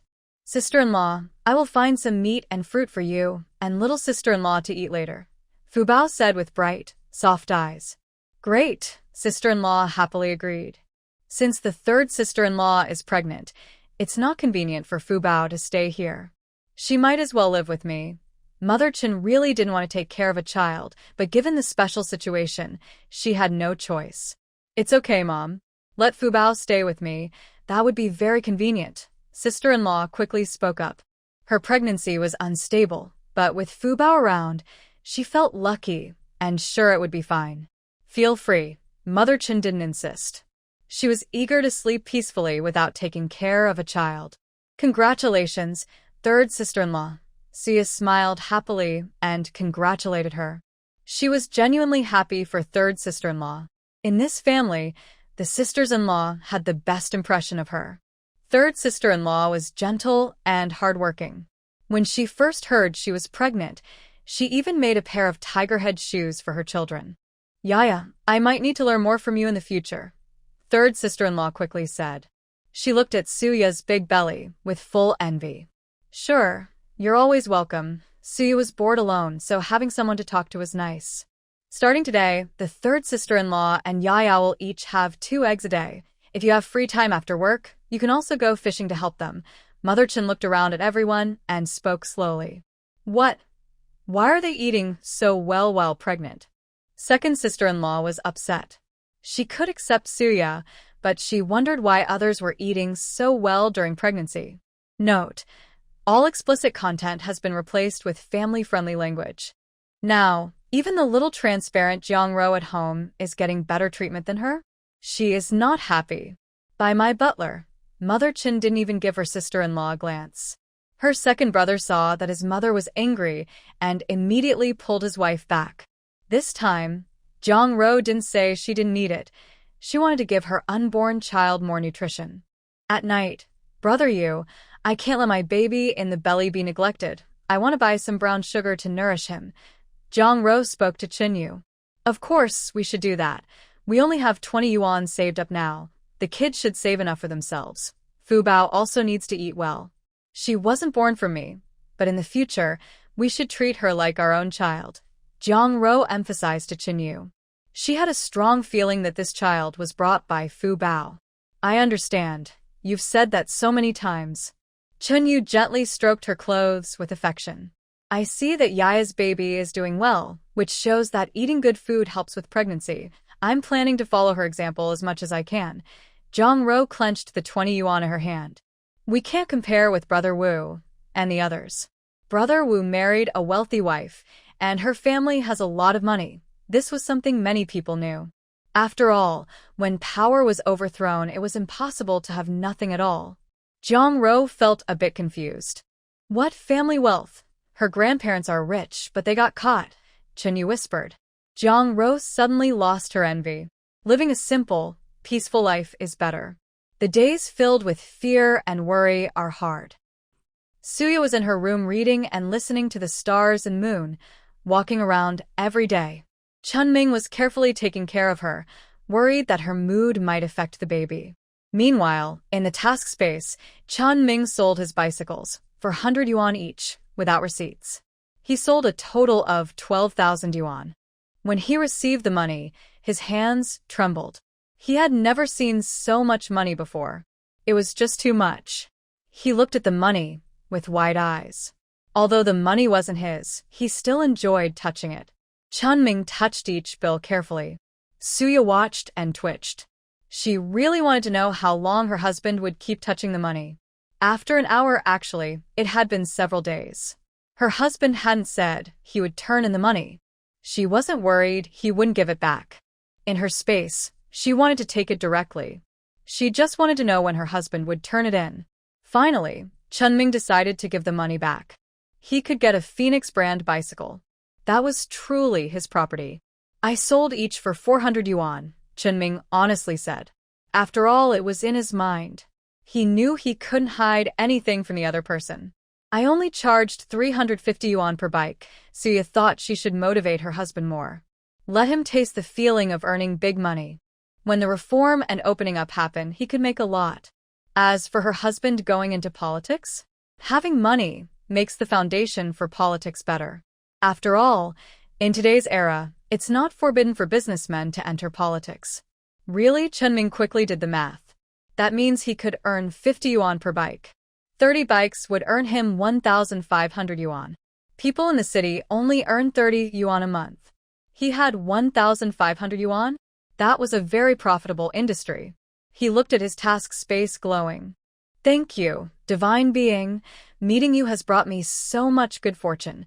Chunming was sincere. Suya looked and almost laughed. Be good to your wife, and wealth will come from all directions. Suya handed him a note. I will definitely be good to my wife. In the future, I will treat my wife like a divine being. Support her. Chunming said earnestly. He used to be an atheist, but since the space appeared, he believed there were things in this world he didn't know. Suya. Actually, she didn't need that. But knowing he would treat her well and that he was handsome was enough. Are there more bicycles like this that I can sell? Chunming's eyes were full of hope. Although these bicycles were stylish and came in many bright colors, making them eye-catching, they also cost a lot of money. Who doesn't like having a lot of money? Suya also wanted to keep selling, but she decided to refuse directly. In this time period, it's not just black or white. She really didn't feel comfortable selling too many. She needed to hold back for now. Right now, she really had a lot of money. Many areas in her space had been unlocked. You could say she had a treasure trove of supplies worth a fortune. During the reform and opening up period, she could turn these into enough money to buy a house. She planned to take over most of the big cities like Haishur and Jing City. She could also buy some properties in other cities. Her goal was that every city she traveled to in the future would have her own house. Suya was happily imagining all this. But now was not the time. No need. If I need you, I will ask. Suya used a printer to write these words. She wasn't very good at handwriting, especially with her left hand. Writing was very uncomfortable for her. Her right hand was okay for writing, but she didn't want to reveal herself. She wanted to keep her secret for a lifetime. Okay. Chunming couldn't quite understand why a fairy would leave money untouched. Since he was earning money, it meant he needed it. Why stop earning just because he had some? Chunming was curious, but didn't ask. He knew if he asked, no one would tell him. Right now, he had 1,500 yuan and a bicycle. He was thinking about how much secret savings he should keep. A man can't go out without some money, right? And his wife didn't know about this money. Should he keep 800 yuan? No, that was too much. Maybe 500? Still a bit much. He felt guilty. It was all because his mother controlled the finances, making him think that if he wanted to live well, his wife should manage the money. How about 200? Or 100? Or just 50? He couldn't go lower. Chunming took out 5 large bills and put them in his pocket. He also took out his other secret savings. He had saved about 200 yuan in total.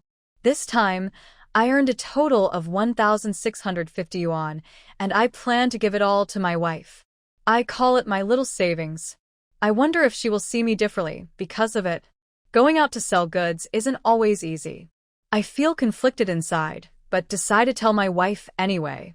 I look at her and see that my pockets are full of money. Suya also looks at her husband. Hubby, I want to tell you something, Chunming says after thinking for a long time. Yeah. What's up? Go ahead, Suya replies casually. I earned some money, Chunming says. Oh, Suya knows he earned money and isn't surprised. Chunming. Why does his wife seem so cold? I earned 1,500 yuan, Chunming says directly. He doesn't believe she isn't curious. Got it. Wow, you're so amazing, hubby, Suya praises him. Of course, Chunming proudly lifts his chin, eager for more praise. I'm so lucky to have a husband who can earn money like you, she says. You're so impressive, hubby, she continues. You're the best earner in the whole village, the whole commune, and the entire town, Suya enthusiastically praises. He. Chunming waits for her to ask more. But she doesn't ask anything after a long time. Hubby, aren't you curious how I earned the money? I didn't go to the black market. I sold things to others, he explains. It's just for safety, he adds. If he had gone to the black market himself, his bike could have sold for over 550 yuan. But he chose safety and didn't do that. Now he has a wife and children and he pays attention to safety. Hubby, tell me, she urges. I can guess how you earned so much money, she says with a smile. Don't you manage the money? Chunming asks. Would you like to give me the money to manage? Suya blinks her eyes, looking at Chunming with wet, shiny eyes.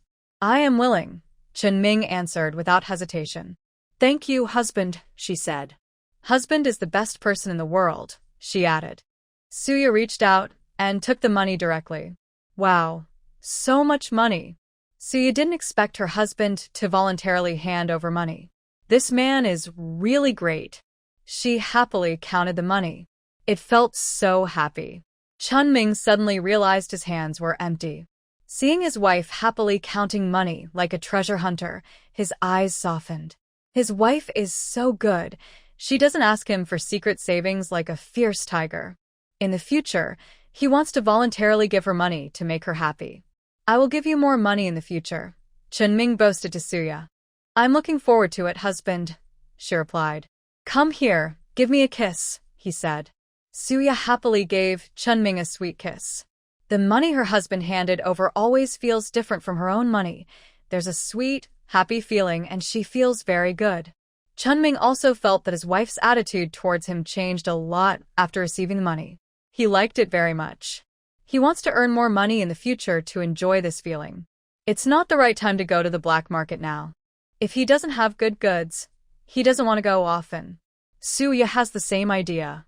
Her storage is full of various grains, she has everything. Now, doing a single deal occasionally is good enough. She can't do it often. Their family now has quite a bit of money openly. She no longer has to worry about money sources during her pregnancy. As for the 50 yuan her husband has, it's a huge amount to him. What he does with it is his own freedom. It's enough that he hands over the main part. Chunming, who is often nagged by Suya, plans to buy more food for his family. He still wants to eat meat. He wants enough meat to eat. So he left a note in the space. Can the next task reward be meat? Not just good meat, Chunming added. He eats delicious food every day, but hasn't shared any with his mother. He feels guilty about it. He definitely won't give money to his mother. After all, they haven't officially separated. When the time comes, the money in my mother's hands will be shared among everyone. It's too unfair. The food also goes into my mother's stomach. He waited for a long time, but didn't get a response from the space. So he just went to sleep. The next day, Suya woke up and started to exercise. Chunming was with his wife. Suya was touching her belly and sighing. She often drank spiritual spring water during her pregnancy. In this era, there was no way to do pregnancy checkups. She could only rely on the spring water and her wood-type special ability. She hoped the baby would be healthy and safe. Baby, you must come out safe and sound. Mom is looking forward to your arrival, Suya softly talked to her baby. Also, Dad, Grandma, we're all looking forward to you. Chunming also came closer. He knew that his wife talking to her belly every day was a form of prenatal education. All thanks to the space teaching. He now knew quite a lot about pregnancy. He was also trying his best. He wanted to know if there were any checkups in Jing City, as described in books. He wanted to arrange everything well for his child. Now, going far away was really difficult. Plus, long-distance travel might tire his wife. Chunming hesitated. Su, you didn't know this. Every day at breakfast at Chen's house, she only ate a bowl of plain porridge and an egg custard. The third sister-in-law also ate the same. They both ate happily. The other egg was saved for making egg custard at night. The most resentful person in the family was the second sister-in-law. Right now, she was doing all the housework. She might have some resentment, but she still did all the chores she was supposed to. When she had her 2 children, the family wasn't as well off as now, but she only cooked meals and didn't have to work outside. In 10 or 8 villages, that was considered quite good. Who in the family's pregnant women didn't have to do chores? The second sister-in-law worked hard, scowling sometimes, but didn't say much. Mother Chen also ignored her. She spoiled her. Yeah. Third sister-in-law, just focus on taking care of your pregnancy and don't think about unhappy things. Tell me if you want to eat anything. Mother Chen was planning to slaughter a chicken for a meal. But recently, each chicken in the house was laying 2 eggs a day. She really couldn't bear to kill. She was planning to go out and buy some meat. Fu Bao was preparing to go out and find meat for her aunt to eat. Big brother, little uncle, let's go fishing together. Fu Bao approached her little uncle and the others. Chunming was naturally willing to go. Can I go see too? Suya was feeling very bored at home. Recently, she hadn't felt unwell anywhere. The baby in her belly was already 3 months old. She wanted to go out for a walk. Of course, you can. Chunming agreed immediately. Fishing isn't dangerous, it's just going up a mountain. And he was with Yaya. By the river, Suya looked at the beautiful scenery outside. The air was fresh. She felt very happy. She didn't join in fishing but watched them. A few children, with their little uncle, caught small fish by the river. Chunming took out his fishing rod and started fishing. Her eyes focused on Fu Bao. She really wanted to eat freshly cooked fish. Her mother-in-law's cooking skills were very good. If she added more spices, it would smell so delicious. Suya was already salivating just thinking about it. She didn't fully trust her husband. After all, her husband was handsome and charming, and he was also good at reading. He couldn't do these small chores like fishing. Now, she only trusted Fubao. She thought, how could a small child like Fubao catch fish and put them in her arms?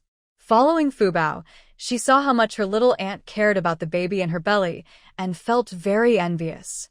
Why couldn't she be the one in her aunt's belly? Or her third aunt's baby too? She lived with her third aunt and often heard them say they liked both boys and girls. Fubao pursed her lips, but didn't continue thinking about it. Her aunt was so kind to her, and since their family wasn't well off, she wanted to help catch fish for them. Fubao reached her hand into the water.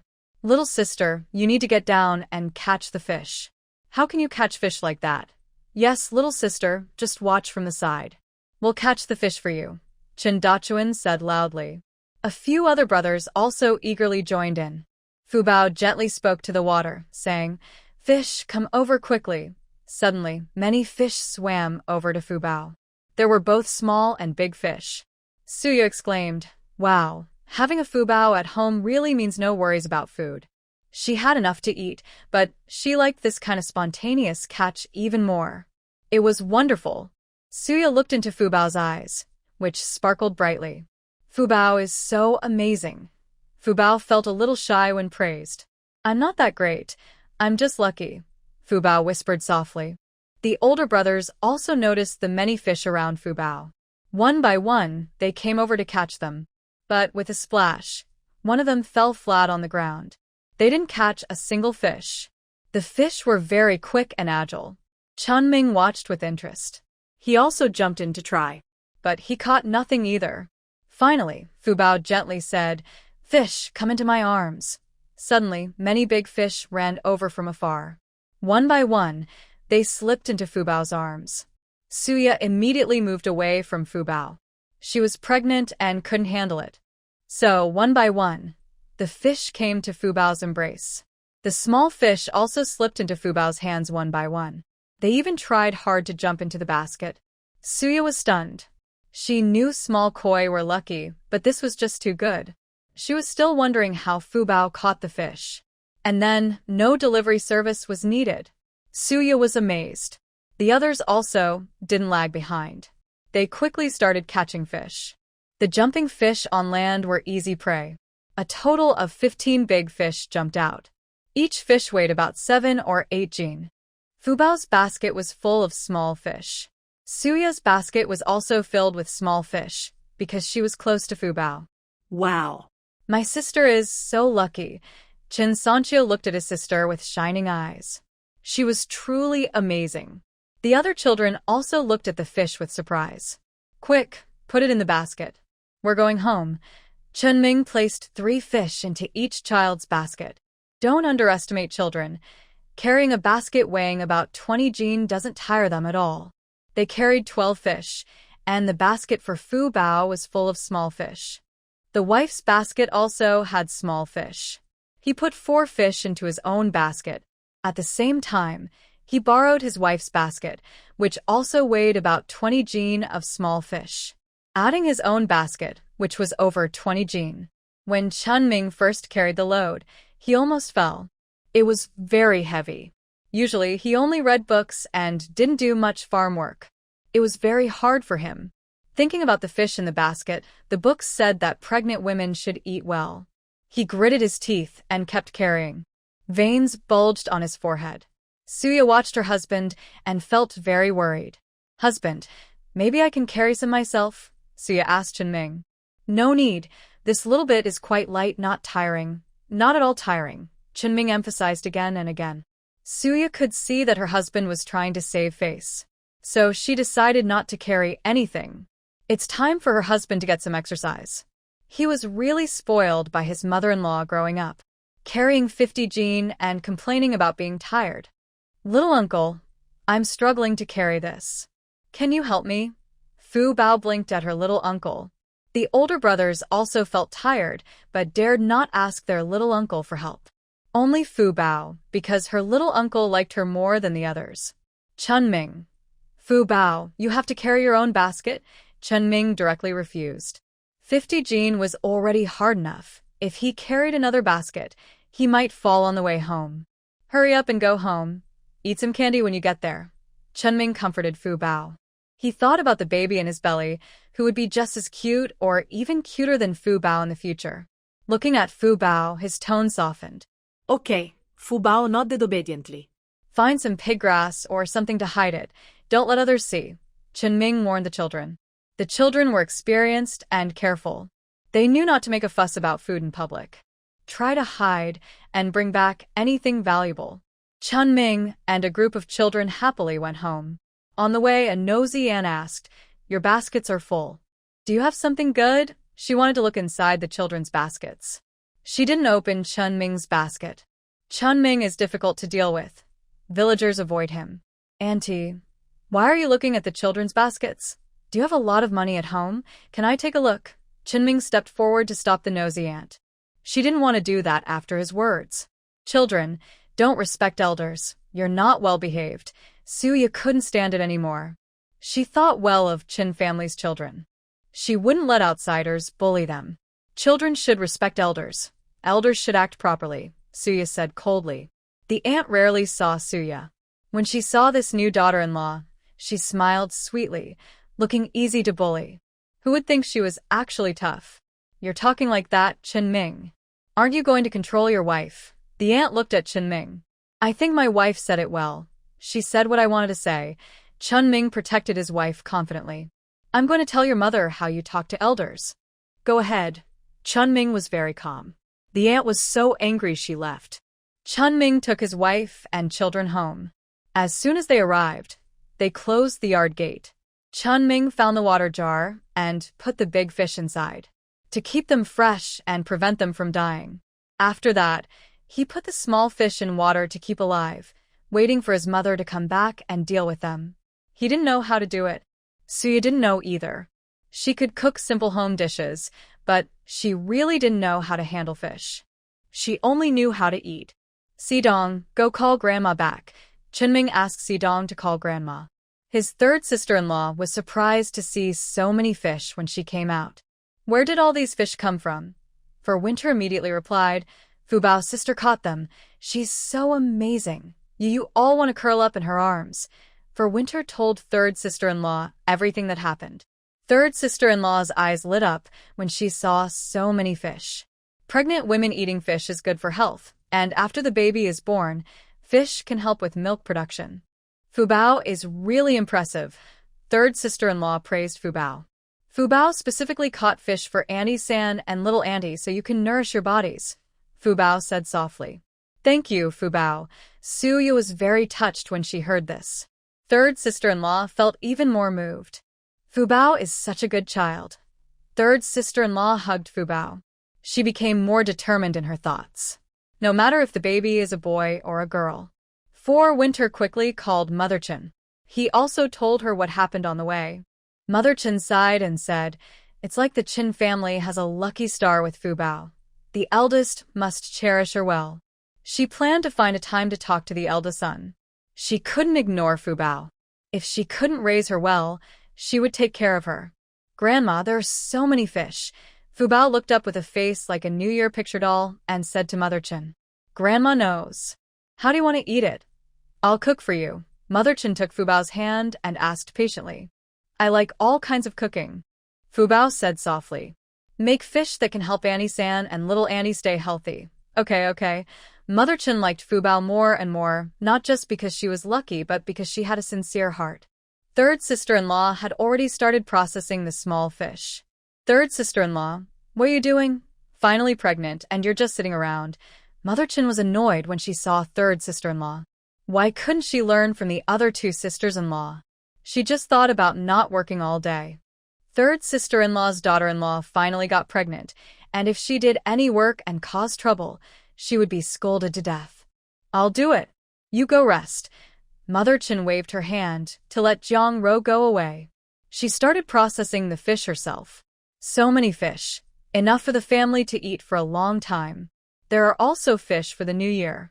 Many people catch fish in this river, but now it's hard to catch any, so not many people go fishing anymore. The fish are almost all caught. Who would have thought that Fu Bao would catch such a big fish the first time? She has already thought of many ways to cook it.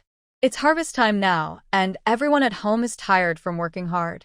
They also need to eat something good to regain strength. She handles the fish very skillfully. Jiang Ro looks at Mother Chin with gratitude in her eyes. Mother's actions show she cares about her. It turns out her mother is so kind to her. She must treat her mother even better. Jiang Ro grew up in a family that favored boys over girls. Since she was young, she was often told to help take care of her younger brother. She didn't refuse. Even though she never got pregnant, her mother told her that her brother was her only support. In the future, she would have to rely on her nephew's help to grow old. She couldn't expect her husband's children, who are not related by blood, to support her. Jiang Ro always agreed with this idea. But she still tried hard to get pregnant. She didn't really want to be a burden to her brother. She just wanted to run her own small family well. Her family needed a child of her own. Jiang Ro knew her family only took from her and never gave back. But since she had no children, she didn't resist. Now that she is pregnant, she just wants to take care of her own child and be filial to her in-laws. Over the years, her mother-in-law has never looked down on her. Even when she wasn't pregnant, her mother-in-law comforted her, saying not to worry, it would happen.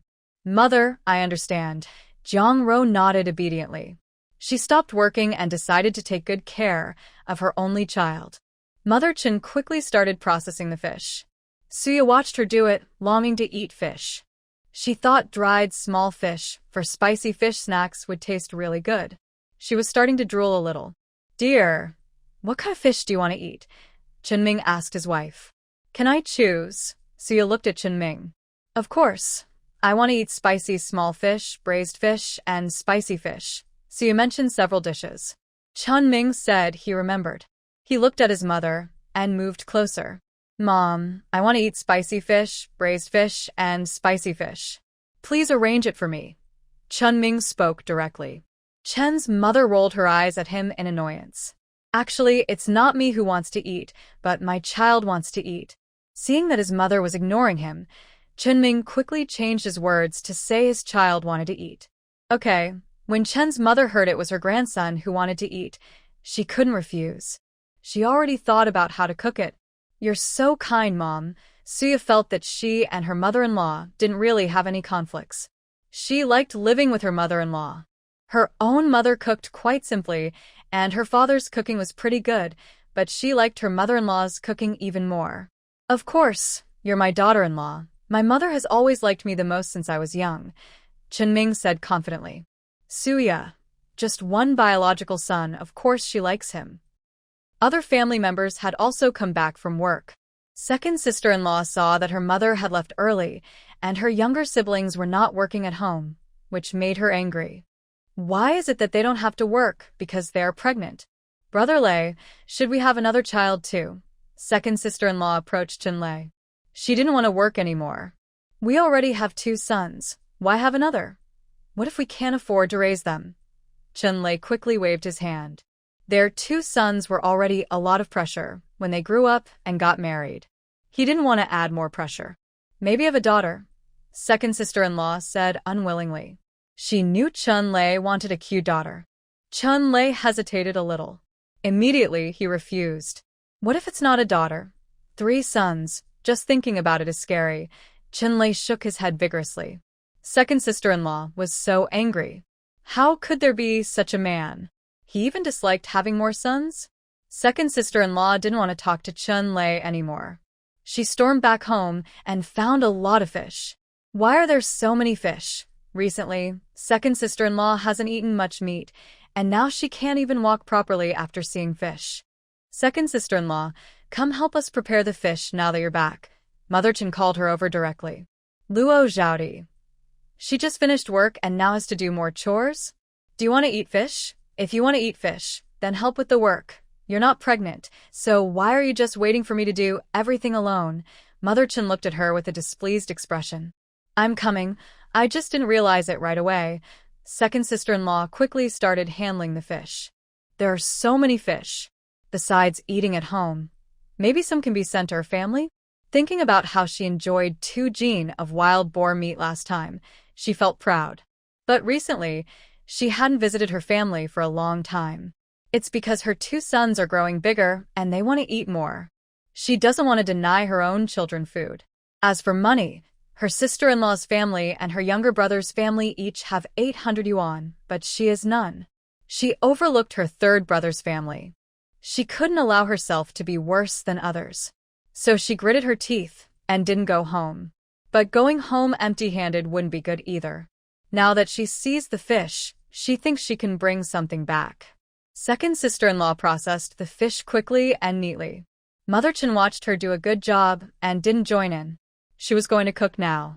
The brothers at home were happy to see so much fish. Meal times would be better now. Third brother noticed that his wife wasn't helping with the chores, which was strange. Usually, she would be busy preparing the fish by now. Why wasn't she? Why didn't you go? That's not like you. Third brother asked directly.